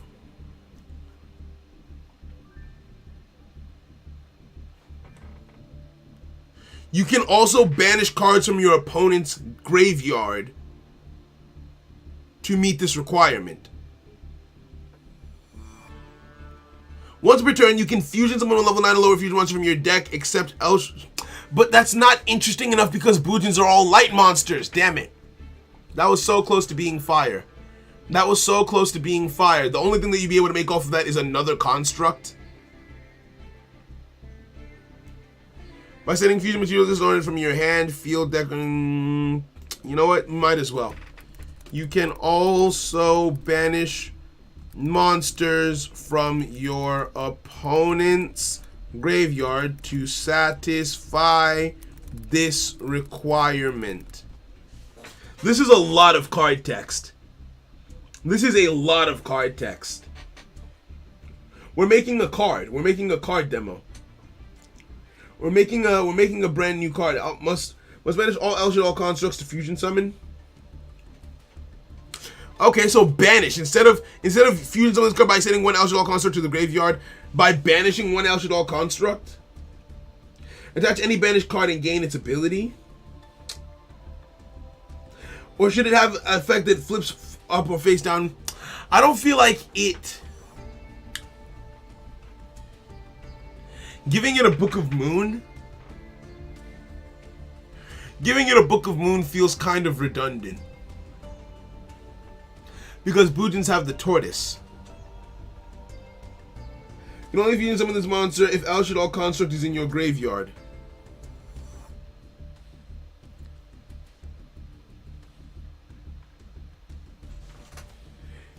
You can... Okay, so... 3 El Shaddai monsters. You can only fusion summon this card if El Shaddai construct is in your graveyard.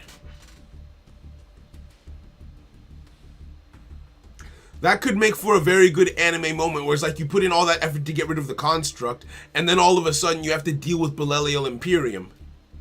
That gives the main character time to set up their board and try and play around the Imperium. I don't feel like Imperium is as strong as the Bujin card.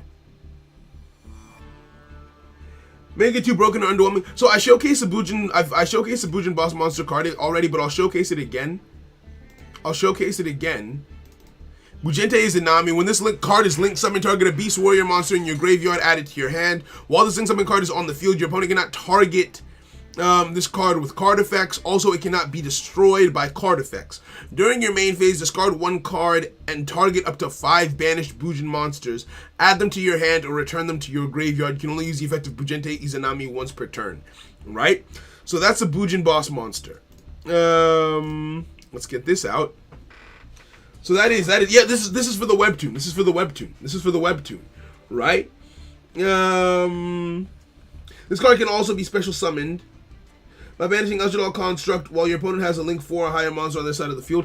Too specific.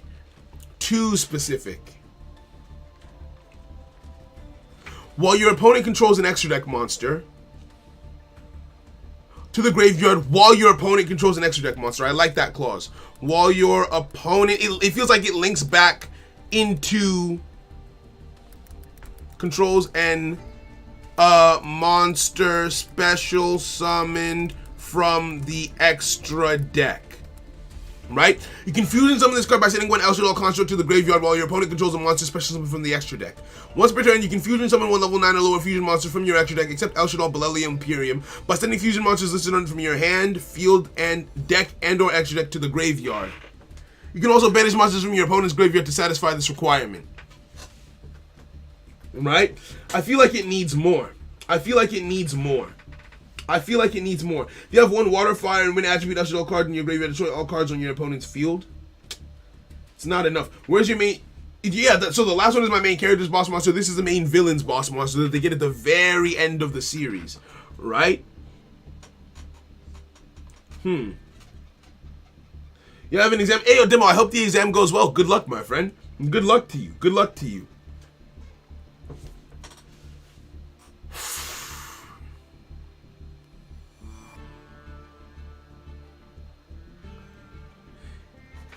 If a card is fusion oh no, that would be, that's too broken.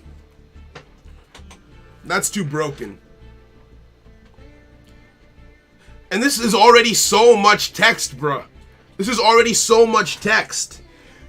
by sending El Shaddai contract to the graveyard while your opponent controls a monster, special summon from the extra deck. Once per turn, you can fusion summon 1 level 9 or lower fusion monster from your extra deck, except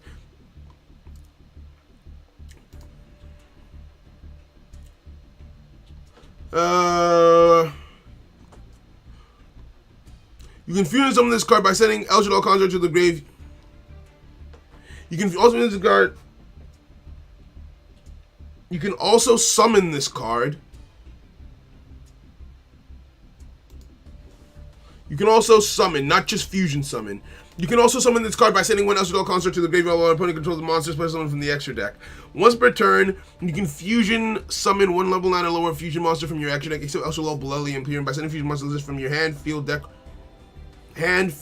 and or extra deck to the graveyard. What are the graveyard effects of Shaddoll's? 2 messages for another effect idea. Quick effect, send one Shaddoll monster from your deck to the extra deck to the graveyard, and if you do, destroy one card your opponent controls, and if you do that, shuffle one Shaddoll monster from your graveyard into the deck. Okay. Okay, that's actually pretty cool. That's actually pretty cool.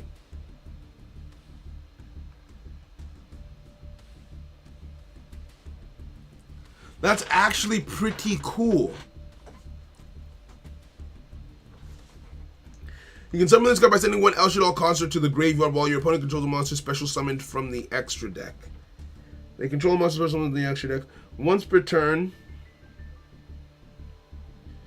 from your hand, field, deck, or extra deck to the graveyard. You can also banish monsters from your opponent's graveyard to satisfy this requirement.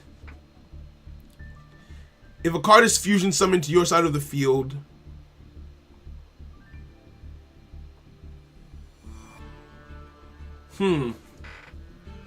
if a card is fusion summoned,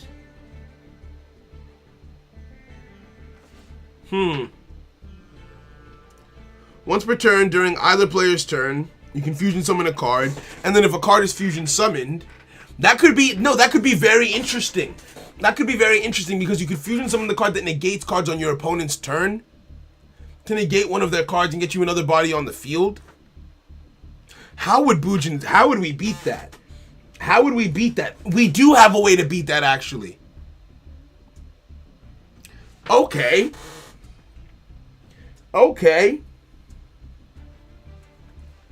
When this card is fusion them, target up 2 cards your opponent controls, banish them. If a card is fusion, so let's turn the fusion effect into a quick effect. So we're summoning on both players' turns. Summon a window on your opponent's turn to limit how many cards it can summon. That's too strong. We wouldn't have a way around that. We would not have a way around that. If they summoned a window on our turn, we would not be able to stop that. Okay, so we have to start mapping out the duel to map out how it would work. If Boojins go first, that might not be the worst thing in the world, because then they would have options to try and deal with those cards, right? They might have some options in a situation like that to deal with something like a window on our turn. This is tough. I just feel like with this card, the deck needs to be a way to recycle their cards, so having a similar effect to what Boojins have, where you can send their monsters from the deck to the graveyard and from the graveyard back to deck. But that might be too good, because one of the only ways to keep it in check might be to make it so that you have to watch how many resources you still have in your main deck. If you also contract to destroy, you can special summon this card from your graveyard and immediately after this card effects, activate this effect, this card is destroyed.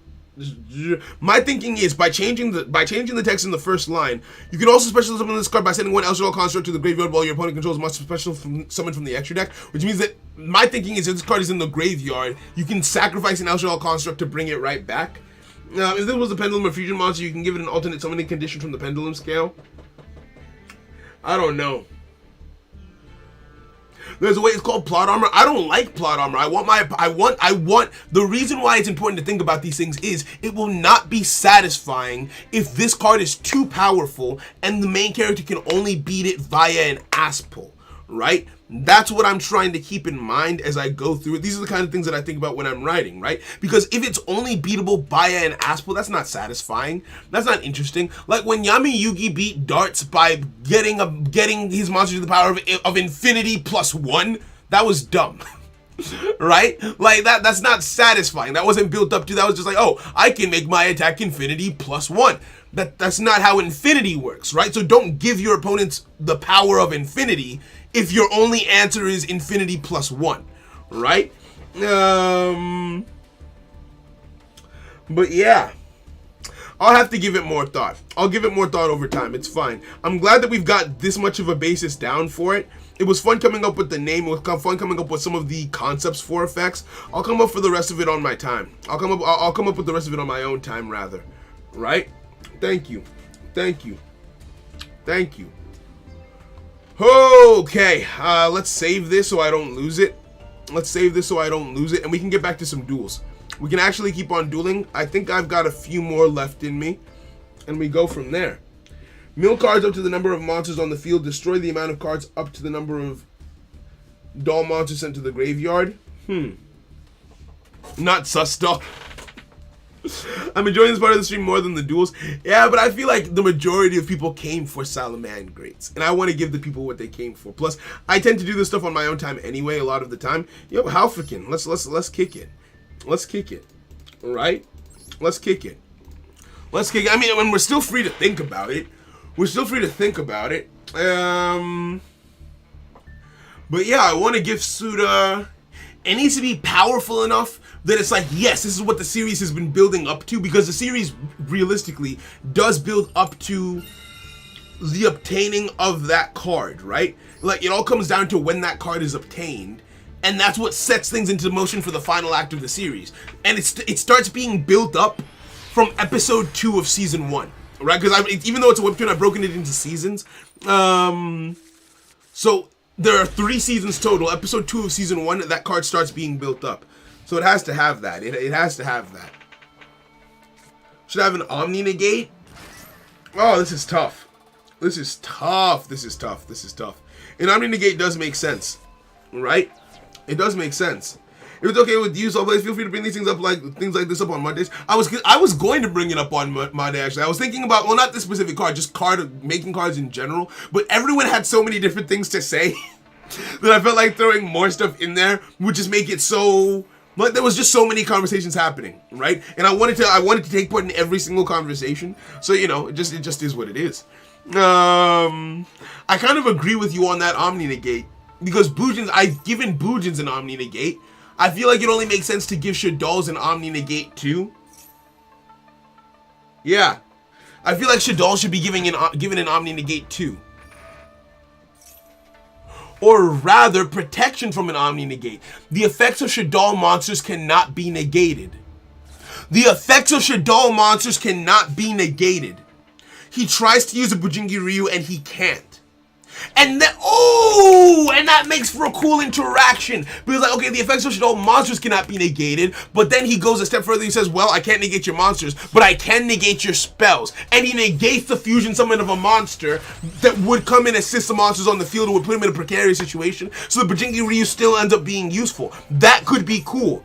That could be cool. Right? That could be cool. Okay. Want to do some reacting to TCG cards? Your reaction to Beatrice when you play Duel Links was legendary. It's learning, what's it called? It's part of the Let's Learn to Play, right? It comes with the territory. I think you should take out the special summon by sending El Shadol Fusion to the graveyard, because I think it should be a thing where the villain is on the ropes and he sends 3 to turn it all around. No. How who the villain is? Suda is never on the ropes. Suda is always in control. Right? This is something that she's going to be getting out relatively early in the duel. Suda, as a person, in a certain sense, is partially the mastermind of the entire series. She orchestrates so much that I think the main character being able to put her on the ropes is unrealistic. Right? I think she has to be caught off guard. And if she's given any time to recover from being caught off guard, she will recover. It's just on the basis of who she is. She feels almost indestructible. Why am I able to summon a card here? You know what? Might as well. Might as well. Might as well. Might as well. Might as well. Might as well. Might as well. I want royalties off that. I reversed what you said. I did literally the opposite. Right? But yeah. Have I ever read DP? No, I haven't, but I've had it read to me. I have an understanding of how the effect works. Right? When your opponent activates a monster effect, banish one monster from your graveyard with the same attribute, negate that effect, and if you do, banish all cards with that name from the hand, deck, and graveyard. Too strong. Way too strong. Way too strong. Or is it? That might be. I need to use the bathroom. I need to use the bathroom again. Why do I need to use the bathroom again? I'll be right back. I'll be right back. Hold on. I might have just had an idea.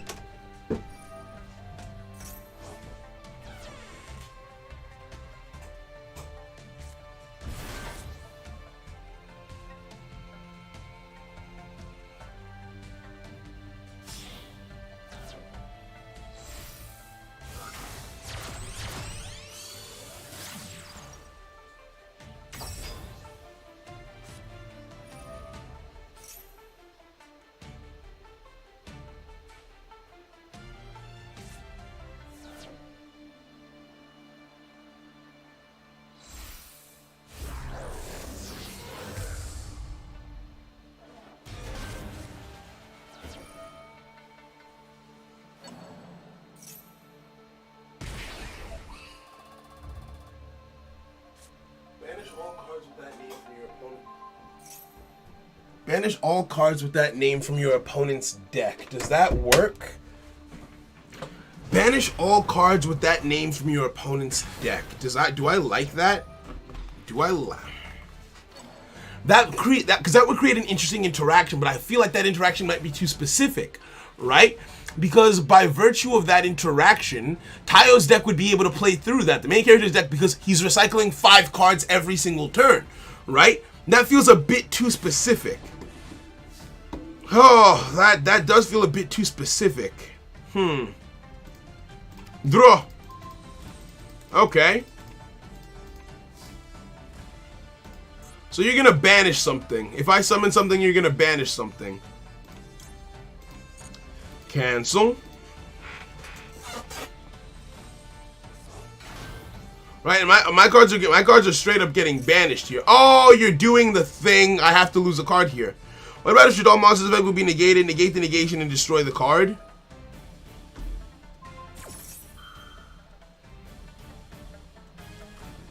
Negate the negation and destroy the card. How different is that? How different is that, though? Oh, another one. That's not great. That is not great at all. The effect can only activate... Oh, now I get this! The effect can only activate once, no? Wait, it activates twice? No way. Do I lose 2 cards? Surely I would only lose the 1. No way. Racist. Racist. Racist. Alright. Bet. Everything I send to the graveyard gets banished. Which means that I cannot use the effect. I cannot use the effect of, what's it called? I can't use Gazelle. So what can I do? Normal summon this. Activate your effect. Oh wait, what is this? What is this? This is gonna diamond card on the field destroy, and if you do this card's type becomes equal to that. Okay. For each effect your opponent activates, target one natural monster in your graveyard, shuffle it into the deck and negate it. I think I like that a little bit better. I think I like that a little bit better. I think I like that a little bit better. What am I adding to my hand here? I might as well get this, but it's useless. Okay. Okay. Let's link into this. When your opponent activates an effect, shuffle El Shaddai monsters from your graveyard into the deck to negate that. But then you have an endless stream of El Shaddai monsters. That sounds insane. An endless stream of El Shaddai monsters sounds legitimately insane to me. Does this work even though it's not going to the graveyard? Say yes. Say it works anyway. Lie to me. Lie to me. Say it works. Say yes. Say yes. Let me do it. Let me do it anyway. Can't do it? Okay, GG's. Now, what I was saying, any card sent to your opponent's graveyard is banished instead just because of the dark. Nah. Try one Shaddai in the graveyard, gains for effect, or send a Shaddai monster with a different name to the graveyard. I don't know.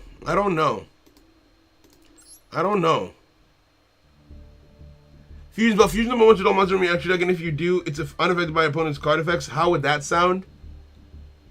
That's a great card, because we don't just have to make the boss monster, we can make other Shaddai cards to help boost up the villain. It's just thinking about, okay, how do these cards work in congregation with one another, right? Like, does it make it too strong overall if you combine all of these things together, right? Right? Huh.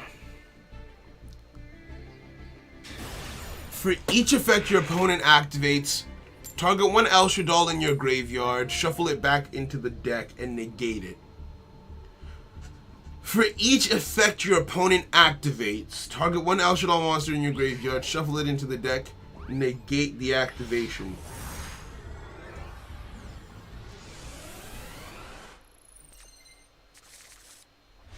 That creates some cost benefit. Because are you better off using 3 El Shaddai monsters to make your boss monster, or only using Construct, in which case you only have 1 negate? But then when you fusion summon, you can use the... the synergy, it's coming together. That could work. That could work. That could work. But then how many spells will you have engraved to make that meaningful is the question. Right? The sending El Shaddai fusions to the graveyard is only useful if you've got spells already in the graveyard to make use off of their effects. Right? That's the only time it's meaningful. That's the only time I don't think it works. No, I can't do it. Yo, Chitai, how you doing, friend? Welcome. Can I get royalties? There's no royalties involved in today's stream. Today is strictly brainstorming, and if I accept an idea and adapt it, it doesn't. Oh wait, hold on. When your opponent activates a card effect, monster spell trap, shuffle a card of the same type, monster spell trap into the deck, and if you do, negate the activation. I don't know. I have a really good effect idea. It would just overwhelm me here, so you sent it in Discord. Wouldn't it still overwhelm me in the Discord? You know what? I'm gonna trust it. Let's see. Holy shit, that's a lot of text. Once per away by the top 2 cards, your deck can apply any number of these effects on the number of Shaddai monsters revealed that have the same attributes as El Shaddai monsters on your field and in your graveyard. Then send the activated cards to the graveyard.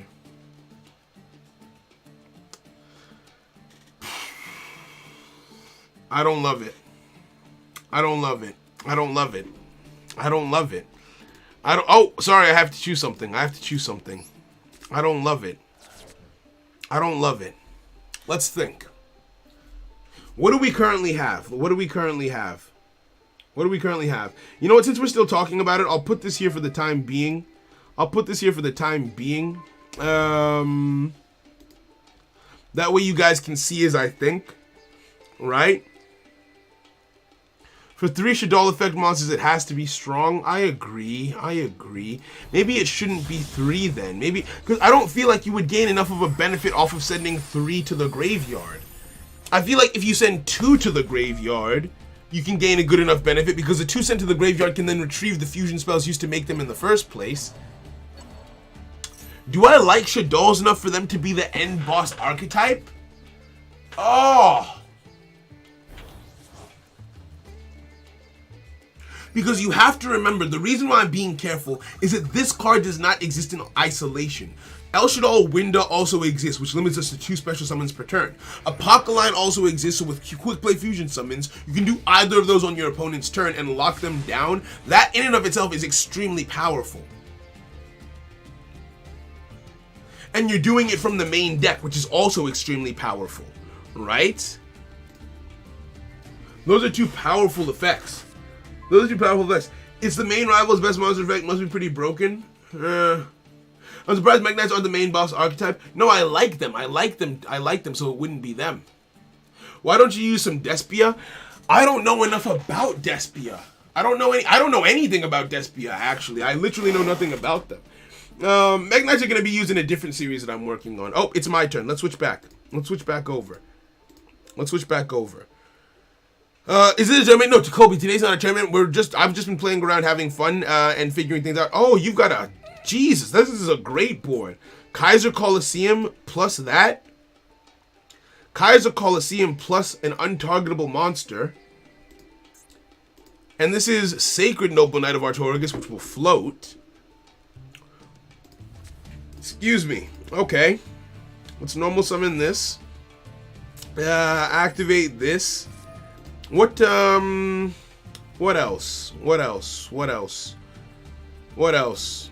Okay, the Necros is the main boss archetype? No. You're looking for this fusion summon monster and no other fusion monsters? But then that makes its effect of fusion summoning redundant. We have to be able to control other fusions, or else that makes fusion summon event redundant. If your opponent activates an effect, you can send your dull cards. Isn't currently on your graveyard to negate the activation. You can do that from the...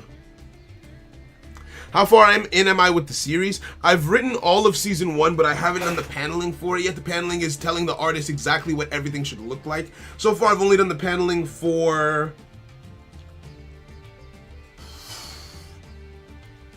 5 to 10 chapters, and in total, we're going to have just as an average, there's 23 episodes, and you're going to get 3 to 5 chapters out of a single episode. So let's just say 4 on average, 4, 8, 12, 16, 20, 24, 28, 32, 36, 40, plus another 40. I'm bad at math. That's 80 plus, let's say, half of that, 20. So we're looking at about 100 panels total for season 1. So I'm, in terms of paneling, not very far, but in terms of writing, the entire story for season 1 is written. Let's link summon into this. Oh wait, Kaiser Coliseum is gonna stop me from doing anything really, isn't it? Yeah, Kaiser Coliseum shuts this deck down completely, doesn't it? Can I join the tournament tomorrow? Unfortunately, the Champions League, you can't join unless you have all 4 starships, and there's no more chances to get starships before it happens. You can join the next Champions League that we do, but it's impossible to join tomorrow's one, right? He can't even put it as the main villain deck. Yeah, no, because the thing is, if I make, so the reason why it wouldn't make sense to put a deck that I hate as the main villain archetype is because all of this thinking and writing that I'm having to do and playtesting that I'm gonna have to do, I would have to do with the deck that I hate. So I wouldn't do that. Yeah, it has to be something that I like, I'm okay with, but that I don't like enough to want it to be a hero's deck, right? Or in some instances, decks that I like are villains deck. Adamantipator's is a villains deck. But largely speaking, thinking about it, actually, a lot of the decks that I don't like are decks that the villains play. Oh wait, yeah, I can't do anything here. Surrender. Okay, so. Yeah, it's just a lot of decks that I don't like are decks that the villains play. Like, for example, Gravekeepers, I don't dislike, but like I don't like them. True Dracos, that's a villain deck. Adamantipator's I actually kind of like, but I put it on the villains deck before I actually learned to play it. We've got what's Kodai's deck again? Vendreads. We've got Vendreads, like stuff like that. Are you going to release the first season as soon as it's finished, or do you want to wait until all the seasons are finished too? No, so GG's. As soon as I'm done with season 1, I'm gonna release season 1 and start working on season 2. I might actually release it before I'm done with everything. Like, it's gonna take 2 years, right? Unless there's some divine intervention, about 2 years for me to get through the creation of the entire series. I have a lot of panels coming in actually. Within the next week, I should have. Chapter 1 will be completely done. Chapter 2 will be almost completely done. Chapters... This is why it's confusing, because I have different artists working on it. So you know how I said it's broken into episodes? I have 2 artists working on episode 1, 2 artists working on episode 5. That way, by the time the artists working on episode 1 get to episode 5, we've got the artists who were working on episode 5 will have gotten to episode like 10, and so I can release all of that together, so it's kind of confusing, right? But yeah, that's it. Tell me Noble Knights don't do stuff. They don't. I think you got a very specific hand. I wasn't paying attention. Noble Knights in general are pretty shaky at best. They're not bad by any. Well, they're not ideal, but still. Let's activate this and we go from there. The Thespian monsters are the corrupted version of the dogmatic monsters. They do a lot of fusions that can use monsters from the deck in your opponent's field. Would that be a better archetype than Shadol's? Do I need to learn Despia? Seluxis, from what you've seen of Suda, I feel like Shadol's fit her so well just in terms of her aesthetic and her character design. But Despia could also fit her character design, actually, thinking about it. Despia could also fit. Let me show you Suda's character design so you know what I'm talking about. Right? I'll show you her design so you know what I'm talking about, and it's not just empty ramblings. Let's go anime, Heart of the Cards, characters, antagonists,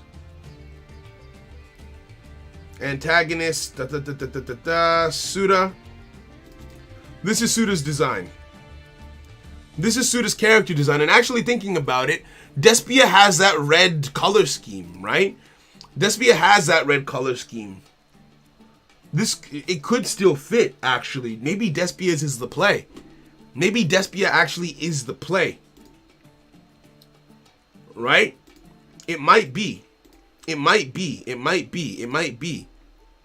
Yes, Despia would fit her better. Love Despia, so we'll be able to help a lot with it. I need to learn Despia. Okay, we're going to do Champions League is tomorrow. I think we need to learn Despia on Monday.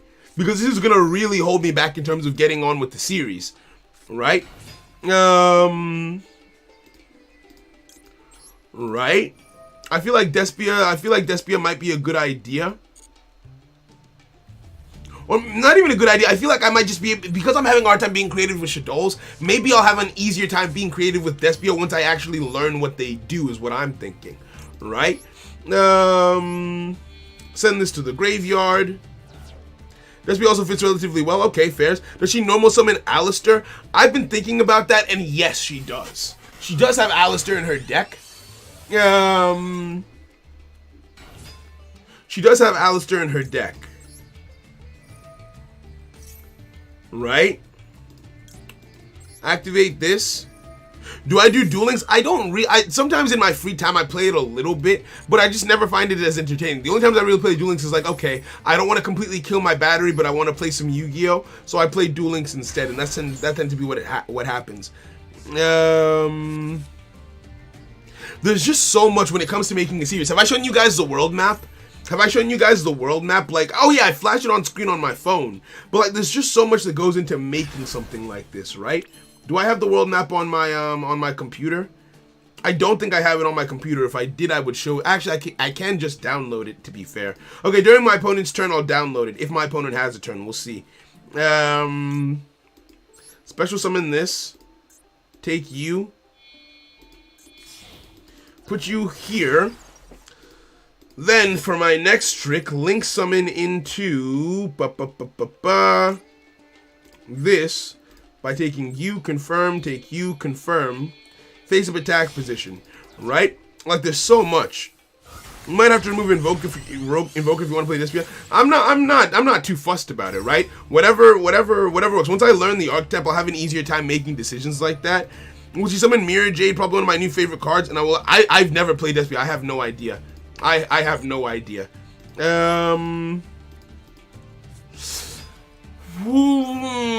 I want her to remove invokes from her deck? No, she can't remove invoke from her deck. I just realized it does matter. And this moving things around in the world, that's why I always think so much before making a decision, because I just remember so many things are interconnected. One of her proteges, he has a tragic backstory. She taught him and raised him up from the ground, and so he plays Invoke Dogmatics because that was all he was able to tap into, and he got that from her. So she gave him, or she influenced him to play an aspect of her deck. She has to play Invoked. It's so difficult to make changes on the fly. It's so difficult to make changes on the fly when dealing with something like this. Right? Send this to the graveyard. right? Think of doing dueling tournament if you want to join. I'm mostly focusing on Master Duel tournaments when it comes to my gameplay, right? I've been getting more involved with tournaments. I've been more on the tournament scene, but I'm focusing more on the Master Duel side of things currently, to be completely honest. Just to be completely honest, right? What am I making? I forgot. What's happening? I'm not paying it. Oh, right. I forgot about. I'm not paying attention at all. I'm sorry. I've gotten so. That's why I tend not to do this on stream, because you just get so into like the thought process of the series, and like trying to focus and like keep track of everything going on in the series. What is this? Discard this card, target the face of monster, gains 500 attack. Okay, sure, whatever. Right? You just get so caught up in the headspace of the series that you stop really focusing on what's directly in front of you. I have lethal here. I have lethal here if I'm not dumb. Right? So yeah. In Lord Despia is a group of evil puppet masters and performers on stage. They were controlling dogmatic behind the scenes. Okay. Okay. Invoke Despia can be a thing, no problem, but not as strong overall. It might be a shout. We might need to stick with Shadows, because I'm saying all this now. There are hundreds of pages of story elements.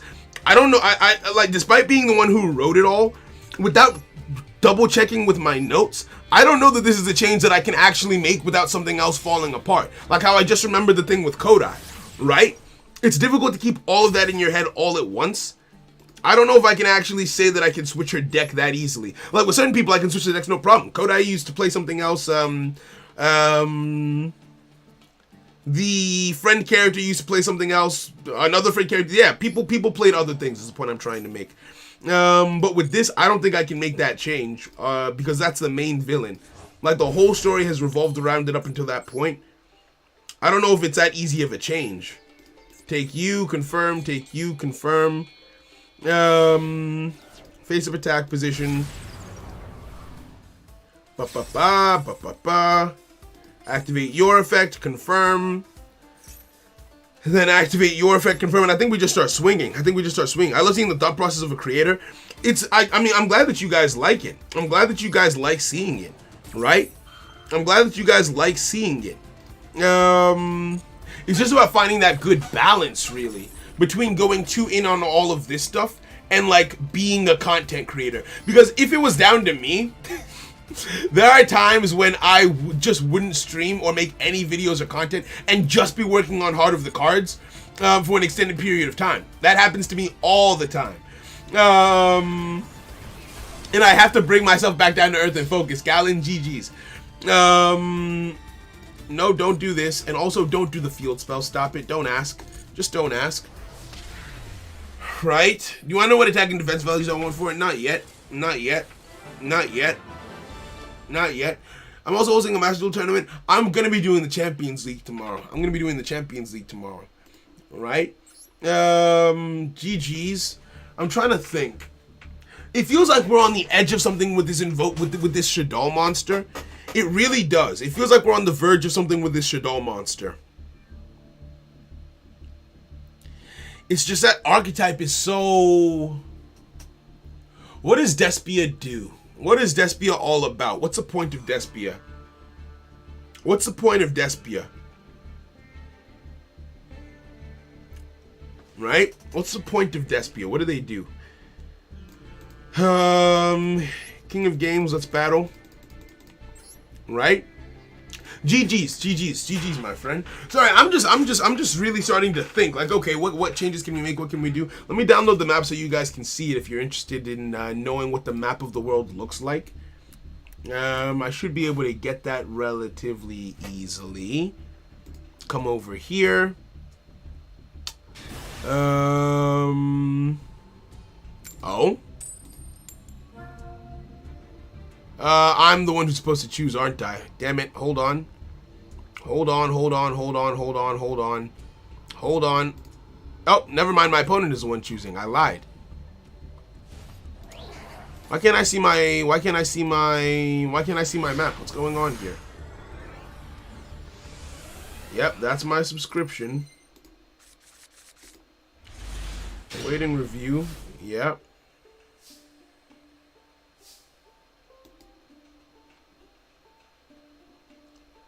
Delivered. Completed. Okay, here it is. Here's my map. Just because a fusion spammed it, that continuously floats back into its boss monsters.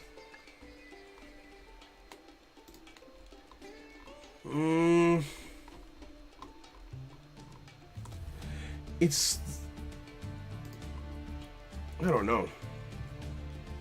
I don't know. Let me open this so you... Oh, I'm going first? Apologies, apologies. I have bricked. Okay. I have bricked. Normal summon this. Special summon. Get myself this. Send you to the graveyard. Put you over here. Activate your effect to get myself a field spell. This is the first, like, proper big I've experienced as well, I think, right? Where I can't get anything in the grave, I can't really do much. But, you know, we'll see. We'll see what we can pull out. Activate this, send it to the graveyard. Boost up the attack value of this. Then activate your effect in the graveyard. Don't chain. Activate your effect in the graveyard to special summon yourself over here. Put it here. Special summon. Hey yo, even after we've moved off the plot. Hey yo, Shadow Shogun, thank you for the sub. Welcome, friend. Hope you're having a fantastic day. Okay. Let's link into this by taking you. Face up attack position. We don't really have a way to get a spell in the graveyard here for our benefit. We don't really have a means to get a spell in the graveyard for our benefit in this situation. I can activate this, shuffle this back into the deck, summon this onto the field, then, don't chain anything, special summon again into... I should have done that differently. No, this is fine. Special summon again into this. Right? But it didn't really do it justice. That was just a bare bones description. Okay, fair. Yo, Shadow, hello. Welcome, friend. Hope you're having a fantastic day. Hope you're having a fantastic day, my guy. We can activate this. Get ourselves this back in hand. And that's all we got, really. That is kind of where the buck stops. That is unfortunately kind of where the momentum dies out. I can make this, but I've never really made this. This hasn't really helped me at all.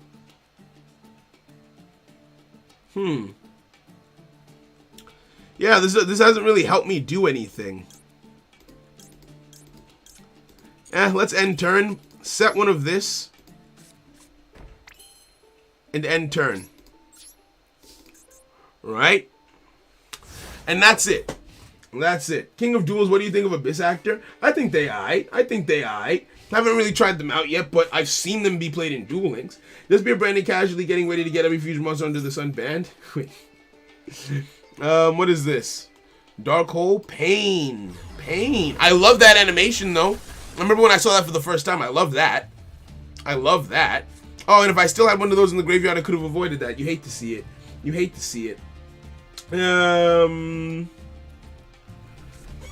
Really good super poly deck. Really good super poly deck.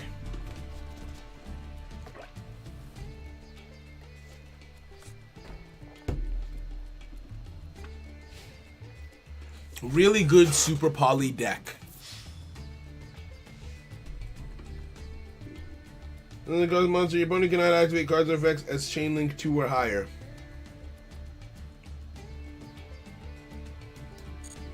As chain link 2 or higher.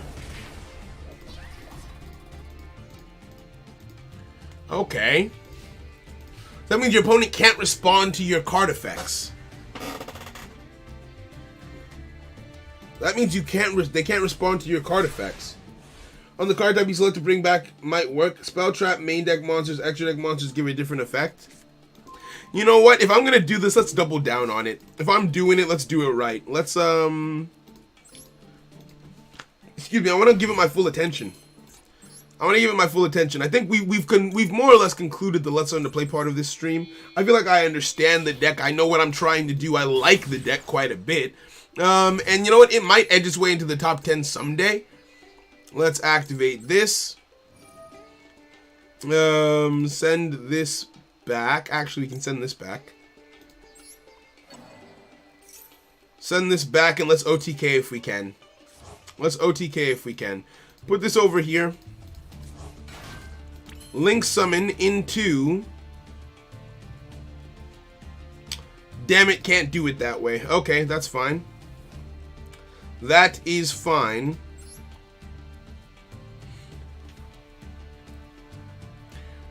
How do I want to do it? I've used my normal summon.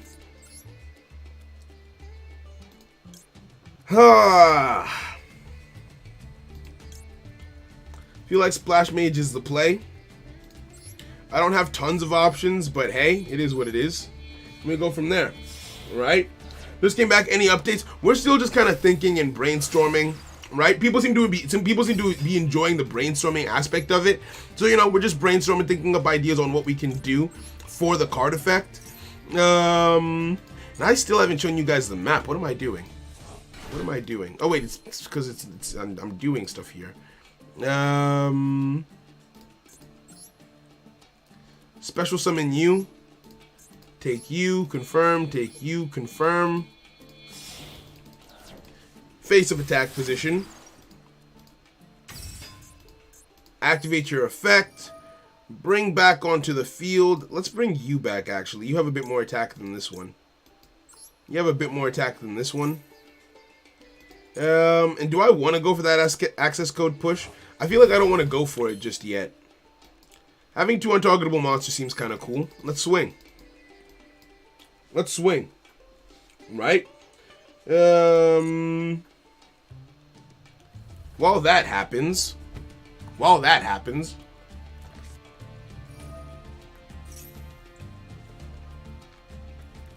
Can I not chain this in the graveyard? Oh, no. Oh, yes, I can. Cool.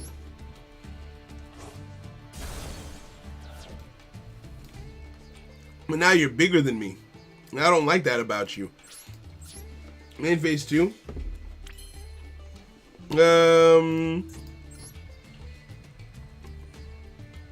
Yeah, I think we're pretty screwed here, actually. Pretty screwed. Let's set this face down. End turn. Alright. Let me put this up here for you guys so you can see it. Downloads. Right. Okay, perfect. This is what the map of the world looks like. This is a world map. Right? This is a world map for the series. These are all the locations. I can zoom in because the map is quite detailed. I didn't mean to zoom in that much. Let's zoom out just a little bit. Right? So, the fortress is the main location for the series. It's where a large portion of humanity resides. You've got locations like Stratos, Wisteria Fields, Yasuto, Aegis, all this good stuff. Wakoku, No Man's Land, based on like ancient... I don't want to get too into the descriptions and everything. And then you got the snowy regions up here past Ase. That's the world. This is a world map. This is the extent of how big the world is, for reasons that are explained in the series. But yeah, that is the map for Heart of the Cards. Let's get back to the game. Right? What is this? Concentrated current. What does this do? Okay. Oh, it's an attack boost. Okay, so now, yeah, I'm glad you like it. Fitting PSCT. What's PSCT? Stratos. Oh yeah, it's called Stratos. It is called. I'm trying to remember what I named it after. Actually, what did I name it after? I don't remember.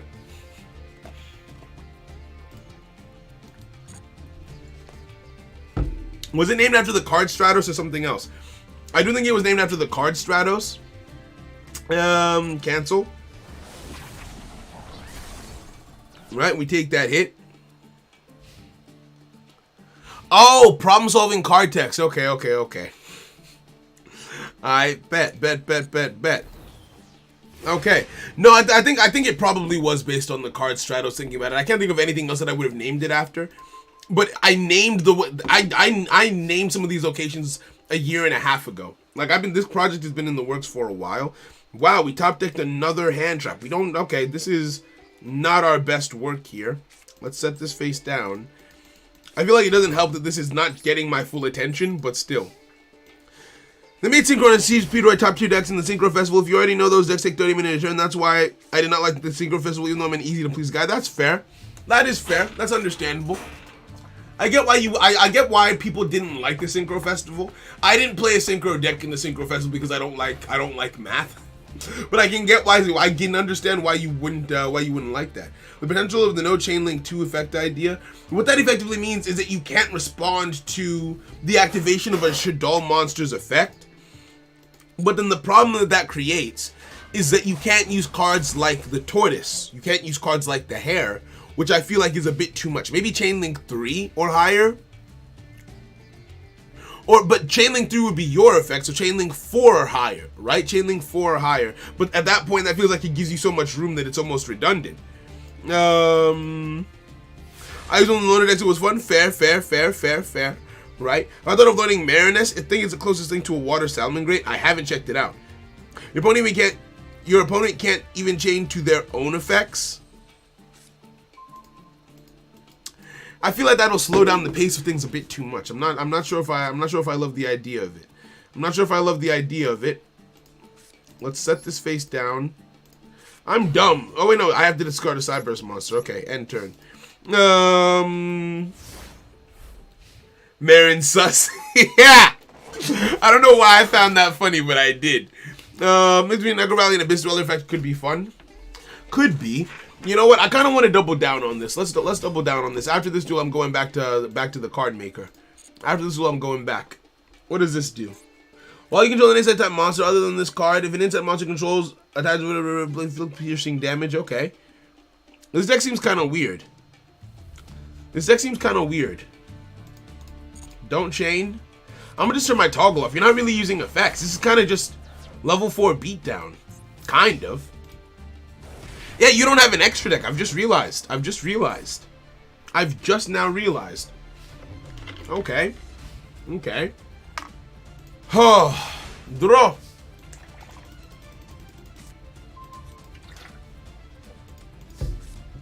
I'll take it. Normal summon this. Link summon off. Into this. Send you to the grave. Let's draw 2 cards. Shall we? Activate your effect, yes. To discard this and draw 2. Okay. Activate this. Actually, wait. Wait. Activate this. Add a Salamangreat monster, yes. We will get ourselves the Gazelle. Thank you. Then, special summon this onto the field. Shuffle this back into the deck. Shuffle that back, face up over here. Now, the problem that I have is getting into a Splash Mage. Not getting into a Splash Mage, getting into an access code talker. Let's make this.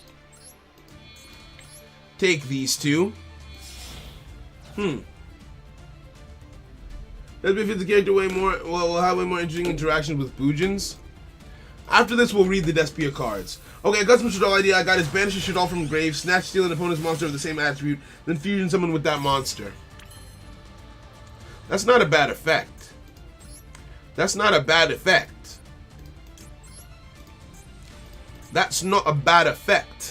Why am I British now? Why am I British now? Summon this onto the field. Let's focus. You know what? Let's focus on this duel for a second. Does the antagonist have any chance at all of using artifacts? Because I have a toxic. Nah. They're not finna use artifacts. Nah. I have a feeling I know what you're gonna suggest, and I just don't think it would be fitting enough. I just do not think it would be fitting enough. Right? How do you feel about Konami getting back to the Master Duel format in the anime, maybe for 6 years or more? They would. It would be cool, but I see why they're trying to slow things down and simplify things a bit, because Yu-Gi-Oh has gotten so complicated that putting it into a show for like newer players that's a tough order. That is a high order, I will admit. What am I adding to my hand? Let's add. Why not you? Sure, I don't care. And then we'll go from there. Send to the graveyard, you. Okay, yeah, we've got game, I think. Anyway. Activate your effect. You read fast, me. The caveat to that is I also read wrong a lot of the time. Activate this. Get a card in my hand. Take you. Okay. Link into you. Using these two. Take you, confirm. Take you, confirm. And let's climb up, shall we? Let's climb up. Special summon into... Did I... Oh, I used my 3 already. Damn it. Okay. Access code, straight up. Just go straight to access code then. We'll be fine with 4,000 attack. We'll be fine at 4,000. Take you, confirm, and activate your effect as well. You need to be next to table 13. I'm gonna use the trash deck. So I'm gonna... The thing is, I'm probably going to stop dueling after this duel and focus on the card creation conversation, because I tried to split my focus and it's not really working. Because now I'm excited to work on Heart of the Cards, which is what I would have been doing after stream ended. So rather than ending the stream, keep the stream going and just work on what I would have been working on in any way, but with you guys, right? Let's get rid of fire. That way we don't see as many options. Don't chain. I'm turning my toggle off. Destroy this. Activate again. Activate again. See, the funny thing is, I actually built Despia. I built Despia on an account already. I was ready to play it. It's just I haven't felt like I had a reason to until now. Banish wind. Okay, cool. We've got. Why do we always have exactly as much as we need with access code talker? We always have the exact amount that we need. Never more, never less. Right? And banish this. And we're good to go. GG's. We're good to go. GG's. Right? King of Games, it's been a pleasure, my friend. Don't chain that. Don't activate the field spell. Swing again. Don't activate the field spell. And that's a GG. Never punished. Never punished. We never get punished. Do I use Phoenix? Nightmare Phoenix? Not in this deck, no. Not in this deck, no. But yeah. I saw you had Despia from your Tunes. Exactly, I built Despia on the Tunes account. I had so many gems left over on the Tunes account that I was like, okay, might as well build Despia. Yo, Bello, thank you for the sub. Welcome, friend. Welcome, welcome, welcome. Okay, so, I think we're done with Master Duel for the night. I think it's fair to say that we're done with Master Duel for the night. Let's head over here. And really double down on what we was talking about. So that's the end of the Salamanger Great portion of the stream. Thank you to everyone who came through. If you're watching a VOD, if you're watching the stream, whatever it is, who was here for the Salamanger Great stuff. Now we're gonna be switching over, changing gears a little bit and working on some personal projects of mine, like Heart of the Cards, right? And in the background, we can play the Heart of the Cards soundtrack, and that's what the rest of the stream is going to be. That's what the rest of the stream is going to be. It's been a while since we did something like this. Where's my music? Where's my music? Right? Where's the Never Punish merch? We gotta get some Never Punish merch, honestly. Honestly, we do. I thought I had a playlist. Are they all in different folders? Don't be in different folders. No, stop. Stop. Okay, let's play the what do we loop here? Is this too wholesome? It's too loud. That's too loud is what that is. Okay, instead of that, I'm just gonna go with my regular stream music. Right? I don't feel like sorting that out into individual places right now. Playlists, hip hop, lifestyle. Okay, this is what we're listening to. Open. Let's put the volume down immediately.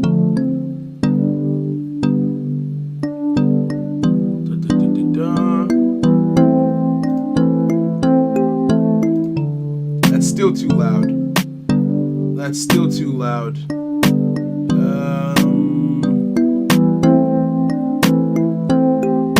Hold on. Speakers, yes. Where's my advanced sound settings? Sound. This new Windows update has moved everything, and it's kind of annoying, right? Like I get that they want to make everything look all fancy and everything. All sound devices. Is it this? No, it's not this. How do I adjust my individual sound levels? Why have they done this? Why have they done this? Apps might have their own sound settings. Yeah, I want my apps to have their own sound settings. They've gone and made it all volume. Oh, they've got an individual mixer now. Okay, alright, fairs. Let's put that down, and we can put it back now. Okay, that is a healthy volume. Can we get some King Solomon tunes? The funniest thing, I can't play my own music on stream because my publisher would copyright me for it. I would get copyrighted if I tried to play my own music. Right? Okay, so. I'm just gonna play my lo-fi playlist. I'm just gonna play my lo-fi playlist. Right? No, Drone, don't worry about it. We talk about just anything here. Feel free. Never feel bad about sharing your opinions on stuff. That's what it's all about, right? Oh yeah, that's a thing. So basically, of course I could tell them that, oh, it's my music, so don't copyright me. But then I have to go through the whole appeal process, which is stress, which I just don't feel like doing. I would still get the royalties from it, but I would get a copyright, not a copyright strike, but a copyright claim on the stream, which it's just not great for your channel. So yeah. So basically how it works is I give this publisher the right to be like, okay, look, if anyone plays my music, if it's on YouTube, if it's an ad, if it's on a commercial, if it's on anything, TV, whatever, claim the royalties for me. So you go in on my behalf. Now the problem is, that applies to everything on YouTube. So if a YouTube video gets posted with my music that isn't from them, they assume that, like, okay, this person doesn't have the rights to do it, and I have to be like, hey guys, it's me. And I don't feel like doing that because the process for doing that through YouTube is just stress. So they just automatically claim anything that contains my music with their systems. So even if I'm the one playing my own music, I'll get a claim and then I just appeal it. So yeah, it's an efficient system to make sure that no one else gets to use it, but it also means that I have to be careful when using my own music, unless I haven't put it out through that publisher, right? Because I do have some songs that aren't out through that publisher, but then that's stress to get out, right? Didn't I start with the full Phantom bottle? No. This wasn't full when we started. Don't worry. This is the same one from the other stream. Okay, now let's check out Despia's. Right? This is spoilers for the Learn to Play Despia stream, but it's important, so I'm willing to make an exception. Okay, now what's their boss monster? I see this all over the place. Change the attack of all monsters currently on the field to 0 until the end of this turn, except level 8 or higher fusion monsters. If it leaves the field because of an opponent's card effect. I don't know about this one. Is the thing. Can't you tell them not to claim it as from your channel? I can't do like a blanket thing like, oh, never claim from my channel. I would have to do it individually, and that's what I don't want to do. Right? It would have to be done on an individual. It would have to be done on an individual basis. Which is kind of annoying, but hey, I'm not really too bothered about it, right? This could be an interesting interaction with Yamato, or with Sinyu. During the main phase, change the attack of all monsters currently on the field to 0 until the end of this turn, except level 8 or higher fusion monsters. Which means that the only outs to this would be Crane and Sinyu. Okay. Just so you know, not all of them are in Master Duel. That's fine. That's fair enough. That's fair enough. So Luxus, give me an idea of what cards I should be looking out for. Target one fusion, synchro XZ, or link monster in your opponent's graveyard, banish it, or special summon it to your field. Okay. Okay.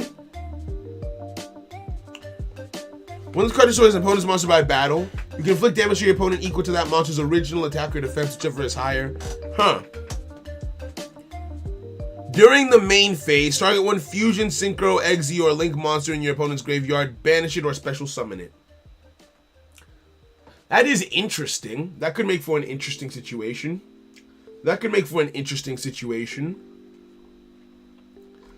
Power level wise, I feel like I'm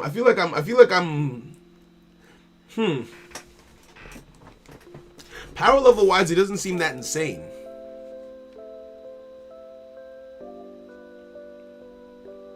Power level wise, it doesn't seem that insane soon yet. By the way, what's your Master Duel stream schedule? So I stream on Mondays, Wednesdays, and Thursdays. On Thursdays, we do tournaments. On Sundays, we do an event called Server Local. So I stream, Sundays, Mondays, Wednesdays, Thursdays. I stream Master Duel. Tuesdays, I stream other games and I stream them on Twitch. And then sometimes I stream on Fridays, sometimes I stream on Saturdays, but it's never a guarantee. I wanted to stream today, which is why we're live today, right? Aluber Tragedy and Dramerge. If a fusion, synchro, XZ monster is special summon except during the damage tip, you can target one effect monster on the field and negate its effects. Okay. Target one effect monster on the field and negate its effects until the end of this turn. That is interesting. That is interesting. Thank you for asking, friend. Thank you for asking. Right? Masquerade the Blazing Dragon. What is this? While you control this fusion summon card, your opponent must pay 600 life points to activate cards or effects. Ooh. If your opponent controls a ritual, fusion, synchro, XZ, or link monster while this is in your graveyard, special summon this card but banish it when it leaves the field. I like that. Oh, this could be cool. I have to ask myself, are there any characters who I feel it would be more fitting if they used this archetype? Characters. I'll show you guys. I'll take you guys over here with me. You guys can check out my enter my Sanctum Supreme, as it were.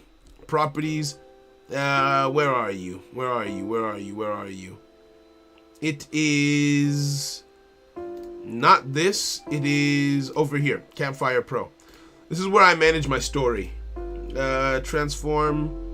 Stretch to screen. Yeah, this is where I manage everything from. This is how I keep track of my world, my events, everything going on, all my characters, right?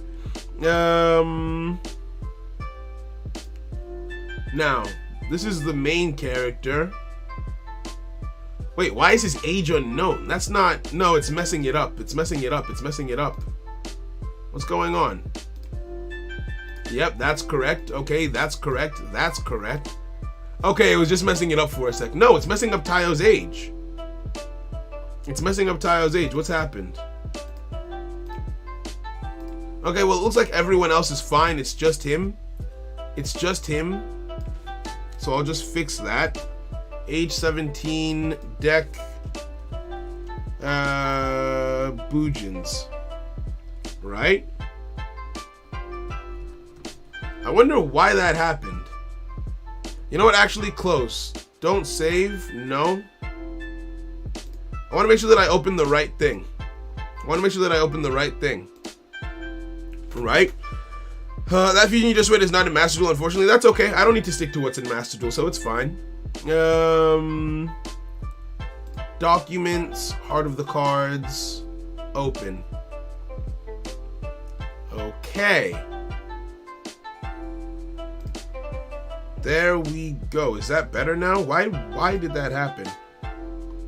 Why did that happen? Characters, view characters. No, Tayo's age is unknown for whatever reason. For whatever reason, Tayo's age is just unknown. Transform, let's fit this to screen. Right? Okay, there must have just been a mistake. Maybe I was editing while I was tired or something along those lines. I don't think that there's anyone who I would rather have Despia. Virtual World fits best for Beru. Thunder Dragons fits best for Indra. Yeah, I don't think that there's anyone who I would rather have that deck. Except maybe Cayenne. Cayenne plays Infernoble Knights. And I don't think that Infernoble Knights are that good.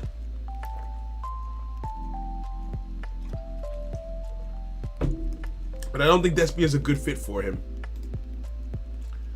Okay. Okay. Let's see. Head it out. Have a good night. Yo, Brett, have a great night. Thank you for coming through, friend. Have a great one. Take care of yourself. Take care of yourself. Right? Let's look into the antagonist. I don't think that there's anyone here who I would rather have that deck other than Suda. The only person who I can think of is Kodai to maybe have Despia. Why the main character name is not starting with a U though? I'm not binding myself by I'm not binding myself by Yu-Gi-Oh naming conventions and all that good stuff. Yo, questions. Have a good night, my friend. Take care of yourself. Take care of yourself. Salamangrate, actually. I'm giving him Salamangrates. I'm giving him.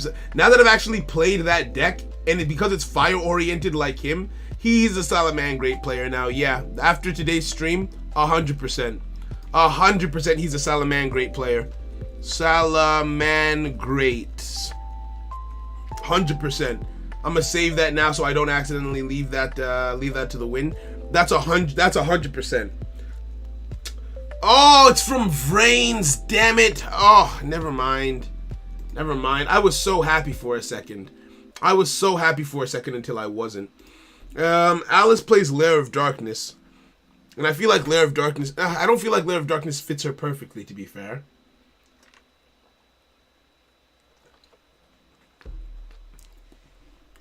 But no. Yeah, I think we can give Suda Despia.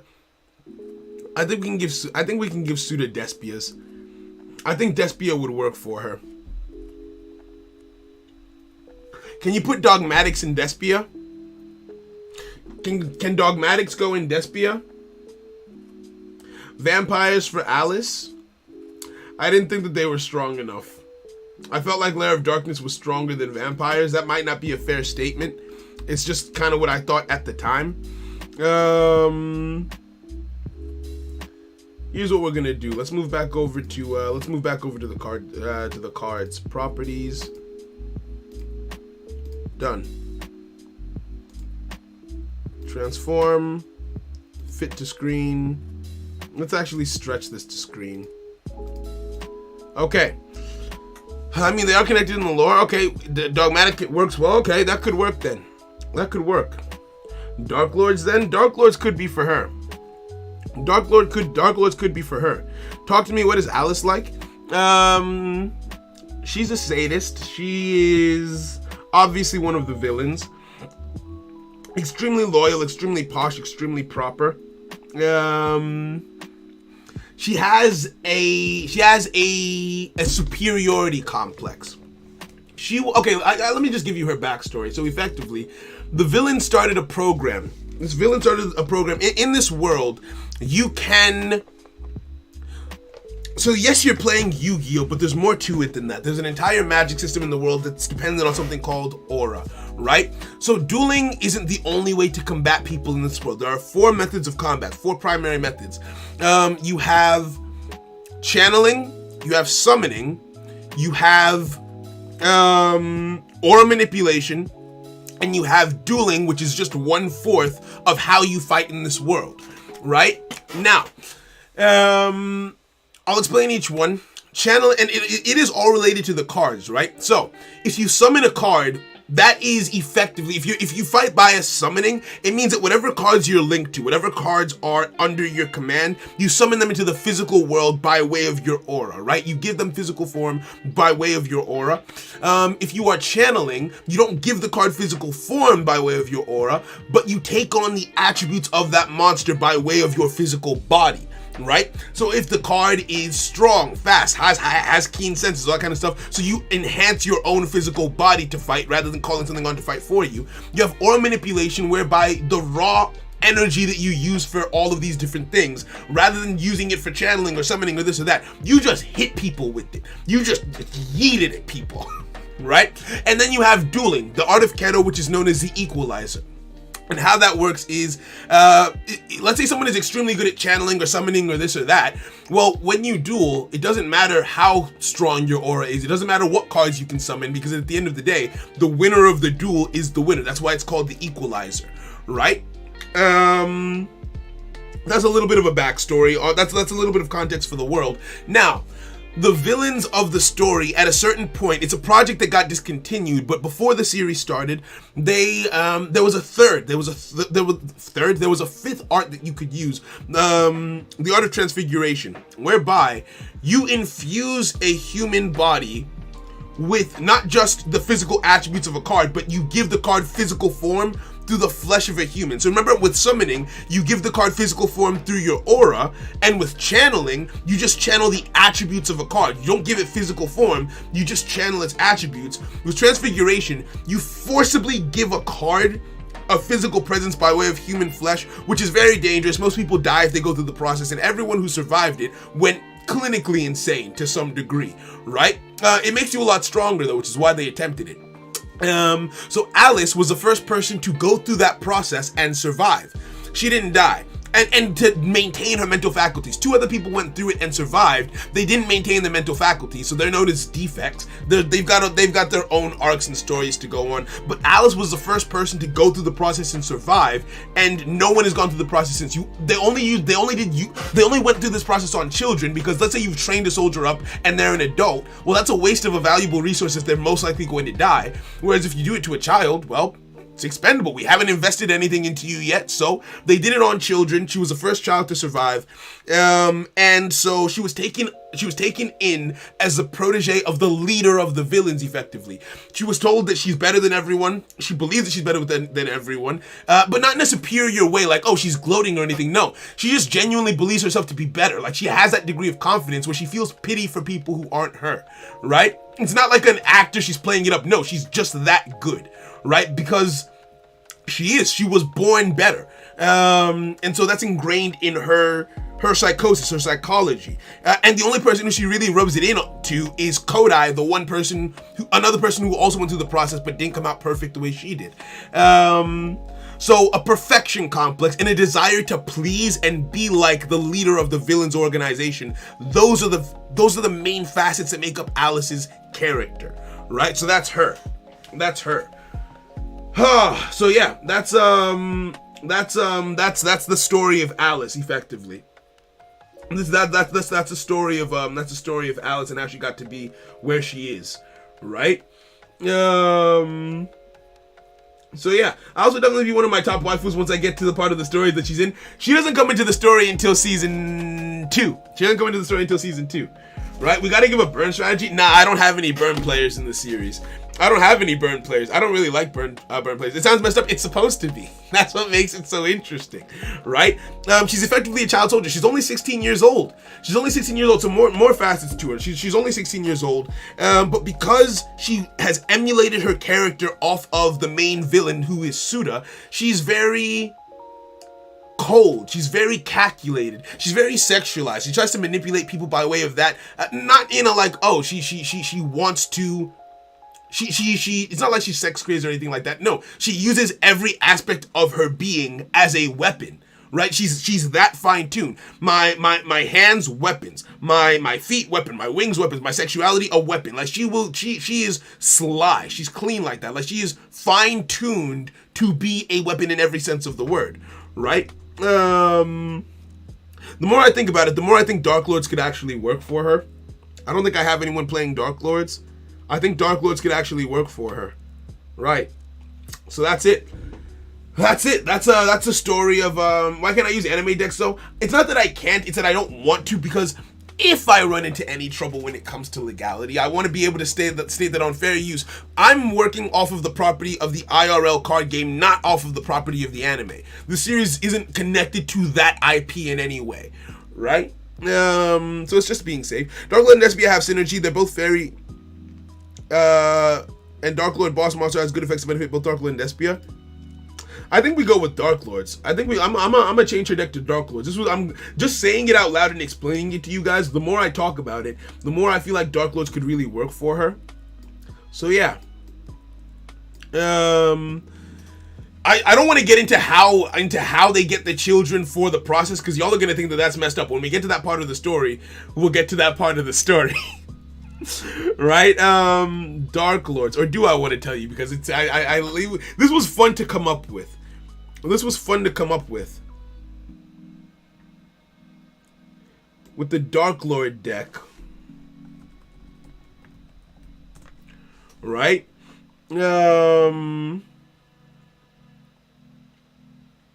Right? Someone thought that Shiranui would be a good fit for the kimono guy. Shiranui. Are Shiranui an anime deck? Are Shiranui an anime deck at all? Yeah, I'm gonna change Suda's deck to Despia. I have to learn how to play Despia. Also, what would be the boss monster then? We have to either choose a Despia monster to be the boss monster that she gets at the end of the series, because Suda's whole thing throughout the series is she's looking for her final card. So there has to be the strongest Despia card, or we make a brand new one. Right? One of the two. One of the two. Infinite Noble Knights. Yeah, Cayenne's deck doesn't factor into anything. So we can change that to Shiranui. We can change that to Shiranui, that's fine. Save. It factors in, but it doesn't factor in story-wise, right? Suda plays Despia, Alice plays Dark Lords, and have them tag duel. Oh no, they are going to tag duel. They tag duel at the end of season 2. No, they don't. They don't actually. They never tag duel. There is a tag duel in the series though.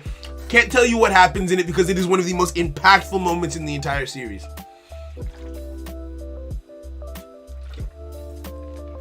We make one. Prosekion is probably the strongest extra deck Despia monster. A custom one would be cool as hell. So we're gonna have to make a custom one. Okay. I feel like we should try and do it after Monday.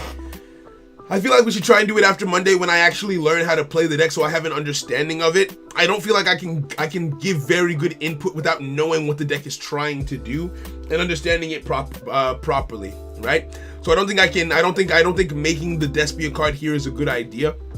That being said, there's still other stuff that we can make, right? I am kind of sad about scrapping this with how far we came with it. It does make me a little bit sad. El Shaddai Belelial Imperium was a really cool name.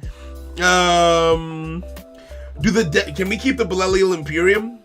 Despian Belelial Imperium. I don't like that as much. Despian Belelial Imperium. I don't like Despian Belelial Imperium as much. You hate to see it. Right? We got Shiranui in. Yes, you did.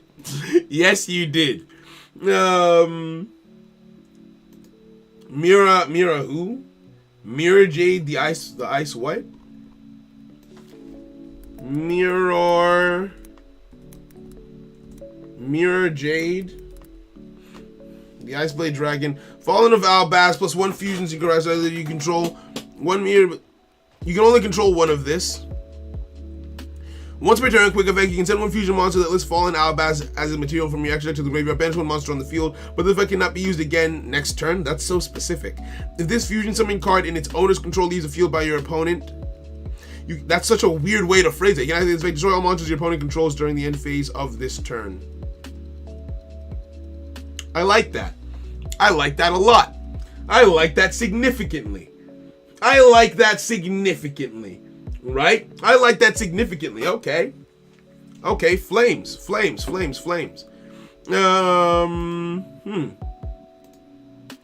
We'll figure it out. So we'll do Despia on Monday, and in the meantime, I think what I want to do right now is paneling, which I can't really carry you along for. Like with the paneling, I'll show you how I do it. It's not the most engaging thing I think for you guys, and also it would give you way too many story spoilers. Put this over here.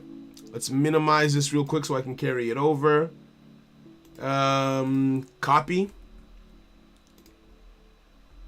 Copy, and paste. Right? Go. Right, so I'm working on episode 3 right now. I'm going through, so episode 3 is going to contain 3 chapters total.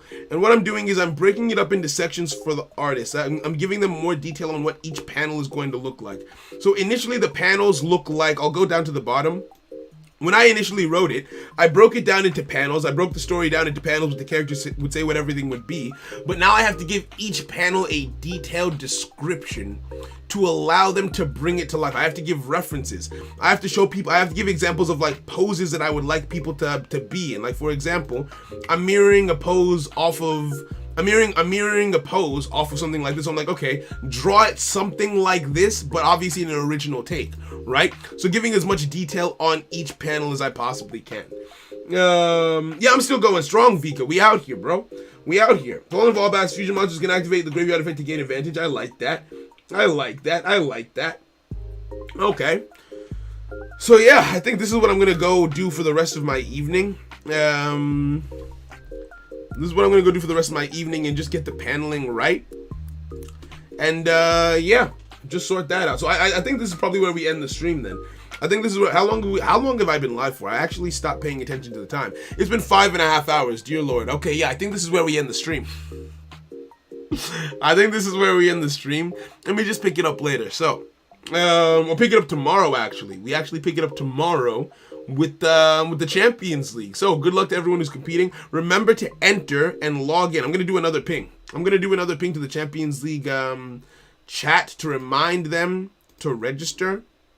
Right, just so everyone registers in time. And that's it. Yeah, have a good day. I saw likes Yander. Hey, yo, I'm just out here. Add a Fallen of Albaz or other archetypes from deck. Alright, vibing. We'll figure it out. We'll figure it out on Monday. And go from there. So thank you guys for coming through. I appreciate y'all. Hope everyone has a phenomenal night. The music literally ended as I said I was going to end stream, so you love to see it. I will catch you guys tomorrow, and take care of yourselves, friends. Bye. Have a